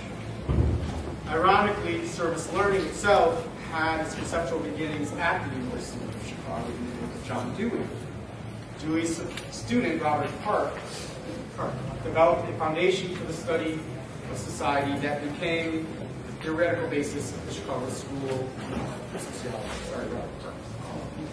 Dewey was also a friend and colleague of Jane Addams, who founded the Hull House in Chicago's southwest side. The Hull House, which is widely considered to be the most successful settlement house in the U.S., provided an inlet for the University of Chicago researchers to conduct urban and community studies on poverty and immigrants, among other issues. Survey and mapping methods, and more importantly, the way communities and groups were conceptualized and framed as objects of study were indeed groundbreaking for political sociology. Nevertheless, over time, the paradigm left a pessimistic social residue in the community that continues to be articulated today as skepticism from community leaders about being studied. Given its ancestral roots, service learning can be perhaps erroneously conceived of by community groups as simply another tool for the universities to use their communities for building academic careers and prestige. The inherent privileges derived from this history are important for students to comprehend as they venture out to serve in collaboration with groups. The next section I refer to as really learning the political aesthetics of food in Humboldt Park. The collaboration between the Stain Center and the Puerto Rican Cultural Center dates back to the early 2000s, when the relatively new Stain Center staff sought to partner with institutions in Humboldt Park to engage DePaul students in service learning projects. The Stain Center benefited from the presence of DePaul graduates who were active members of this community and who held positions at the Cultural Center and its affiliates. For reasons that cannot be fully articulated today, the relationship between the university and DePaul University and the Puerto Rican community had not always been very positive. The neighborhood of Lincoln Park that hosts the university was once predominantly Puerto Rican and working class community, a context that changed during the 1970s and 1980s as DePaul purchased considerable amounts of property around the university, contributing to the impending gentrification that eventually displaced residents into neighborhoods of Westtown, Logan Square, and West Park. As we engaged PRCC in the early 2000s, DePaul was reminded of the privilege quality that the university carried into the community as it strove to serve quality that also carried the presumption that knowledge comes solely from the academy. During the first couple of years of the partnership between the Stain Center and PRCC at the university, numerous students were placed at PRCC programs to provide support. In 2004, Stain Center staff proposed a foundation course in the Falls Community Service Studies minor, CSS 201, Perspectives on Community Service. He taught to the fall students as an immersion course off campus at Pedro East High School. The course, which I've had the privilege to teach, was piloted at the high school in the spring of that year and continued to be taught in the community during the spring term for the past 5 years, and we're just finishing up the term right now. Students attend class at the high school once a week and return to the community to engage in service learning projects and one other time per week, largely with PRCC programs. In addition to this course, numerous other DePaul courses developed more permanent partnerships with PRCC programs to make the Humboldt Park community the most important collaborator in service learning for the university. Consequently, DePaul has begun to rebuild its once damaged relationship with the Puerto Rican community. We still have plenty of work to do. The Stain Center now is managed by a DePaul graduate, formerly directed a PRCC program, who was a Puerto Rican resident of Humboldt Park. Moreover, she has agreed to teach the course CSS 201 off campus at the high school this coming fall. So this delicate rebuilding of the relationship between DePaul and the Puerto Rican community in Humboldt Park has opened up opportunities for me as an instructor and the State Center administrator to explore new community-focused forms of collaboration for teaching and learning. In the fall of 2007, I proposed to Jose Lopez, the director of PRCC, to have students in my anthropology course titled Anthropology 390, The Cultural Politics of Food, research Puerto Rican recipes and restaurants that could be included in a cookbook and guide geared toward members of the community suffering from food-related ailments such as diabetes and obesity. A couple of years earlier, a study published by the Sinai Urban Health Institute in 2004 documented significant evidence of a gross disparity between levels of diabetes and obesity in Humboldt Park and other neighborhoods of the city. Anthropology 390 students were asked not only to collect recipes, but they visited Puerto Rican restaurants throughout the city to collect menus and ethnographically describe social settings. The goal of the project, which is still ongoing actually, is to have a nutritionist and dietitian analyze the cookbook recipes and restaurant menus and provide culturally sensitive suggestions for the dietary needs of diabetic and obese residents in the community. As part of the anthropology course, I invited Jose Lopez, who is himself background, to guest speak about the political history of Puerto Rican food and the impact of migration and displacement on the diets of this community.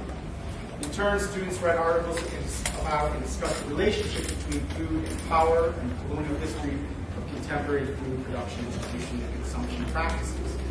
In addition, Miguel Morales, the former director of Co-op Humboldt Park, the PRCC program charged with responding to the disproportionate rates of food-related illnesses in the community, guest spoke about the challenges of responding to such health issues within a low-income community facing the assault of neighborhood gentrification. As the students and I learned about the impact of colonialism and gentrification on the Puerto Rican diet, both on the island and in the diaspora, we proceeded to conduct field research on 11 Puerto Rican recipes. As I reviewed the students' ethnographic descriptions of the restaurants, I learned about the interesting ways in which students were conceptualizing the aesthetic quality of food within the Puerto Rican community. The students, most of whom on the first day of class acknowledged they had little to no knowledge about Humboldt Park or the Puerto Rican community, have begun to articulate the importance of certain foods in Puerto Rican cuisine, as well as the unique way that Puerto Rican identity was expressed in restaurant design. The foods and the decor of the restaurants reflected a larger historical context where expressions of identity through cuisine and interior design were not simply a nostalgic form of ethnic pride. In the context of gentrifying Humboldt Park and U.S.-controlled Puerto Rico, students began to see Puerto Rican restaurants as a reflection of a political aesthetic that challenges the onslaught of outside real estate developers who seek to transform the neighborhood basically into another Lincoln Park.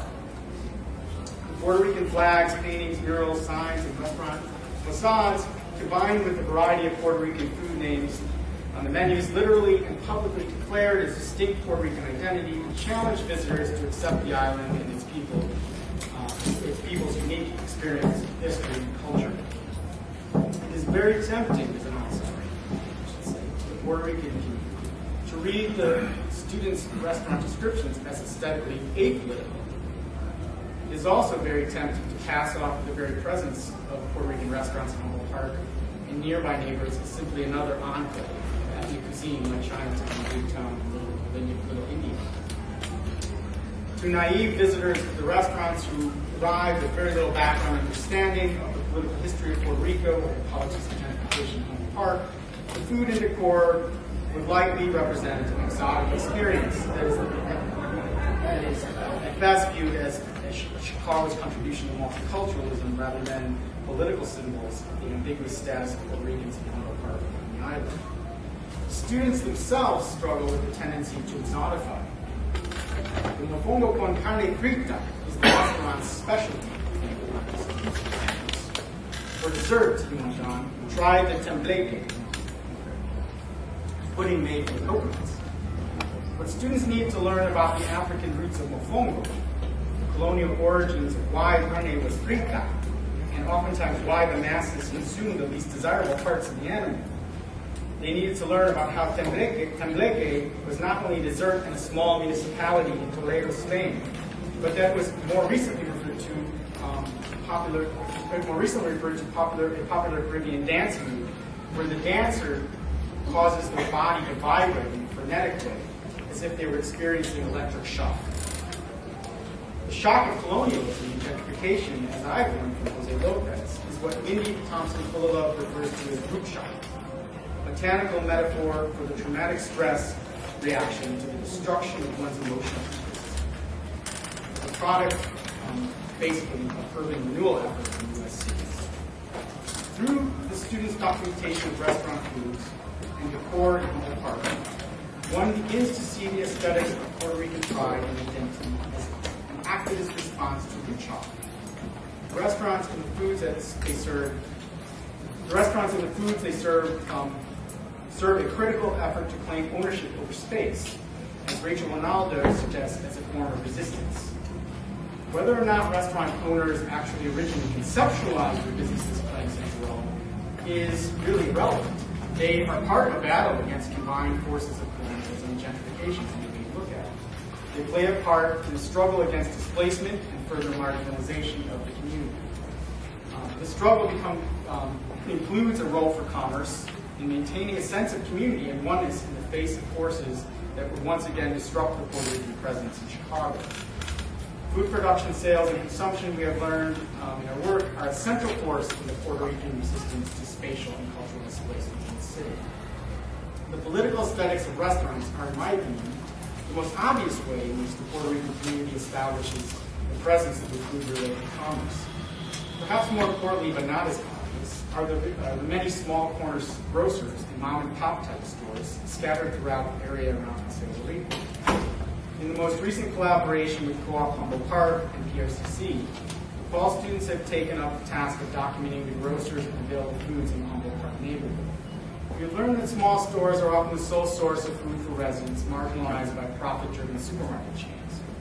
In a neighborhood and community that sustains some of the highest levels of nutrition-related ailments in the city and country, one cannot dismiss the importance of accessing healthy food resources such as fresh foods and vegetables. Co-op Humboldt Park offered a community response by creating innovative projects to increase access, such as El Conuco Farmers Market on Paseo Rico, the Farm to City Market Basket Program that delivers shares of produce each week for households to purchase, and the Produce Mobile right here in the park that delivers free fruits and vegetables to neighborhood residents. These are all projects that my students have supported through service learning throughout the years. The learning in these projects is about comprehending how accessibility to such foods is not exclusively the problem of small stores that face high financial risk of supplying highly perishable fruits and vegetables. These stores are embedded in a broader regional political economy of urban change that has resulted in an investment in food distribution to serve mostly middle class and affluent customers. Students and I have learned from researching food stores in Humboldt Park that the stores survive through offering less perishable foods, milk, bread, rice, and you can see this on the maps that we put together, rather than more financially risky produce. Most importantly, they sustain themselves by selling high-margin products such as packaged snacks, processed foods, and bottled beverages, including liquor. Consequently, the stores generally lack availability of fresh fruits and vegetables that are critically important to Puerto Rican cuisine and to the well-being of residents. Nonetheless, many of the stores actively participate in a political aesthetics that challenges Puerto Rican displacement and gentrification. This is most obvious in the store's names, such as Yauco Foods and Liquors, Yabacoa, La Nueva Puerto Rico, Quarantena Food and Liquors, Paseo Boricua Grocery and Deli. Some of these represent towns in Puerto Rico that are agricultural growing in some of the largest agricultural growing regions of the island. Yauco, for example, is in the heart of the coffee growing region. Yabacoa is really the center of the historical sugar industry. It can also be seen in how many of the stores act as social and cultural outlets for neighborhood residents, drawn by the need to purchase and consume food in proximity to their homes, in familiar, communal, and I might say Puerto Rican spaces. The threat to the community of losing any of these important and culturally central social spaces, glued together as they are by a unique environment of food procurement and consumption, is very serious. As most residents remember, such removal of Puerto Rican stores and restaurants has occurred multiple times in Chicago, and most recently just within a few blocks of Paseo Boricua in the Westtown neighborhood. Perhaps one important application of the student study of food resources will be to further engage food retailers to find ways of building their economic capacity to sell kinds of healthy foods that have been historically central to the diets of the. To conclude, what I've relayed in this paper is an approach to teaching and learning that challenges students and instructors to recognize the problem of simply objectifying communities as academic experiments. Service learning and community-based research can and should be a shot of humility in the core of the academic world that is increasingly oriented toward commodification of education. The cure is hopefully to untangle the ivy that has historically separated the academy from directly engaging surrounding communities and addressing, as opposed to simply objectifying, critical social issues. This separation, one might contend, has a role historically in legitimizing underprivileged associated with myths of meritocracy and equal opportunity in the United States. The failure of urban universities to commit resources directly to challenge inequality, I would argue, stems from their depoliticization based on professed needs to remain scientifically objective. The problem is that this professed objectivity fails to recognize how marginalization and oppression of nearby communities, and more importantly, the aesthetics of resistance to that oppression, as I have highlighted through the lens of food, were often the material and symbolic outcome of the university's contribution to misguided and racist policies of urban renewal. Thank you.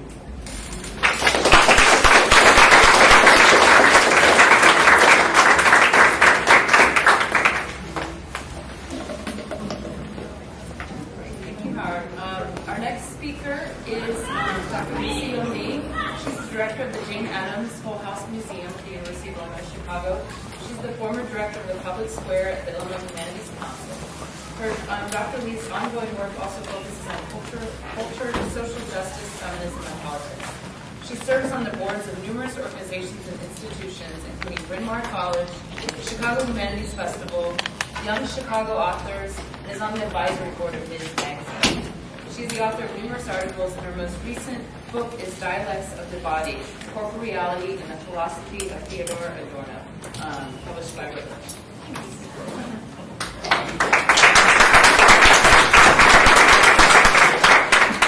Thanks so much to the organizers for inviting me here. Thanks so much, Howard, for talking about how jams left a pessimistic social residue. It's a good lead-in for my talk. Very exciting. No, I'm excited to talk a lot about that, and I think Well, I'll do a little bit of a defense of Jane Addams, but I think also because she's been so sort of sanitized and defanged in our sort of popular consumption of these historical icons, that there's a lot of tension between sort of the historical way that we remember these social movements, and then also sort of what really was happening and who didn't know what was really happening. And so, as was mentioned, I'm the director of the Jane Addams Hall House Museum, and that's at 800 South Halstead, down the street. And it was really at one point the most famous address in the world. And not just because it was the home and the workplace of Jane Addams, who was America's first woman to win the Nobel Peace Prize, but really she was known around the world as an internationalist, as an anti-imperialist, and a pacifist. And she was really admired not just for her commitment to end militarism abroad, but because she really believed that you needed to create the conditions for peace to flourish in our neighborhoods and communities. And peace for Jane Addams was not just the absence of war or strife, but it meant agitating for public housing, for public health, fighting for immigration rights, labor reforms, anti-sweatshop laws. She advocated for free speech and created opportunities for dissent and dialogue. And the women and men who lived and worked at Hull House helped to found the nation's first juvenile justice court. They established the first factory inspection laws and laid the groundwork for occupational safety. And Jane Addams herself was the original founding and charter member of both the ACLU and the NAACP. And so that's just sort of the short list of some of their accomplishments. A settlement house, for those of you who are not really familiar, was an approach to social reform with roots in the late 19th century. And it was really a method of addressing the rise of urban issues that developed with larger cities. And so instead of thinking one could objectively view these issues from a distance and solve problems from afar, settlement houses believed that you needed to really move into the community, and instead of offering services or simply offering services, you also had to offer solidarity. And that it was really important to come up with both the questions and the answers in order to find the solutions to poverty and injustice. And in this process, Addams believed that sort of privileged white reformers had really as much to learn from the immigrant population, and that their lives would be transformed as much as the immigrants that they were perceived to be helping. And really, a lot of the work that goes on here and in many other community organizations, sort of harkens back, I think, to that sort of legacy. And we think a lot about at the Hull House Museum today, sort of someone like Ella Baker, who, one of the leading mothers of the civil rights movement, who really promoted this idea that student volunteers who were working on voter registration in rural Mississippi or Georgia and Alabama in the 1960s really had as much to learn from the sharecroppers and peasants. She was really skeptical that they would really come in and teach people things, but instead, like this really radical reversal that is worthy, I think, of Jane Addams, that the students from colleges and universities had everything to learn from the oppressed people themselves, and that volunteers with all of their formal health learning and education and degrees were really in the deepest need of help and education. And Jane Addams, in her most canonical essay about social segments, really talks a lot about the subjective need for the settlements and the objective need, and how she understood that she herself and the privileged white reformers were going to be transformed in this process. One of the first things that Jane Addams did with the co-founder Ellen Gates Starr at Hull House when they moved into the Hull Mansion in 1889 was establish Chicago's first public art gallery.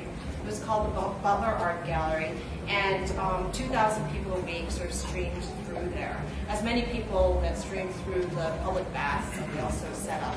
And, this was, at the time, in the 19th ward of Chicago. It was most of Chicago's immigrant population lived there. It was the site of most of the large factories, the sweatshops, and the tenement slums.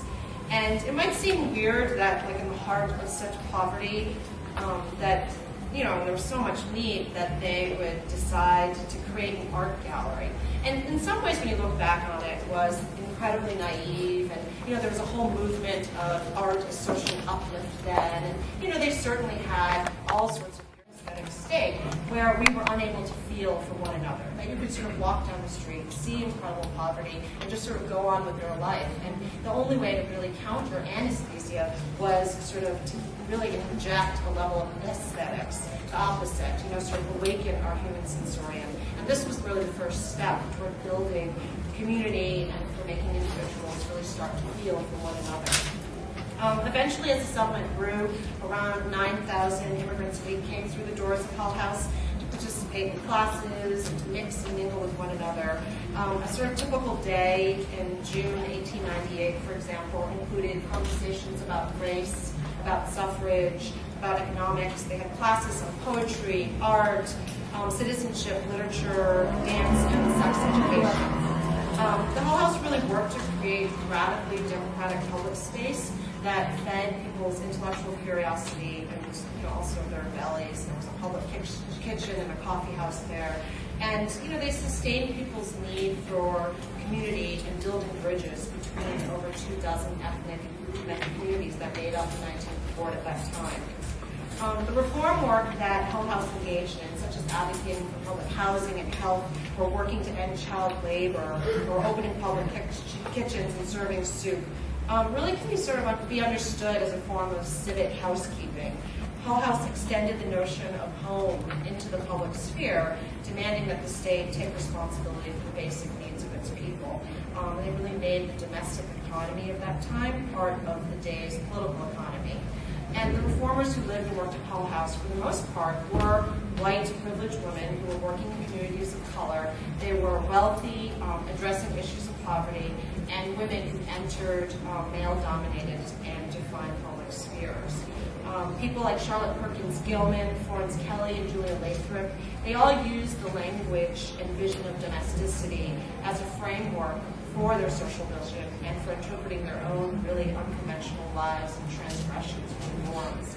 And if you think about, throughout history, the excluded have always flipped the script and creatively used what has been most narrowly defined and prescribed to them as a weapon for taking hold of and grasping cultural apparatuses. And the Hull House reformers really did that. They just placed all old forms of domesticity into new frameworks and really changed their significance.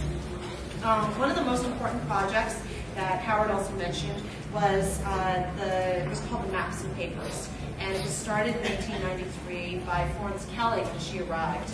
Florence Kelly was a socialist, an abused wife who left her husband. She had a small child, and she was the English translator of Friedrich Engels and a sociologist. And she really came to Hull House. She saw what they were doing, and she was both, really enthralled, but also appalled by the utter lack of scientific rigor. They were sort of going in the streets and talking about it and saying, "Oh, this absolutely needs to change." And she sort of said, "Where's the evidence and everything?" And so she went through the immigrant population, and she really, had people filling out surveys, and she did this mapping project, which created these really beautiful maps of the neighborhood that depicted, the 24 plus groups, and she really showed how groups were segregated through housing and labor, but also she, broke a lot of stereotypes and showed how groups really mix and mingle and miscegenate a lot. And it was a real attempt to understand the community. And for many people, it's described as the first living wage argument, because she showed how these immigrant groups were working 60, 70 hours a week and still unable to actually generate enough money to live. And they could really scientifically then take these maps and start to influence policy. A few years ago, Coco Fusco, the interdisciplinary artist, came through Chicago, and she gave this really incredible talk about sort of the dark side of mapping. And I think a lot of us who work in social groups now, there's a lot of wonderful mapping projects taking place. The project in Chicago that has mapped the food deserts, for example, and the sort of lack of access to healthy food, or the project that has mapped sort of where hospitals are and zip codes and things like that. But when Coco Fusco came, she really talked about how mapping and its roots were in the military, and how maps are often used as a form of surveillance. And there's this deep military dependence on mapping terrain and people in order to conquer and control. And that really affected me, because at that particular moment, 3 or 4 years ago, for many of us in the academy also, it was every conference you went to was mapping this, mapping terrain, mapping the female body, all these things. And, she really, it was really, I know we all remember this, it's But she really cautioned against what she described as this obsession with mapping and unveiling everything and making everything knowable and controllable. And she made an argument, I think, was really powerful for keeping things more cloaked. Maybe like less information can be more, and for sort of, the unmappable, chaotic nature of communities. And really sort of what does this mean then for as we start talking about what our communities look like. And Hull House Settlement was a little bit like that, a kind of place like that. Jane Addams always argued for spontaneity and really never had a mission. I mean, for many of us who work at nonprofits now, like which is sort of more nonprofit industrial complex, like you have to have a mission, right? And you have to adhere to it. And that defines like how apply for funding and all this kind of stuff. But when you're working for social justice, you understand that like it's really difficult to separate issues, and that you can't just be focused on women and children, or even working on food issues, because they're really so interconnected.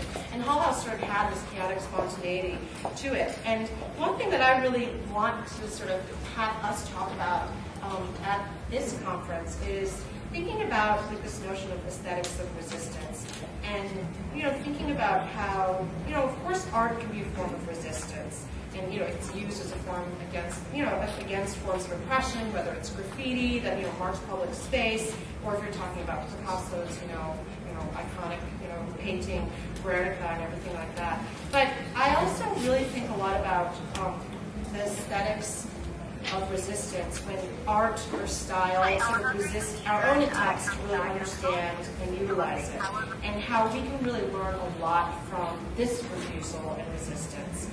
What some thinkers have called art's articulate speechlessness. Or one aspect of art's power really is its ability to be many things at once, and at times contradictory.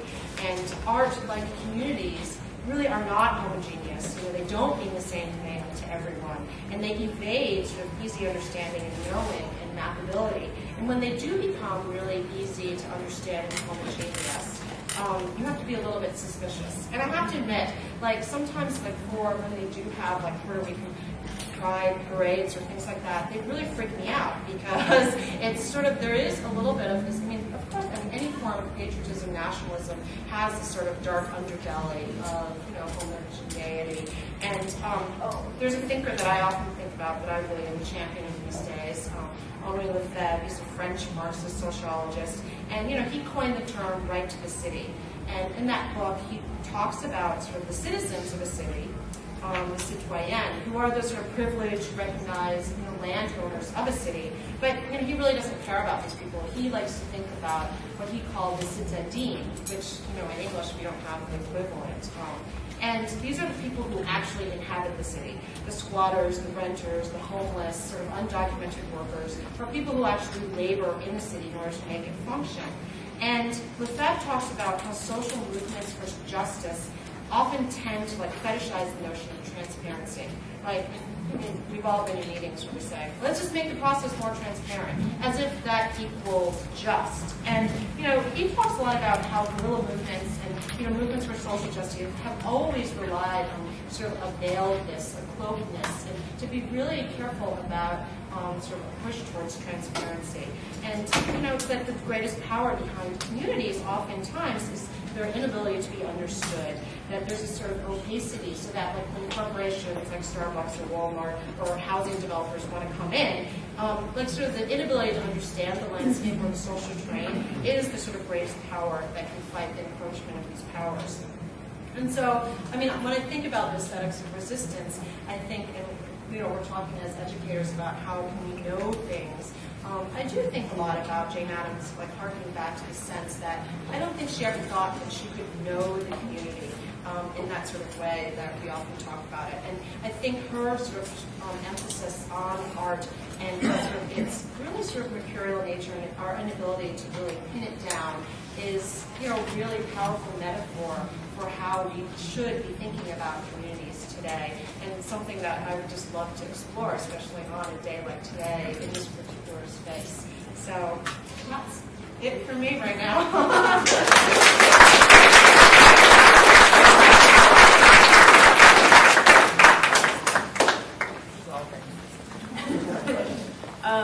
So our final speaker open it up, the panel up for discussion is Dr. Carol Lee. She's a professor of learning sciences and African American studies at Northwestern University, and also the co-coordinator of the SES Peace Hunter Research Training Program. She's also president-elect of the American Educational Research Association. And her theory of cultural modeling and curriculum design has significant implications for underserved youth in the classroom. She's a noted researcher of cultural context effects on literacy. She's the author of numerous articles, monographs, and books, including Signifying the Scaffold for Literary Interpretation, the Pedagogical Implications of an African American Discourse Genre. And she's also co-editor of Neo-Vygotskian Perspectives on Literacy Research. And more recently, the role of culture in learning academic literacies, conducting our blooming in the midst of the whirlwind. And actually, I think the title is Culture, Literacy, and Learning, taking bloom in the midst of a whirlwind, which I just finished and is really wonderful, so I recommend that everyone go out and buy it. So.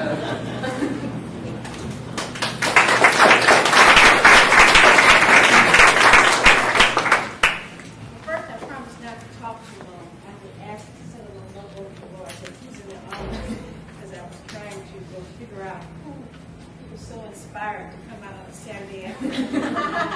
This parade and sit here for 2 hours and listen to the guitar. And there goes the Bradley Stoops.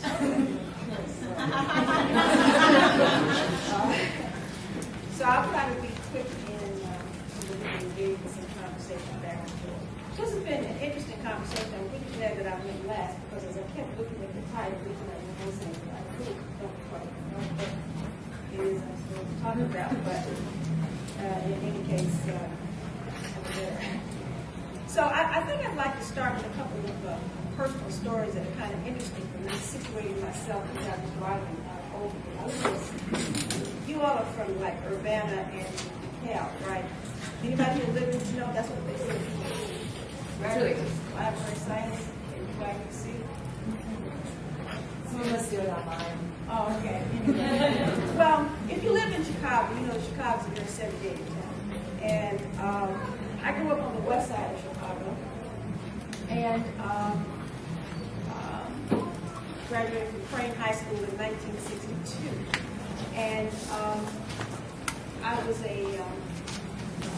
my senior year, I lived in public housing project. And they decided they would help the poor colored kids out and sort of give us some more cultural experiences. So they took us on a bus, Greyhound bus to Washington, D.C., and then a bus to New York in Harlem. And so we got off the bus and we took the train up to Harlem and got off, and we went to this center.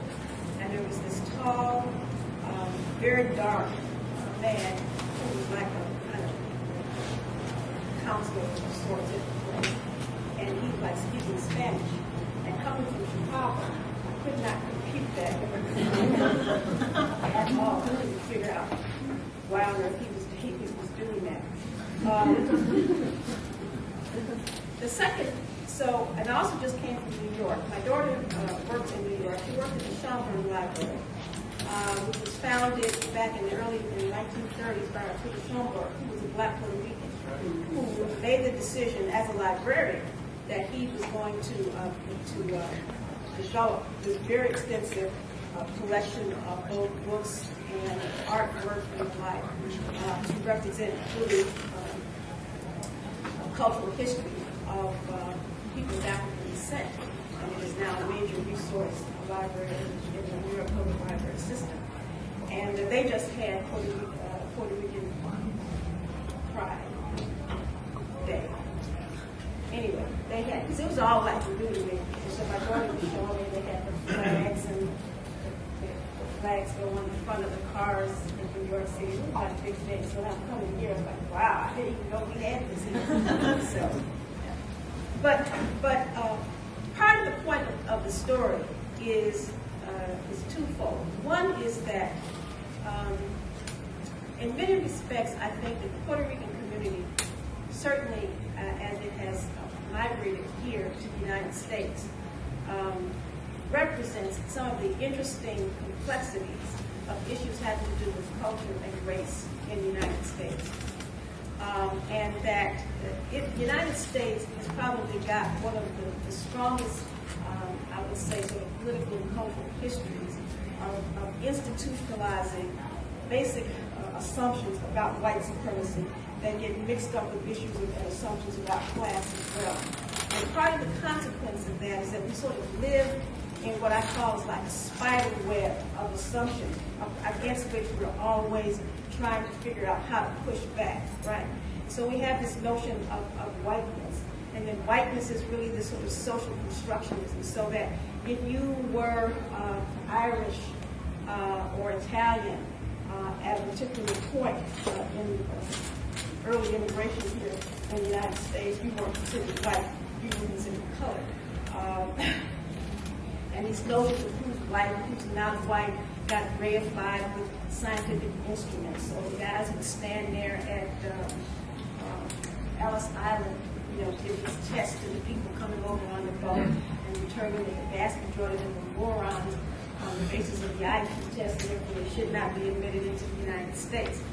Well, these kinds of assumptions, I think, have also got carried over and reified in notions about knowledge, about academic knowledge, about history, about art.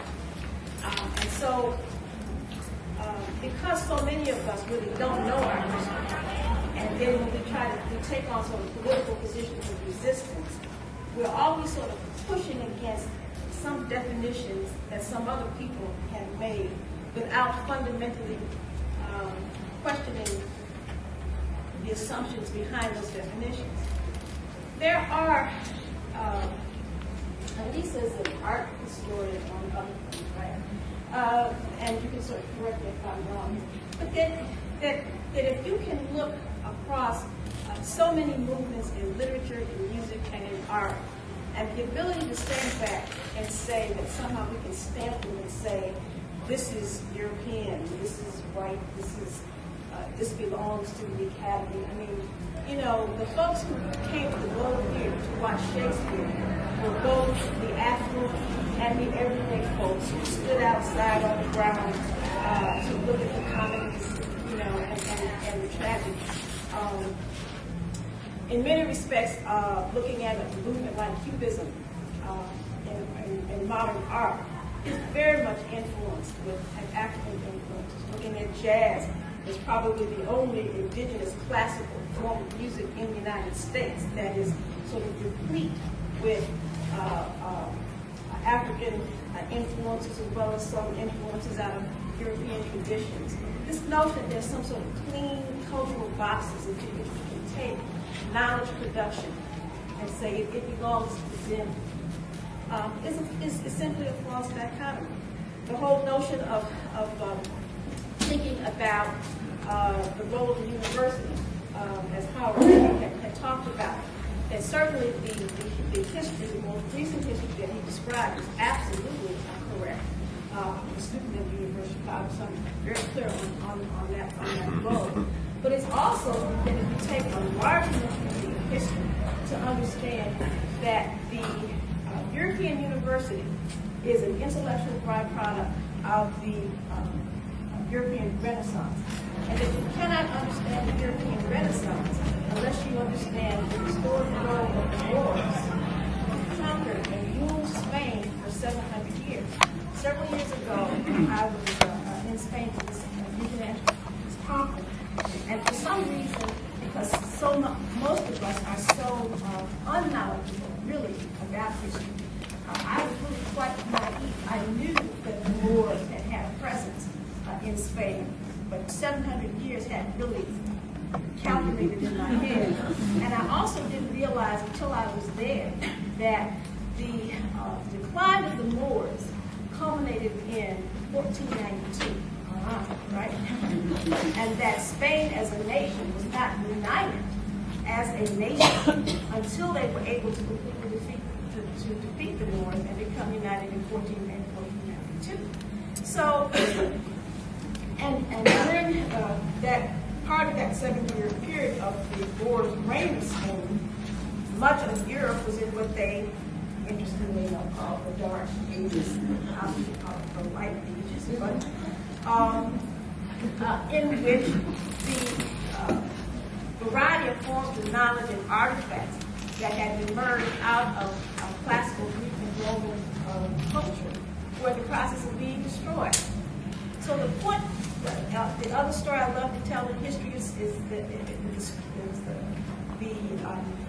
fact, for example, if you're looking at the Napoleonic Empire, which Napoleon had one of the strongest armies, not just in Europe, but in the world at the time. But the decline of the Napoleonic Empire can only be understood in relationship to the Haitian Revolution, and that is a small band of Africans on this tiny island who were able, through guerrilla warfare, not making a lot of stuff transparent, to defeat what was the strongest army, one of the strongest armies in the world at that time.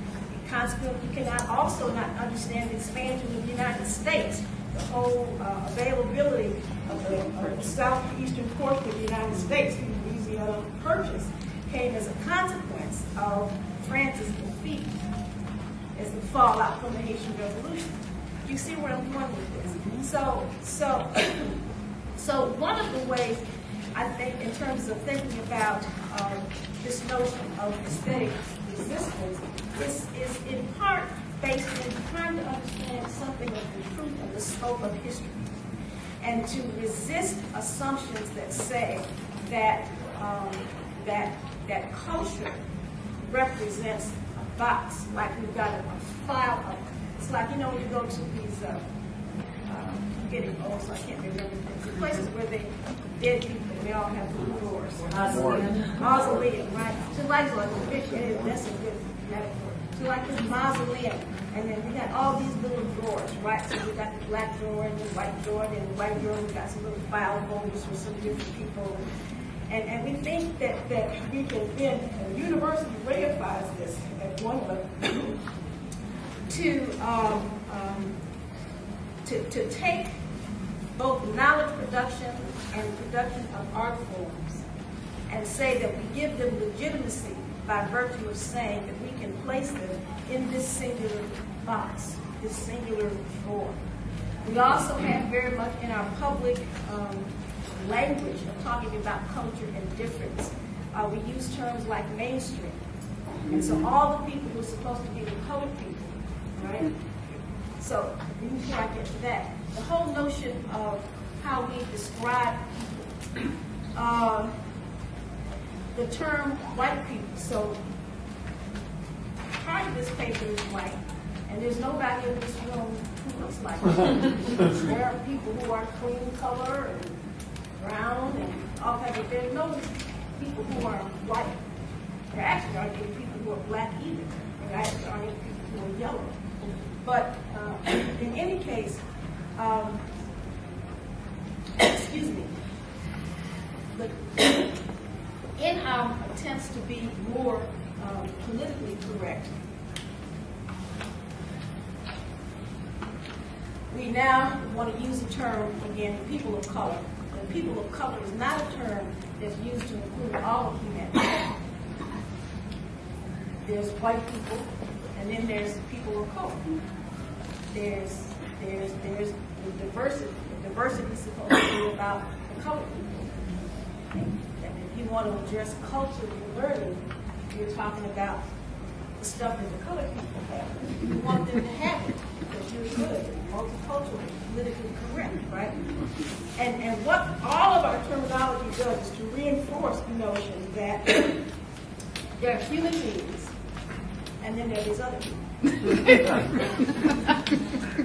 Now, I mean, it sounds humorous, but the point is, if we want to understand culture as being both dynamic and stable, its stability, in Howard's example, is the fact that you will have recipes that have a historical antecedent in Puerto Rico that now have a presence here in Chicago. But it's also dynamic in the sense that I'm certain even that recipe in that maybe in that a restaurant is not going to be exactly the same as it would be if you would go back to the town or whatever they came from in Puerto Rico.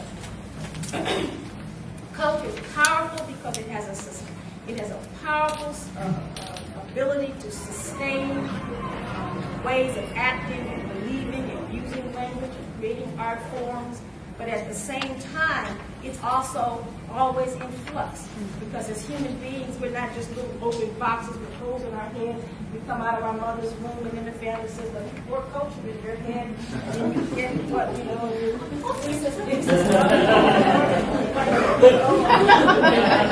so, as human beings, we don't operate in that way. And so, part of the notion, it seems to me, of resistance to hegemonic beliefs and assumptions is to really begin to dig very deep down into the fundamental assumptions that inform it. And we have to struggle with how do we find language to talk about difference and variation in human experiences.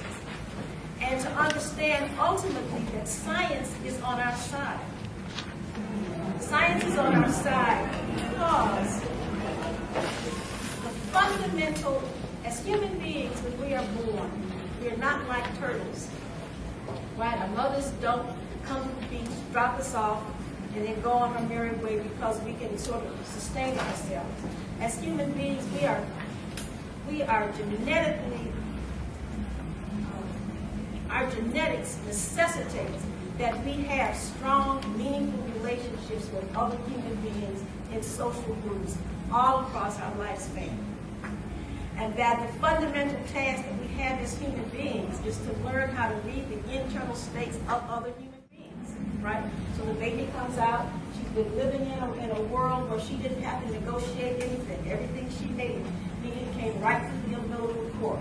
But once she drops out between her mother's legs into the world, she's looking for food. You know, those of you who had very young infants, act with their breastfed enough, and they have this rooting thing. Pick them up and they just turn their head and start running. And they expect that what they want is supposed to come. But when they get in the world, they find it doesn't happen, right? Because Howard picks them up and he gets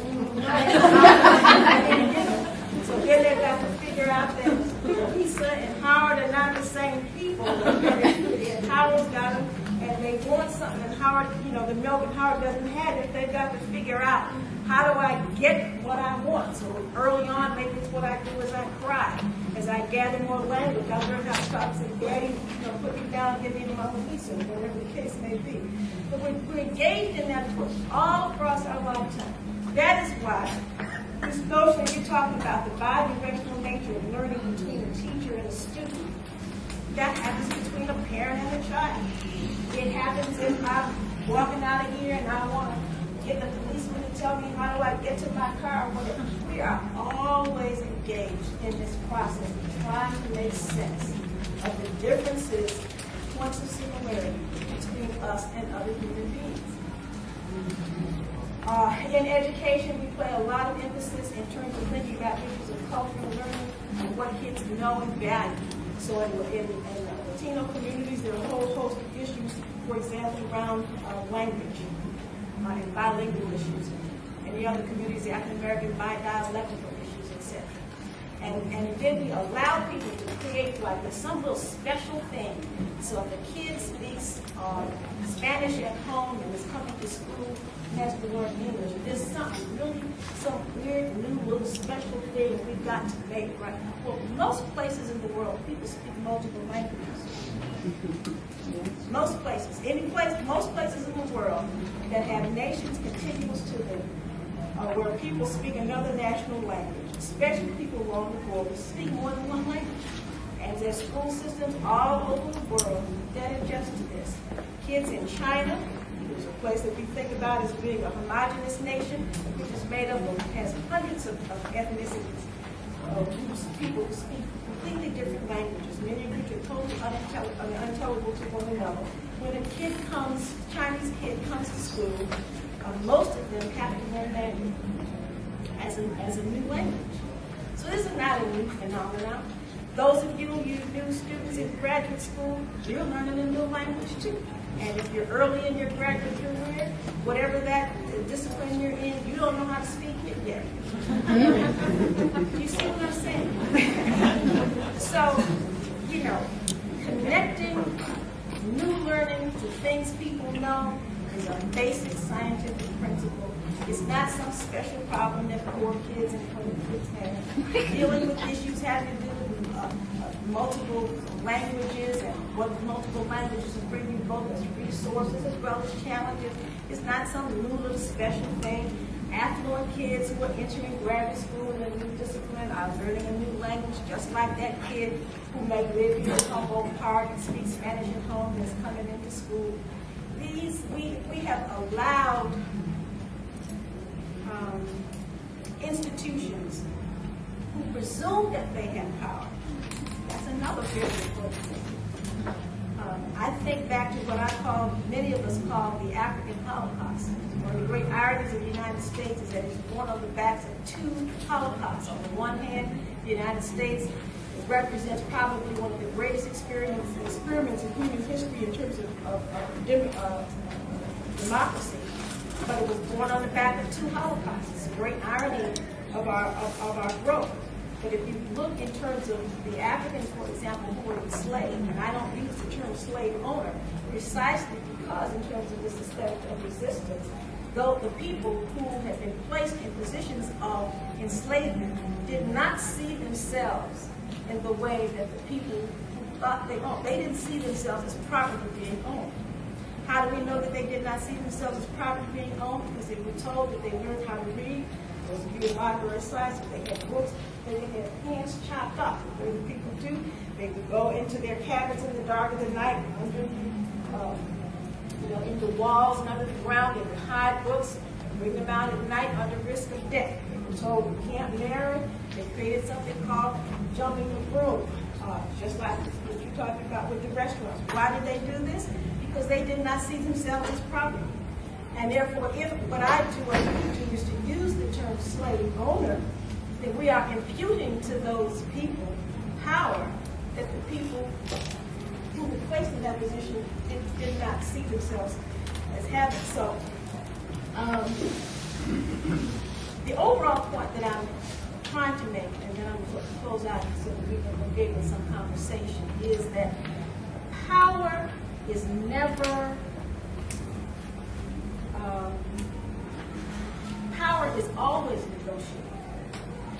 It's always negotiated. You can think back to the camps where during the Second World War and Jewish people being placed in those camps during the Jewish Holocaust, and people found ways to affirm their humanity under circumstances where they might not be able to come out and directly resist, but they found means of resistance, and those means of resistance had an impact on the nature of their experiences there. So power always is subject to resistance, right? Culture is never singular, it's always open and dynamic. And these fundamental assumptions that keep us in this web of trying to fight back and resist other people's assumptions, what it typically does is it doesn't allow us to get out of the box. Do you understand what I'm saying? It keeps us, we only think to respond to assumptions that others have, as opposed to posing a whole different set of definitions, a whole different way of using language, a whole different set of assumptions, and not giving those in power the privilege of not examining the production of knowledge as being the sole purview of some small set of people. And I close with A wonderful example in the arts from literature, which is what I had actually intended to talk about. That if you look at what many will call canonical literature, the kind of literature that is valued in the academy, every national literature has a strong, what I would call, vernacular tradition. So, you know, the Irish have a tradition, in Jewish literature.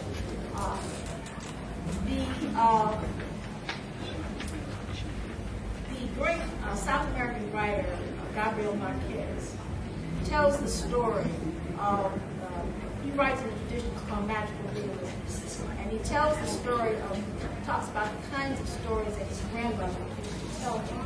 And it was a whole interesting African influence in terms of the context in which Marquez grew up. And he said that these were these magical stories and things didn't happen anymore, there was a ghost and all kinds of stuff going on. He said, but he never believed that you could write such stories down. And he didn't realize that you could write such stories down until he read the German writer Franz Kafka. Right? And that you can look at something like magical realism and see its instantiation in what people might call everyday indigenous kinds of belief systems across lots of communities, and what it looks like on the one hand in the United States. Part of it you will see in Faulkner, but part of it you'll see in Toni Morrison. Go in South America, you've got Gabriel Marquez. You go to West Africa, to Nigeria, you've got Amos Tutura.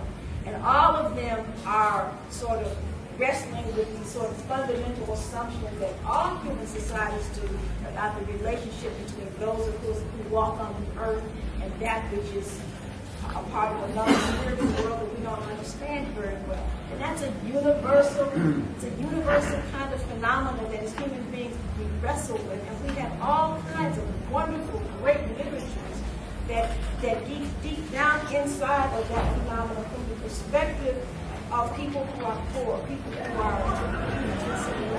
otherwise. It is that kind of wrestling that is able to produce a great variety of great phenomenal art. So my closing point is that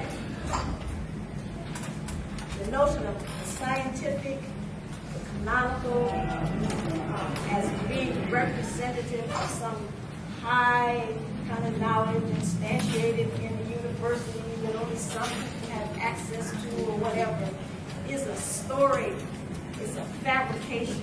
You know what I mean? It's a game. It's a dreamscape that's created to make us think like that's true. But if we really feel seriously related to it, and that's what we need to do.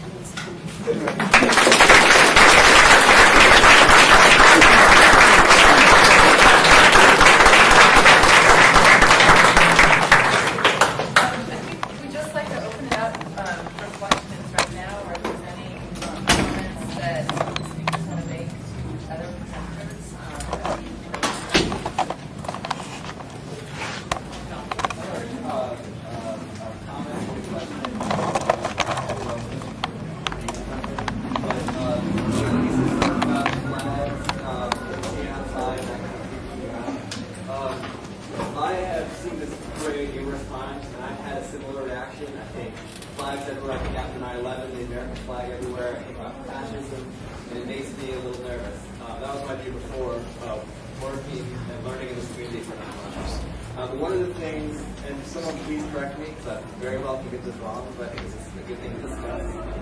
I think that one of the things you see is this celebration of Puerto Rican-ness, and Puerto Rico itself is a celebration of diversity. But even the flags here are light blue, the flags out there are dark blue, and that means something different. That there's all these kind of visions of Puerto Rican-ness, and it took me a long time to see that, and work in this community. And but I just thought that was something to bring up and address. It's what you said about mapping. Maps are very stagnant, right? And I think it's good to be suspicious of maps. The text, communities are more complicated than text, right? I guess I've gotten a sense of how complex this is. I would just throw out, I mean, really useful concept for me has always been one that Robin Kelly talks about and BJ Rashad, which is, they really reject the notion of multiculturalism because they feel like multiculturalism, posits these individual cultures that are in boxes that come together, and then, sort of in the 80s and 90s, there was this effort to celebrate multiculturalism. And so we sort of take this box and say, I love this Asian food, or I love this Asian song, that kind of thing. And then I'm borrowing heavily from jazz as a metaphor. They talk about, how these cultures have always been like you can't actually have chicken tikka masala without the Mayans or, actually, indigenously making the tomato, and you can't actually understand math, like Western math, without, sort of thinking about how the Indian mathematicians, really reinvented and understood zero as a sum. And so, how important it is for us linguistically to come up with different ways to think about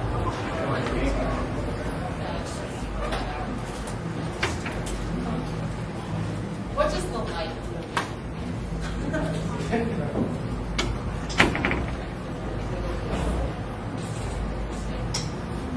Sorry, can Could you repeat that? Yes. Could you repeat that? Can't hear you. The difference between the dark blue and the light goes at the back. The blue flag is associated with the independence movement, and the navy blue that looks more like the American flag is more associated with the status quo common. Right. This is also a commonality. A commonality with The Cuban flag. I wanted to say that originally it was very light. It had been like that for decades, and then when the Stateless Party was born, that's when they started to change the color. So there's never been an official color. It's just from tradition that was very first shaped.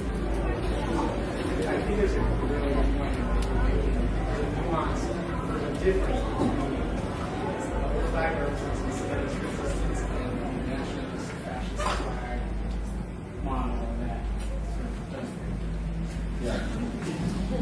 So I had shared that feeling for years, and it wasn't until during the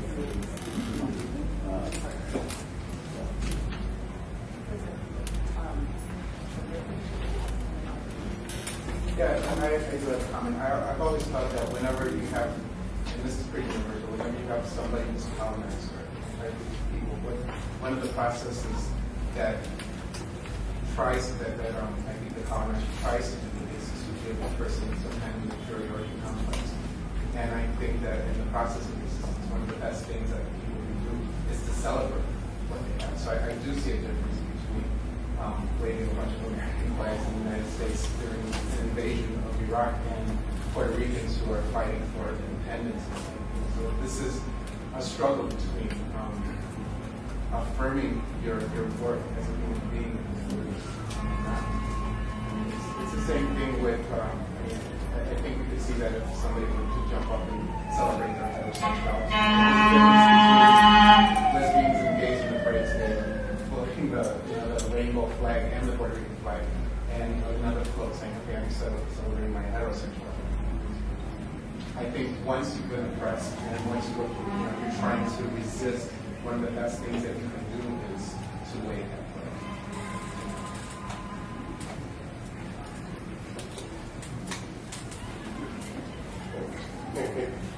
I think that there's a couple of comments I want to make.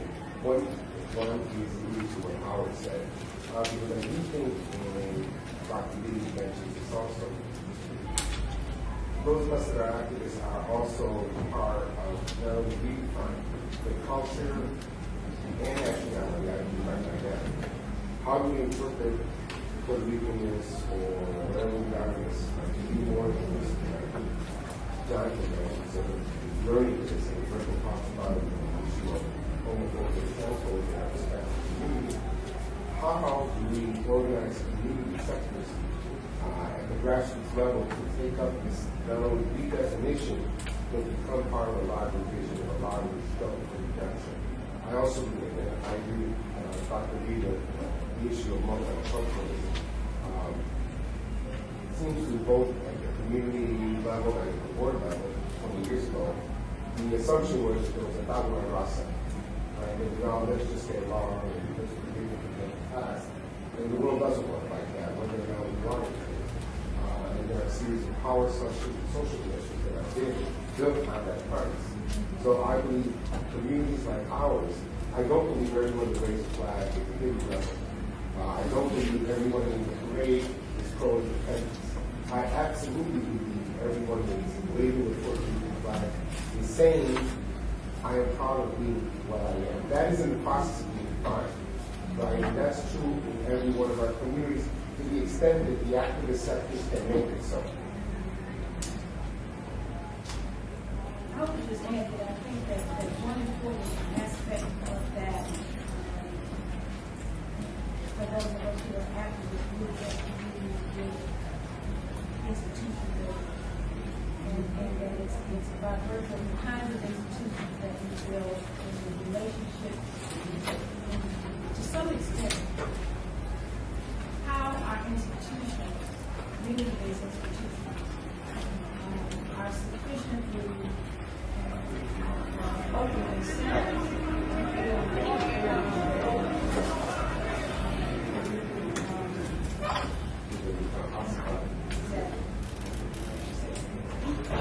I think that it's a lot of the difference between tactics and then sort of a strategy. And I think a lot about Fanon, that we sort of keep talking about it in Black Faces, when he says, is it our goal just to replace the faces of the policemen with black faces, right? And the sort of sense that, of course, there's global power or whatever, there's going to be a tactic of sort of using self-worth, pride, or whatever nationalism. And when we look at this from Jane Addams and the sort of women of that moment, where I was talking about the domesticity, is sort of really revaluing domesticity and talking about its worth and value is really critical of that moment. But then what happened in sort of like the years after those social reformers was that like their reification of femininity sort of backfired on them too ultimately, right? And there was sort of uncriticalness of gender and how it functioned that in the end really couldn't function as a strategy for I think equality ultimately. And so, but it was a completely useful tactic at the moment and necessary. And there's all these things that anyways, that's just leave it at that.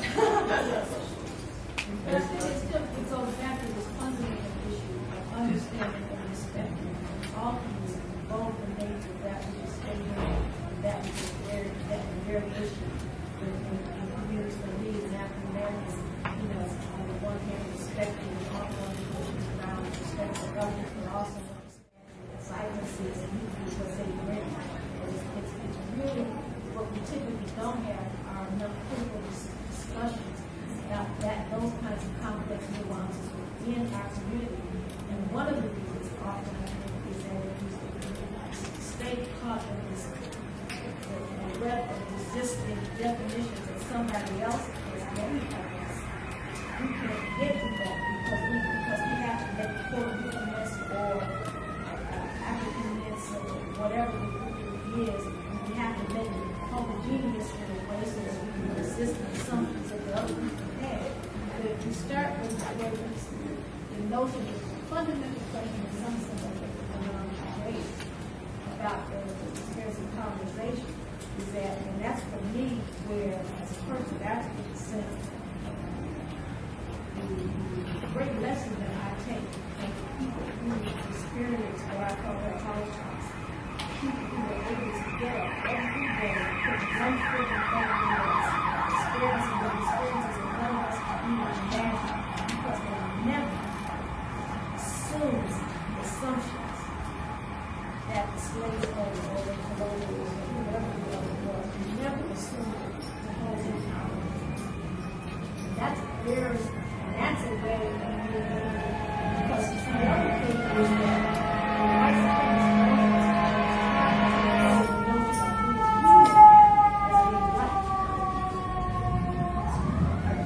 I see the same analogies being made between policy and municipal level that supports real estate development in the neighborhood, for example, like this. And sort of the dominant view that development here is a good thing when it's outside developers coming in. And that's what people should expect to want. And they should expect to accept the changes in the neighborhoods, because that's progress in a way that represents the dominant notions of progress. So when another restaurant or store of some sort opens up on the street and they put a Puerto Rican flag on the window or the sign or the name, it represents a challenge to that dominance, to that dominant notion. And it's a dynamic process. It's, as you pointed out, it's a negotiation of power that's going on. Because if those businesses stay in the neighborhood, in the apartments they live in, right? Those stay in the neighborhood. If residents stay in the neighborhood to support those businesses, then they're challenging the dominant notions of what is the neighborhood supposed to be like.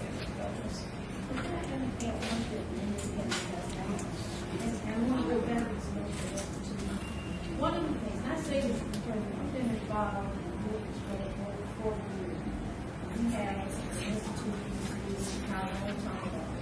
So one of the things I've heard in terms of getting at the deepness of what really exists is the issue is in part maintaining restaurants, but the bigger issue is you have a bank that can fund it.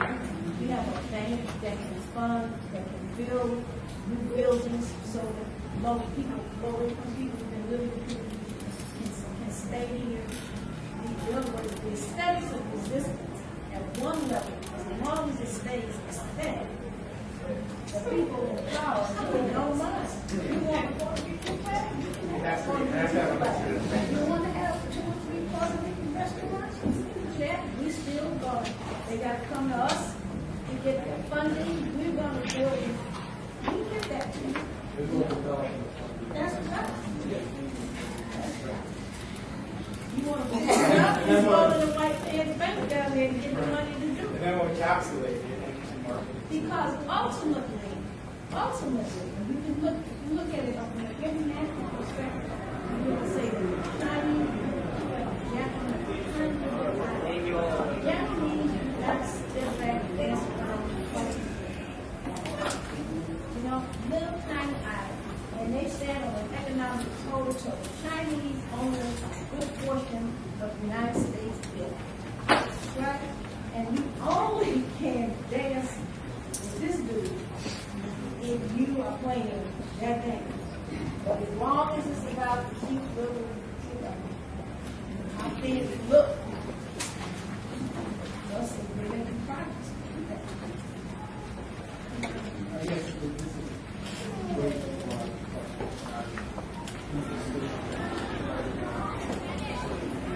Generally, thought sort of multicultural initiative in education in some ways more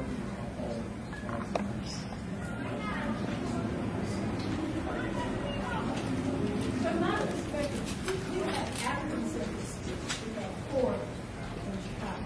I said we've been doing this around the neighborhood. We probably see one of the things we do on the floor.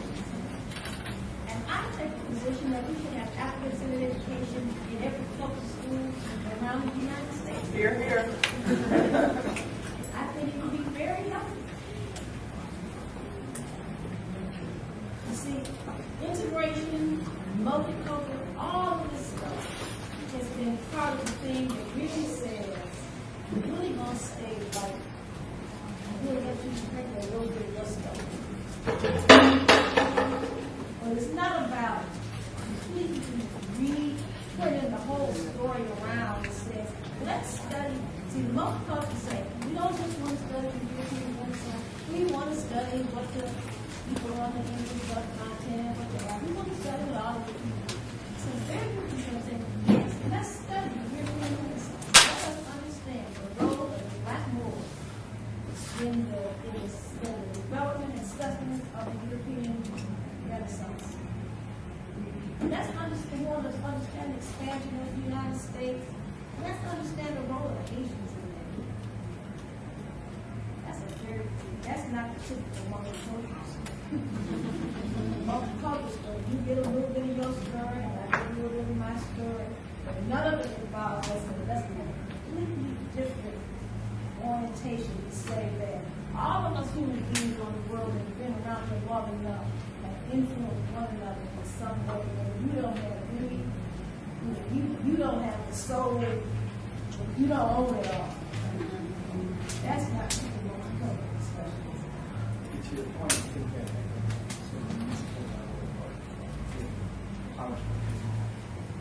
there's a tendency potentially to start to view community in that sense. Everybody has their space, and they have their routine culture and issues. As long as it doesn't hit downtown.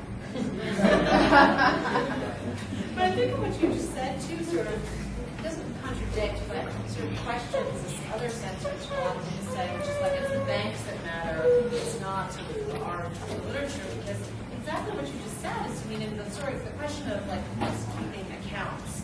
It's not the bank, the accounts and accountability are the stories we tell, right? And that's what's keeping an account. That's what's representing the reality of existence and stuff. So I mean, I would just make a little plug in there for like, yeah, banks. I mean, it is like I think the art that represents the community, the stories that are being told in schools and in sort of cultural centers that do have some serious power that is very threatening, and that's why those are the first things that are defunded in schools and things like that. Not because they aren't valuable, but precisely because they're the most threatening. But it has to be both, because if it's not both, then what you end up doing is having, for example, the banks that may have public faces on them, they don't operate in different ways or with some other people. So it has to be both of them. I think we have time. We're nearing. We thought we wouldn't take all of our time. That never happens, right? And especially with such engaging presentations and discussion afterwards. So I think we have time for one or two more comments. The thing that today, when you said, for example, the idea of saying Jane Addams, and how to bring that connectivity, how to bring the person to actually concept of that, so a banker in a band can come in and see it from a different perspective, to understand the historical viewpoint. I think the idea of virtue in canon is not, to me, the idea of God is a young man, right? So connecting these virtues, these ideas, ties that art is not objectifying, it's just an object. The artist idea, artist connection, parts of it.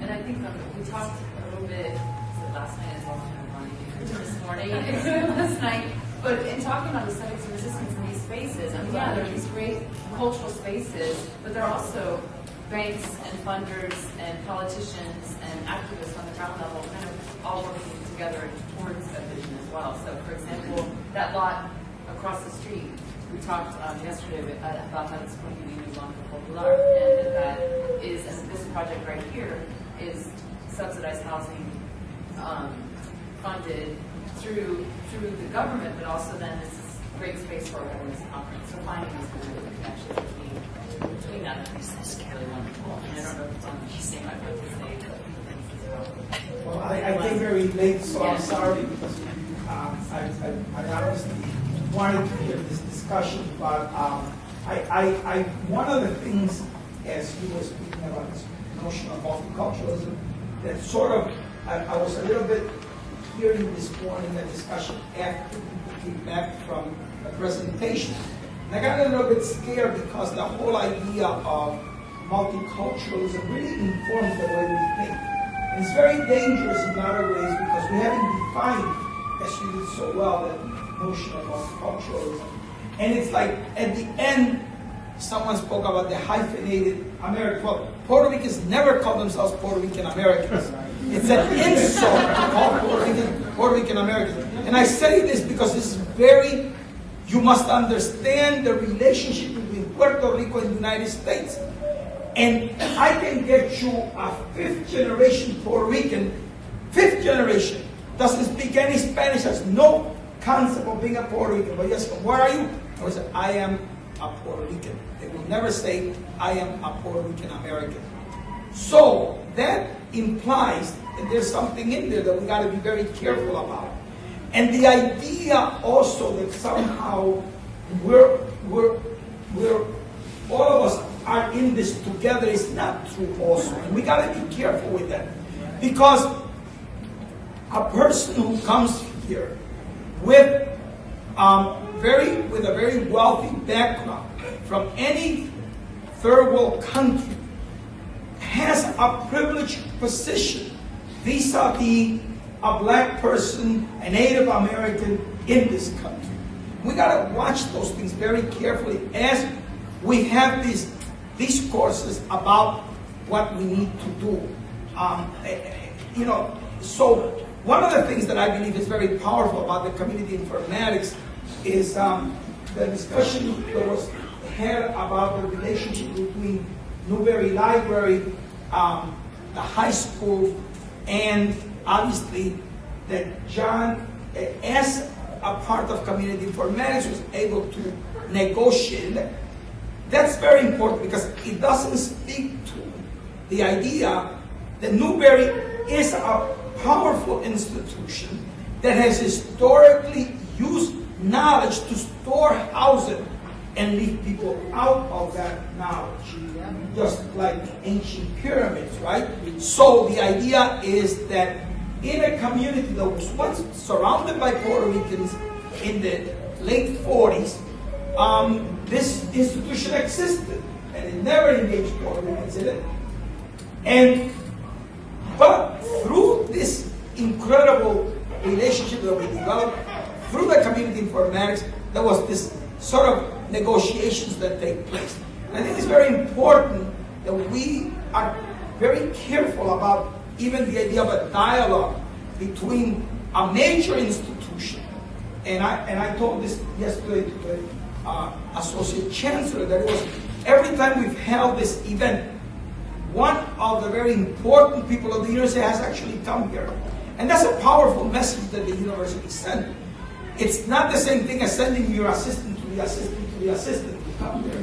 And so I think we got to watch all these power relations. Power for me is very, very important. And unless we talk about power, we cannot talk about historical problems. And one of the things that I tell my students is that history never, ever repeats itself. People think it does, but it can't because it takes. I don't think that I would be where I am today.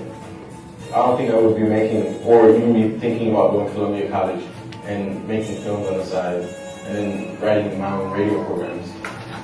So I think that it's been a really good experience, as in I've learned things that I think I would have never learned. So Dean Velasquez, my co-teacher, teaches the journalism part, which is the writing, the proofreading, the editing. And it's much more intensive because I think it does take the young people's interest. It says, well, what's happening in the community for young people? How do you write about this? And they write, and they rewrite, they think of headlines. What they're producing with this high school kid is extremely unique. They're able to voice their voices are heard, and that's something that has been a problem for high school students. They become voiceless when they're in high school. A lot of it is driven by teachers teaching them, very top down. But here, the students are actually able to be heard. They're valued. I've always wanted to do journalism. I love to write, and I think that by me being in this program, it has really helped me, kick up a notch a little bit with the way I write, and especially the way I articulate my words. I just wrote an article about militarization. People read that article, and some people will be like, what I wrote there are things that, they're true. And people will, notice, it's like I'm informing the people something that I want them to know, something about the community. In theater, let's say, at 4 o'clock, they would come in, we prepare, we get into an exercise, we relax, get our mindset on acting or whatever project we're doing at the time. And they come in, and we actually spend 4 hours in intensive discussion and workshops. Really looking at theater being more of a dialogue as opposed to one person giving direction. We're really looking at how to examine theater in a collective sense. There's many skills that are devoted to theater. So theater has many avenues of training, and people find it fascinating. In the little space they got, we can do all those things. So it really creates a community of artists. The theater program reminds people of their collective memory in this community. And people remember it, but they need something to remind them to talk about it and to always continue engaging. So the theater program, the journalism with the host, and the online radio station is all about getting information out to the community. This program is able to provide an alternative outlet, media outlet for these students to voice their concerns, voice their vision, and voice their beliefs about this community, which is extremely important because there's such an empowerment that comes from that on their behalf. The program is important for people or for the community because it's a way that children can, or students, young teens, young adults can come and do something productive with their spare time. The Home Park community needs programs like these. Needs like to give the youth alternative a place to be at instead of being in the streets. It's great. You learn so many more skills that can take along with you in the future.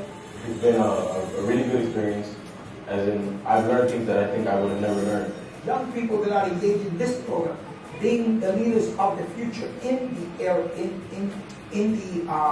of communication, that they are the future of this community in the area of technology, but they're the future of this community in terms of culture. And culture is really what defines us as human beings. We're human because we're able to understand the world about us, act responsibly about that world, and most importantly, transform that world. 2 minutes to talk about evaluation. That's probably good because a lot of people think, oh, evaluation, that's such a bureaucratic, boring thing, and normally it can be. I just wanted to say, you all got a sense from hearing my colleagues and friends here and seeing the beautiful video about what BACA is trying to accomplish, and I think it was very richly contextualized by Professor Lopez by discussing some of the power issues and what the youth in this community are facing. So BACA is creating this space where youth can discover themselves like the high school, like the Bate. How do you capture that richness that you saw? I mean, how do you do that? You don't do it by just numbers. We have to hear directly from the youth themselves, and of course it has to be participatory.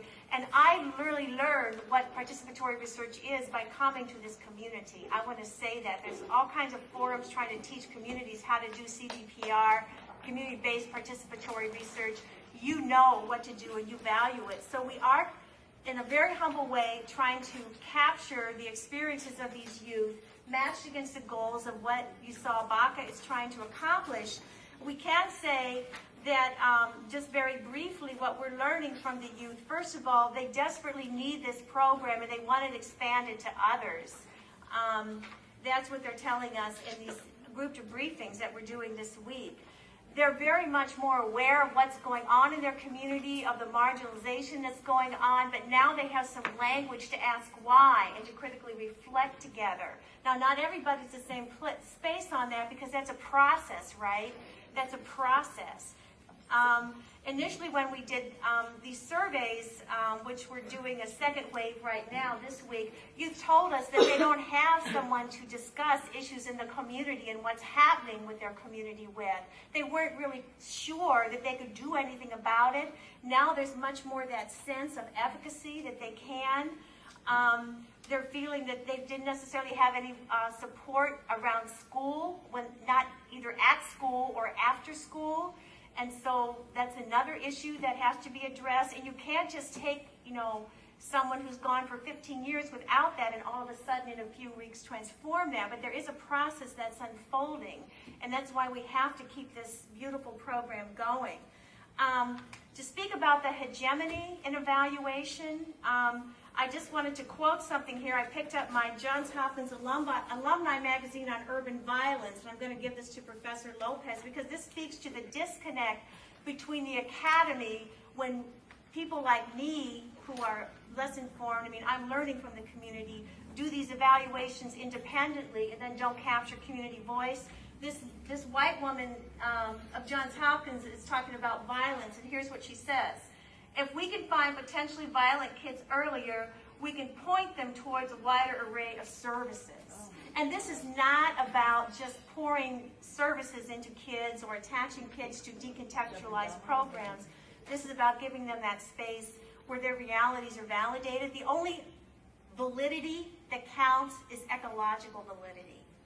Ecological validity. That's the only validity that really counts when we create and do programs and with our measures. So we are struggling with time and distance and everything, and people wearing multiple hats to try to come together to do this, but we're learning and we are seeing some results. So I guess I spoke for more than 2 minutes, but it's really been a pleasure to be part of this. Thank you.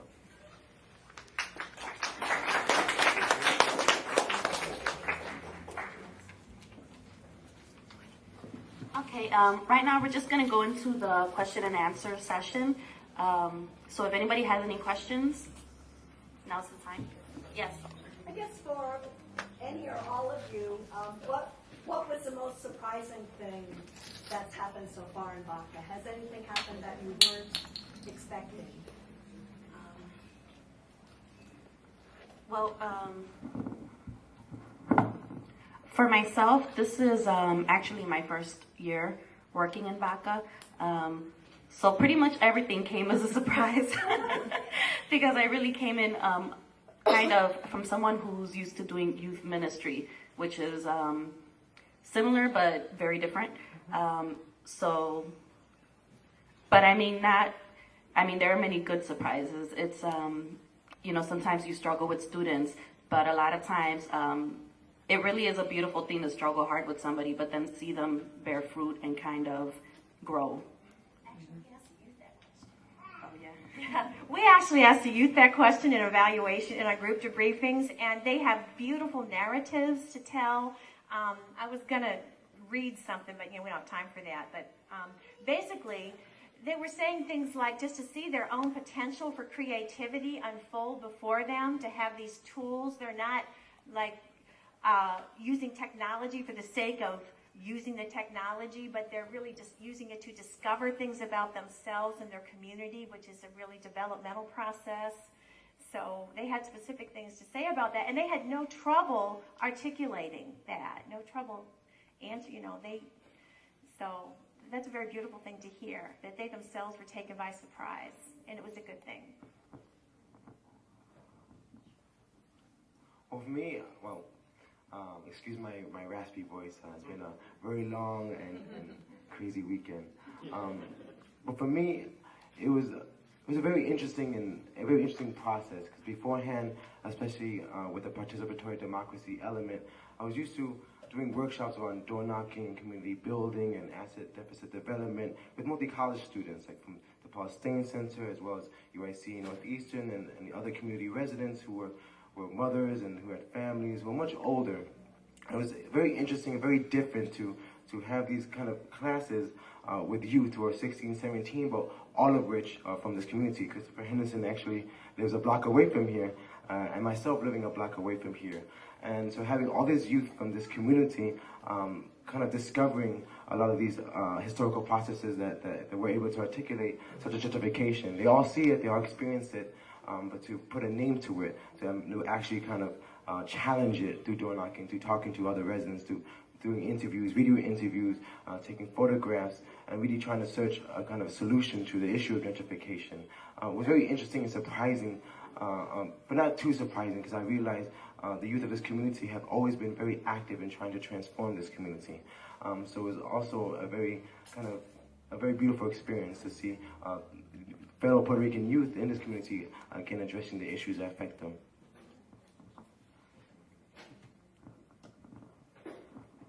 Well, for me, it's been an experience for door knocking and for interviewing people out there, for people who I don't know and I don't talk to, and it's been great to see the community.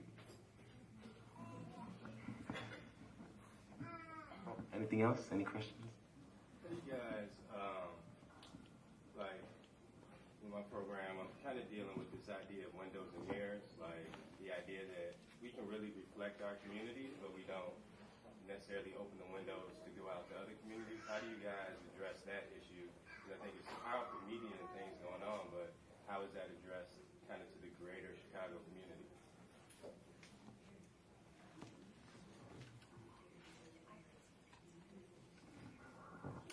Okay, well, I think the program. Yeah, please repeat the question.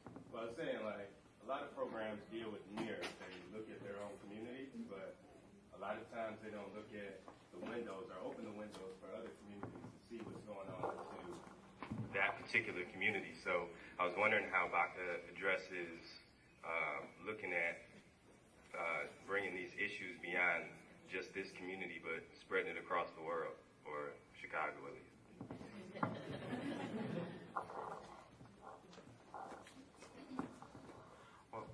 Especially with the issue of gentrification, is not something that only affects Puerto Ricans, even though displacement for us has been a very, my phone just died right now. Displacement for us has been like a constant process and a constant part of our lives, and for many generations, from Puerto Rico to other places in the East Coast and the Midwest, and constantly around the city, Lincoln Park. But it's not a process that only affects Puerto Ricans, also affects other people of color in the city as well as this country. So for the PD part of the program, we also showed videos and also had discussions about what has happened in the black community, especially with the issues of redlining and racism and segregation in this city, to really build that bridge of solidarity between the Puerto Rican community as well as the African American community. Because again, it's an issue that affects all of us, especially as people of color. Because it's not ironic that the heart of the black community in Chicago, the black metropolis, is being gentrified, or the heart of the Puerto Rican community in Chicago, Humboldt Park, is being gentrified, or the historical heart of the Mexican community in Pilsen is being gentrified. It's a very specific kind of strategy that's happening to destroy the historical hearts of this community. So how we can do PD, to build bridges and discuss these issues across especially ethnic lines. Yeah, I was kind of going to say a similar thing. Just that basically we do a lot of, in this program, with the participatory democracy in particular, there's a lot of mirroring happening. But that's, I think that has to happen. They have to look at themselves, they have to look at their community and see what's happening before they can do anything anywhere else. I think this is just kind of a step in that process. First, you have to look into the mirror and you have to fix what's going on here, or at the very least decide that, you know, if there's a problem in your community, if your community is wounded, that, you know, you acknowledge that and you look at that and you work with it. And although it's still wounded, you can still work beyond the borders of your community and open the window and, you know, basically help out other communities. Yeah. One of the other things too is that there's also opportunities through the BATE and its partner, Zócalo Urbano, which is located in Pilsen.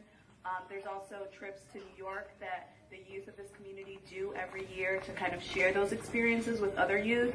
And apart from that, there's other resources that the Cultural Center has, both through university partnerships, organizational partnerships that help connect and open those windows so that we're able to connect youth to the other resources and other communities that are facing some of these same issues that we are.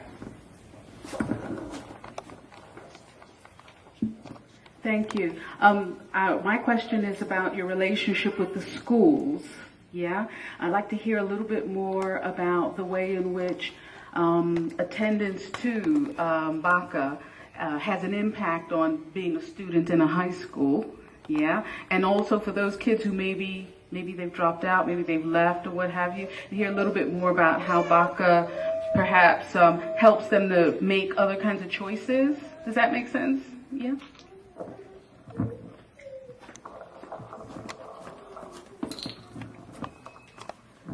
Well, as far as schools go, I'll let you take on, you know, the Campos kids, because we kind of have two different groups. We have the kids that come from Pedro Albizu Campos High School, and then there's another group that we've taken from multiple schools, you know, some from Clementi, Christopher here is from Holy Trinity, and yeah, basically, I'm sorry, I'm trying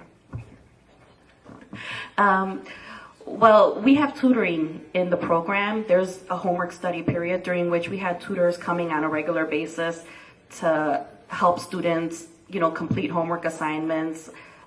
Me and the kids, we kind of had a thing going where they brought me the report cards, and if their grades were higher, by the end of the program, there was a prize, they would get like a big pancake breakfast.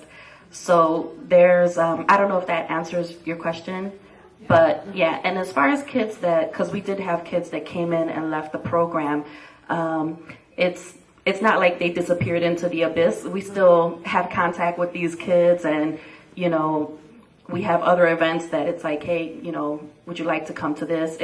It's a continuing relationship. It doesn't end when a kid decides, oh, I can't do the BACA program, or, or has to leave for whatever the reason. And for Pedro Albizu Campos, the relationship, again, with the BACA program is a strong relationship, a foundational relationship. With Albizu Campos, again, has a long history of trying to find innovative ways to really address education and also address culturally relevant education, as well as one that's connected to community and community as a campus.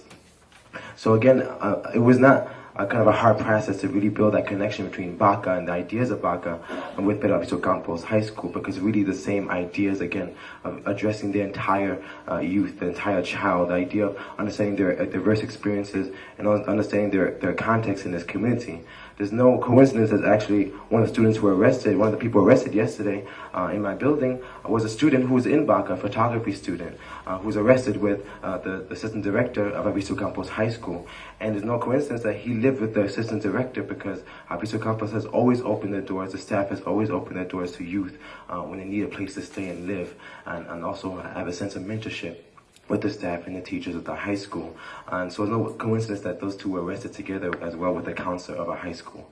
And then really that's essentially what BACA tries to do, is to address the entire child, address the entire student, and understand their experience and try to connect those things together, so we can pretty much we can grow our own academics, our own teachers, our own professionals in this community, so they can come back and contribute their skills to this community.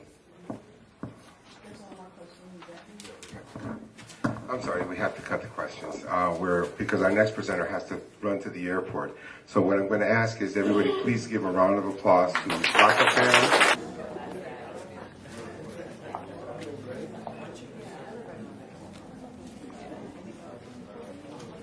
I'd like to introduce Jonathan Rosa. He's the moderator for today, and you see him on Friday night when we introduced the moderators. Jonathan Rosa. Good morning / early afternoon. This is our closing panel, so we'll have 3 presenters. I'll respond briefly and then we'll open it up for a short Q&A.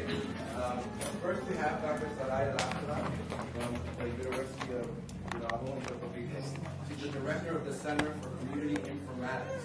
Dr. Lastra is Vice Chancellor of Information Resources and Director of the Virtual Library, a member of the advisory group for the Museum and Center of Humanistic Studies, and a consultant to museums, cultural centers, and public library projects in Puerto Rico.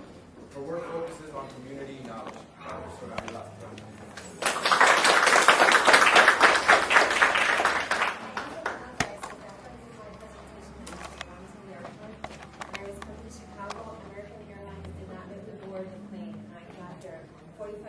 Before the plane was going to depart, so I cannot risk this happening again. So I apologize. I really wish I could stay. I just wanted to say, in terms of Spanish, Universidad de Turabo, Turabo is an Indian name, and Turabo is in the central Turabo, University of Turabo is in a geographic area, the central, north-central area of Puerto Rico, and it's a very strong Taino area. And the chancellor and the university has a deep, strong commitment to preserve and promote the Taino heritage. So I thought I would start with that. However, Puerto Ricans are known for joking. So when I told my cousin, he said, "Where do you work?" And I said, "Well, I work at Universidad de Turabo." And he said, "Well, tú tienes Turabo, yo tengo el mío." So just going really quickly, it's a real honor for me here in this community, and it feels extremely affirming and wonderful to come back. So I'm going to try to engage my talk within my dissertation, within the visit that we had of Margaret Burroughs to the Universidad de Bravo, and see where it steps forward. In terms of the CI world, community informatics world, my work focuses on how can we design spaces that convert into places of community action. So what I learned from the Paseo Boricua community, what I learned from this community was that if we use community events as the focus of analysis, we can study how these collective works have come about. And collective works can be many things. Last night, Alejandro was sharing the story about this building, how they had to resist the builder because something else was going to happen. So this building would be a collective work. It's because of the happening of it made the community come together. So in terms of my definition of community events, it's not community events as we traditionally think about them. It's events that the community comes about and works around them, and they convert and are adopted by the community. I also learned from this community about the provenance of community ethos. Provenance is a very important concept in museums. We need to track where the history of the artwork, and this is how we've been able to track that artwork has been stolen. So in terms of community informatics, what I learned from Paseo Boricua was that community ethos is the set of belief systems that influence our actions and our relationships. And we need to learn and spend time understanding what is the community ethos that that particular community has. And we need to respect it. And if we don't, there will be a breakdown at some point. And different communities have different community ethos.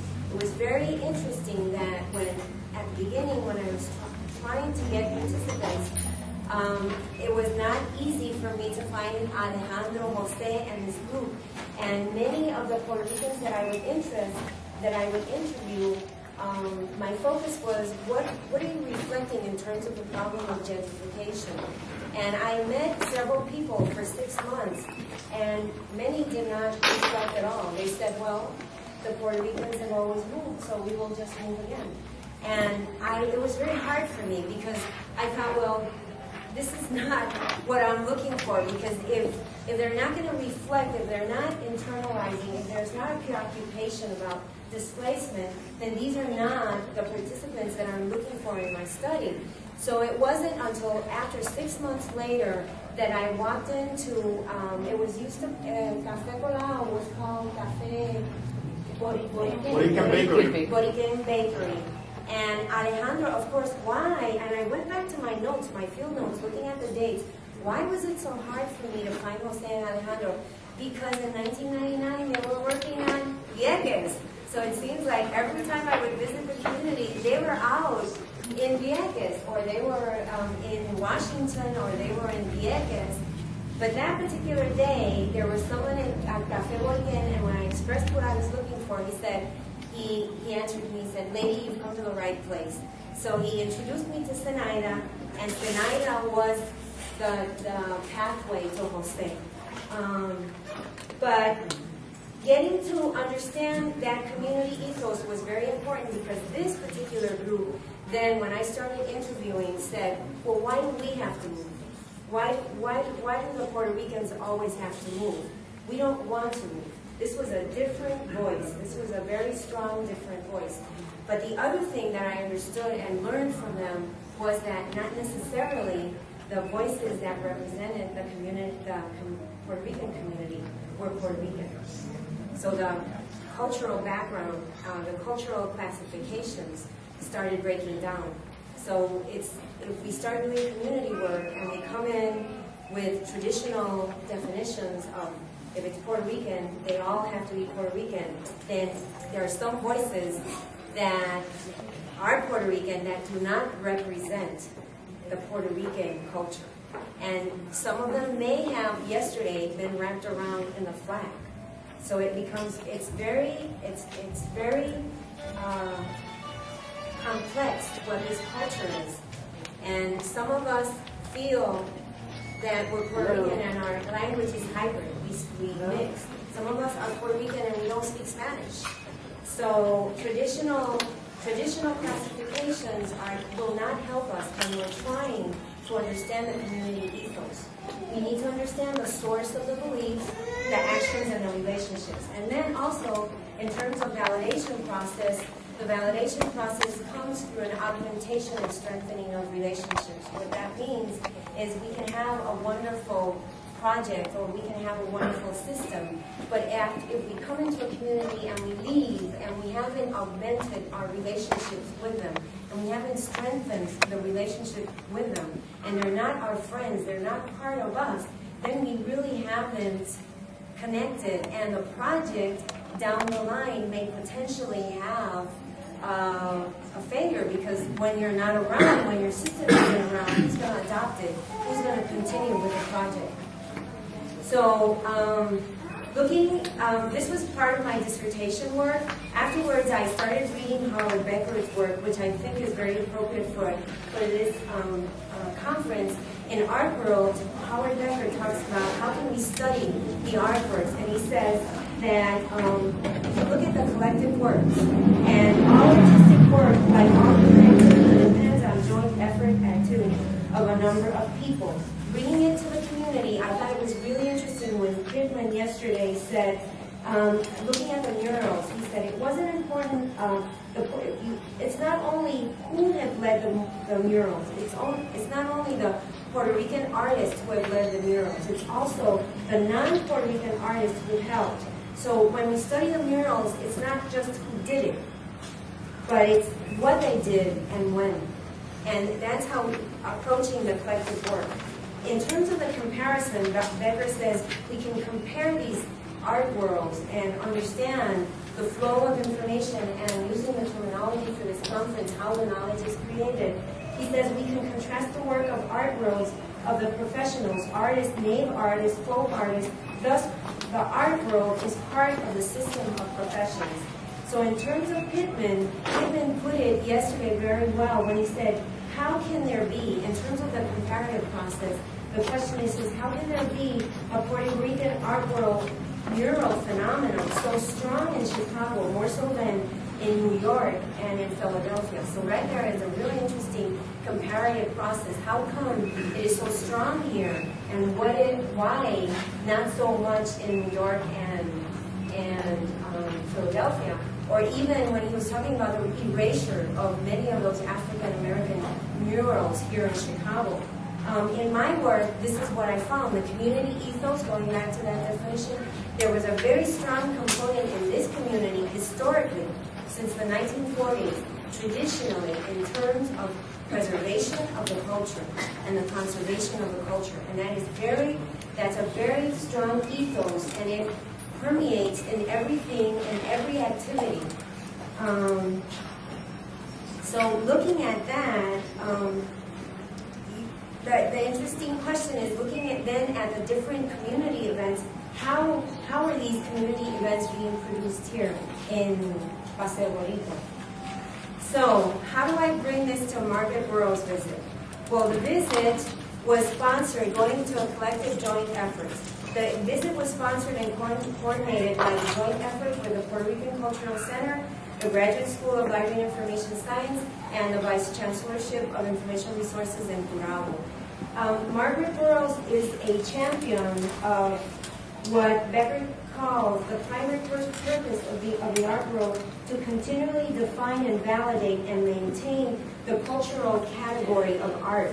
She's a champion in terms of validating this African American art. When she came to Curabo, she gave a story about when they started a museum in her home, and they called it the Ebony Museum. And shortly afterwards, Ebony magazine contacted them and said, "You need to change the name. We will sue you if you don't change the name. This is Ebony." So the reason why I bring it is going back again to the voices of the community. We need to understand the ethos and not go by traditional definitions, because sometimes the strongest repression comes from insiders. It's not necessarily outsiders. So it's not, the inside-outside issue is very complicated. And that was a really interesting example for me in terms of how this effort that nowadays is the Tusalo Museum, even from within the community, someone that probably could have helped the museum at that time. And she said what they reacted most negatively to was that everybody said, we don't want our name associated with your museum adventure. And they didn't feel that was representative of what they had in mind. So Margaret Burroughs visits Turao, and here's our chancellor. This is not a good photo, it's blurred, I apologize, but it's an important photo. Why? Because I also learned in terms of traditional definitions from the community that when we're building systems, we want the grassroots involved. But in Paseo Boricua, the grassroots is, like Marisol explained last night, at all levels of local government, they have politicians that are community activists. So if we come into a community looking to only get the grassroots, the local voices, and we say, no, we're going to ignore the politicians, we need to be careful because in some communities like Paseo Boricua, you have politicians, you have local government officials that are community voices and that are strong community activists. I think this is a important picture because our chancellor is a community activist, like I started saying, for the Taino culture and for the North Central regional culture of Puerto Rico. The background is one of the paintings of Antonio Martorell. It was a visit that Alejandro knows we planned it in 3 days, and his agenda was absolutely tied up. And for someone at that institutional level to clear out the agenda and say, yes, I want to meet Margaret Burroughs is something important. On my way to Chicago, I read an article in ACM, Association for Computing Machinery, that was saying the -- reason why outsourcing IT projects fail is because you don't have at the top institutional buyout. You don't have an institutional commitment. And that's the #1 reason why outsourcing of IT projects fail. So in any institutional or joint effort, it's very important how this community has learned to have these local government officials that are representative of their community people's voices. So here, this is our museum and center for humanistic studies, and now I'm going. She visited the children, our children's museum. This happens all summer, during the summer, with the Smithsonian Institution. So we're hoping, Alejandro, that we can somehow collaborate with. She visited the Punta Candelero exhibit. Punta Candelero, I can't explain it today, but it's a very important archaeological collection from the North Central region. She visited some officials. This is the director of the museum and an advisor from the museum board. And she had an opportunity to connect with notable artists from El Valle del Turabo. These are the artists that I think this is the most important picture of what I want to show you, because many came to me, actually 3 came to me and said, we've wanted to present our work in Chicago, in Paseo Boricua, but it's hard to connect and to be able to find someone that is interested in the work. And I immediately said, I know what you mean. I didn't tell them, but I said, I know what you mean. It took me 6 months.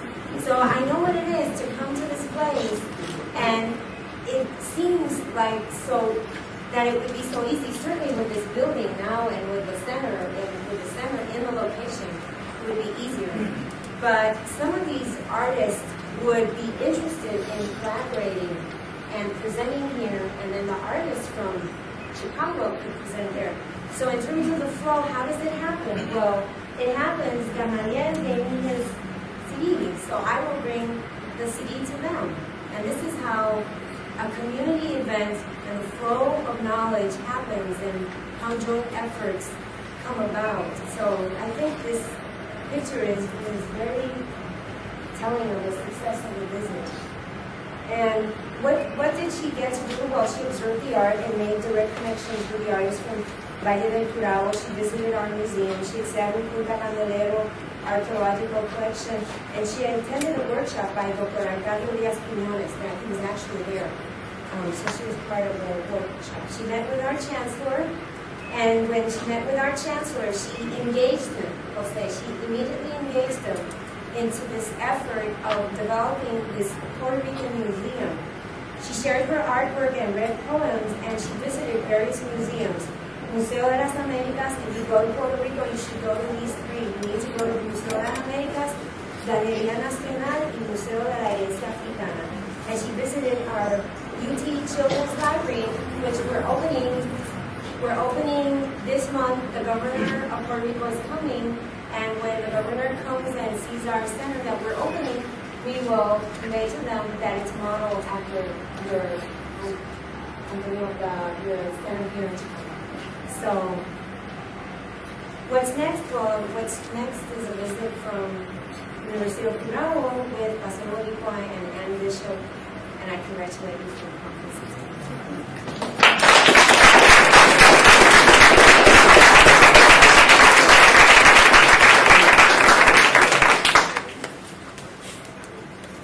Next, we have Dr. Abdul Al-Kalima, professor from the Graduate School of Library and Information Science from the University of Illinois. Is this on? No, it's on.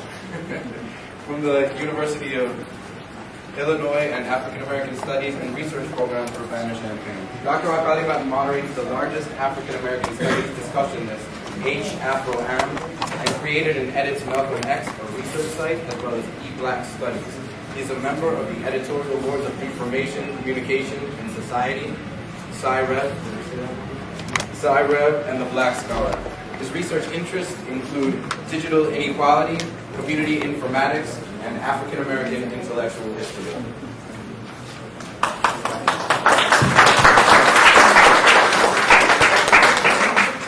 Thank you. First of all, what I want to say is free Puerto Rico. Yes. I think it's important to start out contextualizing where we're coming from, because we often, for example, forget the indigenous people who live here, who experienced genocide, and it's convenient and it's comfortable, and yet when we recognize the context in which we live and speak, it brings an urgency back, it brings a clarity to what we're talking about. First of all, I just want to introduce myself in a different way, going back some 40 years. I was the chairperson of the SNCC, the Student Nonviolent Coordinating Day in Chicago, and very active in the emerging Black Power. And those of you with history in Chicago remember the school boycotts, which is really the first major confrontation with the Daley administration, when on two different occasions we closed down the Chicago public school system when Benjamin Willis was the school superintendent, and created a national movement of school boycotts, Philadelphia, New York, and so on. And out of that came the politics of urban reform at a particular period. And then shortly after that, in Chicago, Hoyt Fuller, Conrad Rivers, and myself, as a graduate student at the University of Chicago, we created OBASI, the Organization of Black American Culture, which then our artist workshop created the Wall of Respect on 43rd and St. Lawrence, which then gave the beginning of the mural movement in Chicago. So this notion of politics and culture was something that really shaped us at an early stage of our development. But here's what happened. In the 1960s, we thought we were in fact, a revolution in this country. We identified with the anti-colonial struggles, and those of you who have some years remember those times. I mean, we were living in a revolution, we thought. And in fact, which created a lot of change, and we certainly changed the way things looked. You know, white people had those short crew cuts and white socks and white shirts and so on. And people from the Caribbean, people from the African American community, and so on. We brought Technicolor to the United States, certainly to Europe and England. Remember, that was all black and white films. So there was a transformation, but we didn't have a revolution. Now, we're living in a revolution, and people don't even really know it, or are afraid of it, or don't know how to appropriate the tools of the revolution in order to carry out the tasks that are before us all. And really, that's what I want to talk about. Because it seems to me, at least symbolically, we can talk of ourselves as living in the age of Noah. You know, the flood, the destruction of things, Baghdad, New Orleans, Iowa. In other words, what we think we know, the artifacts of our knowledge, the texts, the things, are all temporal. They come and they go.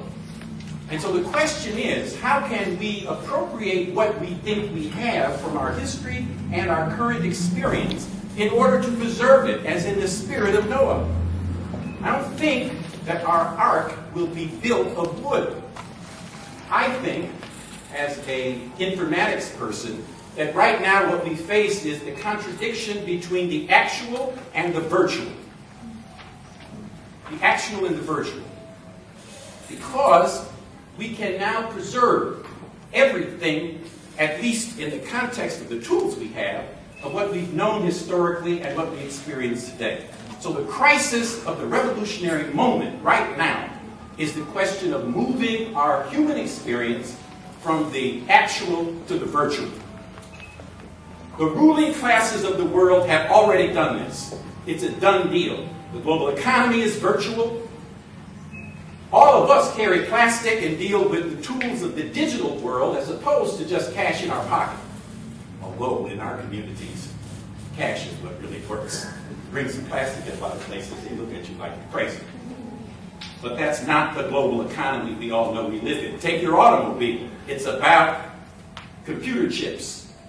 So that's the world we live in. Now, community informatics, right, is actually a profound and important area of study. Why? Think about the digital divide. You know what that means? In the old days, if you were illiterate, you couldn't read and write your own name. Nobody wants to be illiterate. Today, if you don't know software, if you don't know certain applications, you are 21st century illiterate.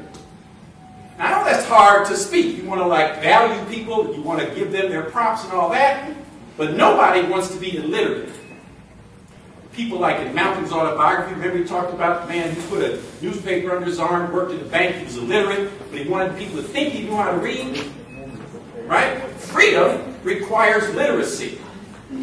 21st century freedom requires technological literacy.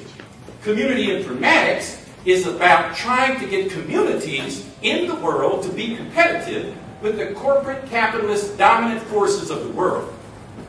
And therefore, it is not an option. It is an absolute necessity. And that's why there's so much confusion about community informatics. Because it's there to arm the people in order to participate in the global politics discourse of the world we have today. If communities are not informaticized, forget it.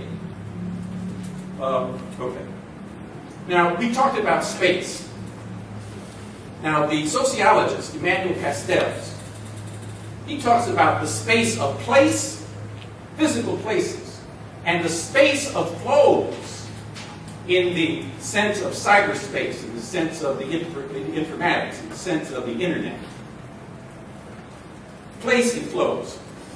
Now, from my vantage point, what we have to also deal with is the question of time. The space of place is a matter of time. In other words, I think it's wonderful to have flags at both ends of the street. But in the dominant capitalist economy, space is a commodity. And therefore, it's going to be bought and sold in the context of the overall. You can only hold land for so long. And then you have to move on. So, and I'm talking about the big picture here. Because I'm coming from the black community. Black community's been here a long time. Trying to defend. Can't defend. Why? Global economy. So we have Polish people coming, can't speak English. making millions of dollars in the African American community, rehabbing buildings, and then selling them back to people for 5 and 6 times the market cost that we had expected. So what we got here is a serious attempt to take a look at the space of place, which can hold for so long, and the space of flows. Now, why the space of flows is important is because it's our globalization. See, right now, globalization means that the capitalists don't live anywhere. They live everywhere. Just like Bush said about New Orleans. You know what he said? These people in this part of the world need some help. That's a globalization point of view. That's not a person who's protecting his own country or something. So that what's really powerful about the Puerto Rican experience is that it's part of the global diasporas. When you hear the word diaspora, you hear the potential of our globalization in opposition to their globalization. So all these diasporas represent potential networks of communication and sharing experience in order to what? Aggregate our interests so we can have a common identity against a common enemy. That's the dialectic of the 21st century. Now, I think it's important to recognize what we're trying to do. In your registration packet, there is a CI lab note on the Puerto Rican experience in Chicago. Now, what that represents is a combination of information about the space of place. Where do Puerto Ricans live in Chicago? But also the space of flows. What is the cyber identity of the Puerto Rican diaspora rooted in Chicago but connected everywhere? And what we're trying to do in the community informatics program is to lay out a basis of networking. So there's a CI lab note on the Mexican diaspora and all the other diasporas, and then they come together in this great textured place we call Chicago. It's the beginning of this self-consciousness where we can appropriate knowledge about ourselves, turn that around into a source of mobilization and action. Now, there are 3 great digitizations that we're trying to accomplish. First, the digitization of experience and both our memory and our current condition. Second, the digitization of knowledge, meaning scholarship and art. And third, the digitization of discourse, the listservs, the sharing of emails, the discussions we need to have. So those 3 digitizations are fundamental. So experience, knowledge, discourse. Now at the University of Illinois, GISLIS, there's research going on that is now not connected to what we're talking about here, but is exactly relevant. I just want to mention 3 projects.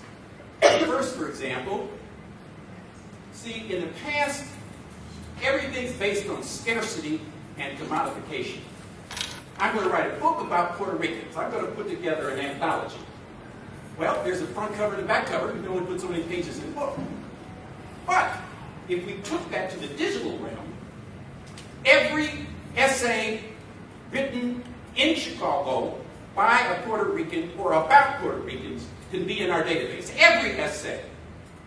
Imagine. Okay, let's say that's 50,000 pages of text. All right?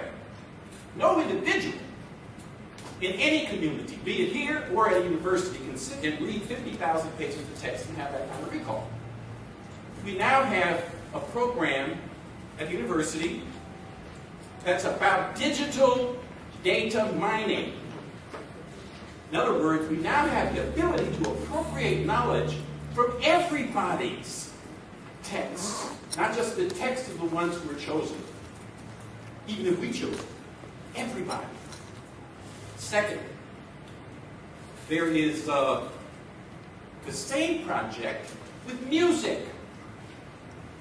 All the music being able to be coded, digitized, and therefore something that we can have access to. Right? I know how difficult it is to go back and find the music of the 20s and 30s and 40s, even the 60s. And now at the University of Illinois, there's a program to lay out the basis for archiving all of that.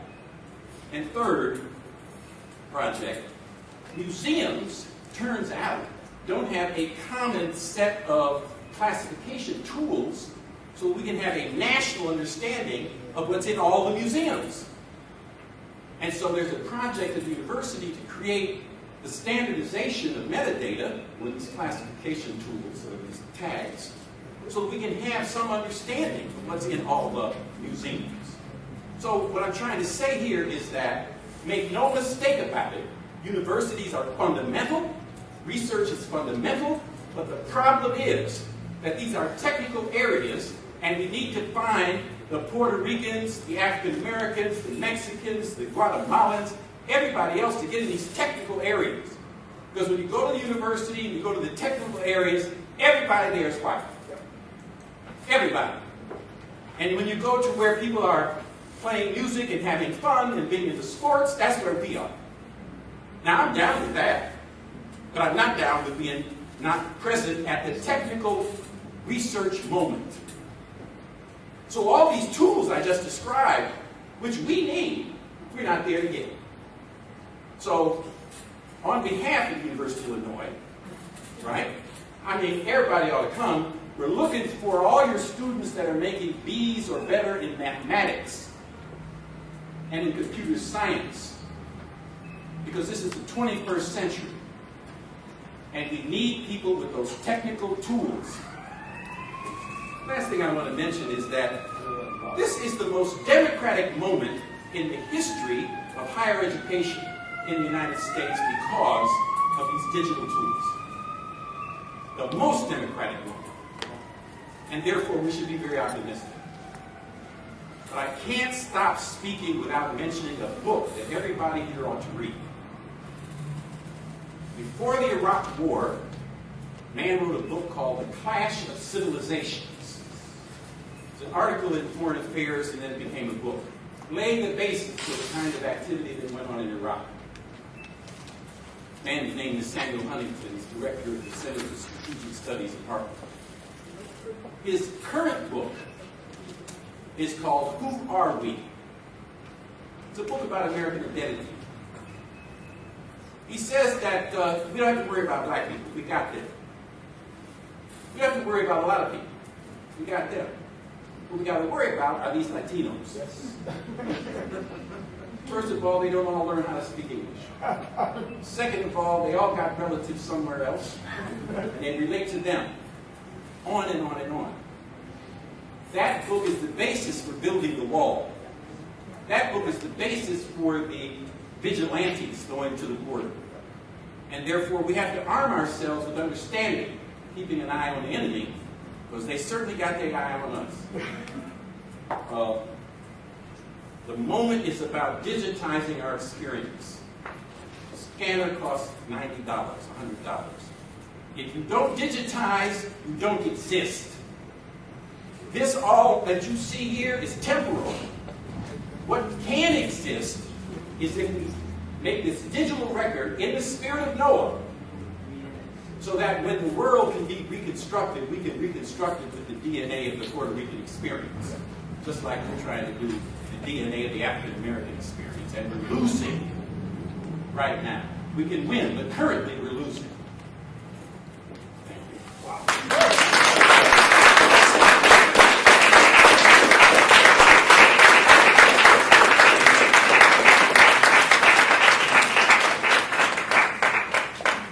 Thank you, Dr. Al-Khaliman.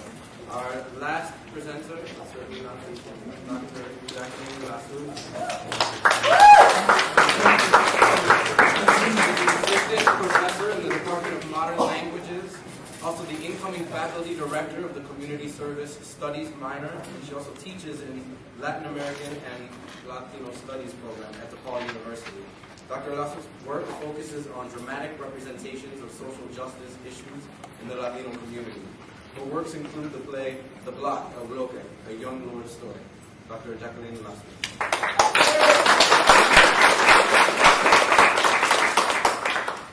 think it's still good morning, right? Either way, along with all of that, I also played El Inocente in the parade yesterday. In a very heavy outfit that I've been passed out in, and for this reason, I believe it will be versatile for me to improvise this talk. So in the interest of time, I'm actually going to be reading, and I apologize for that. I'll try to keep it as dynamic as possible. And the title of this, I think, somewhat self-serving reflection is Acts of Resistance, Aesthetics, Community, and the Nuyorican Vision. This 2008 conference of community as an intellectual space has focused on the theme of aesthetics as resistance. This thematic focus, along with the decision to feature, and hopefully you all get a chance to see it right after this, the work of Nuyorican poet and playwright Tato Laviera, marks a remarkable moment in the cultural history of Puerto Ricans and contribution to the study of cultures and Western philosophies. Thematically, this conference has chosen to engage a long and winding discourse in the theoretical studies of the humanities on the irreconcilable relationship between aesthetics and a political or social agenda.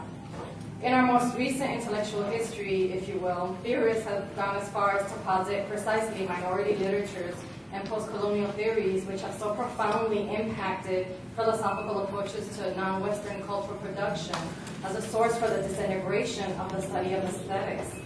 The very existence of the conference as an intellectual forum for and about community engagement, hosted in the Cultural Center of Humboldt Park, the heart of the Puerto Rican community in Chicago, can be visualized as a weapon for the implosion of this now ancient academic concern.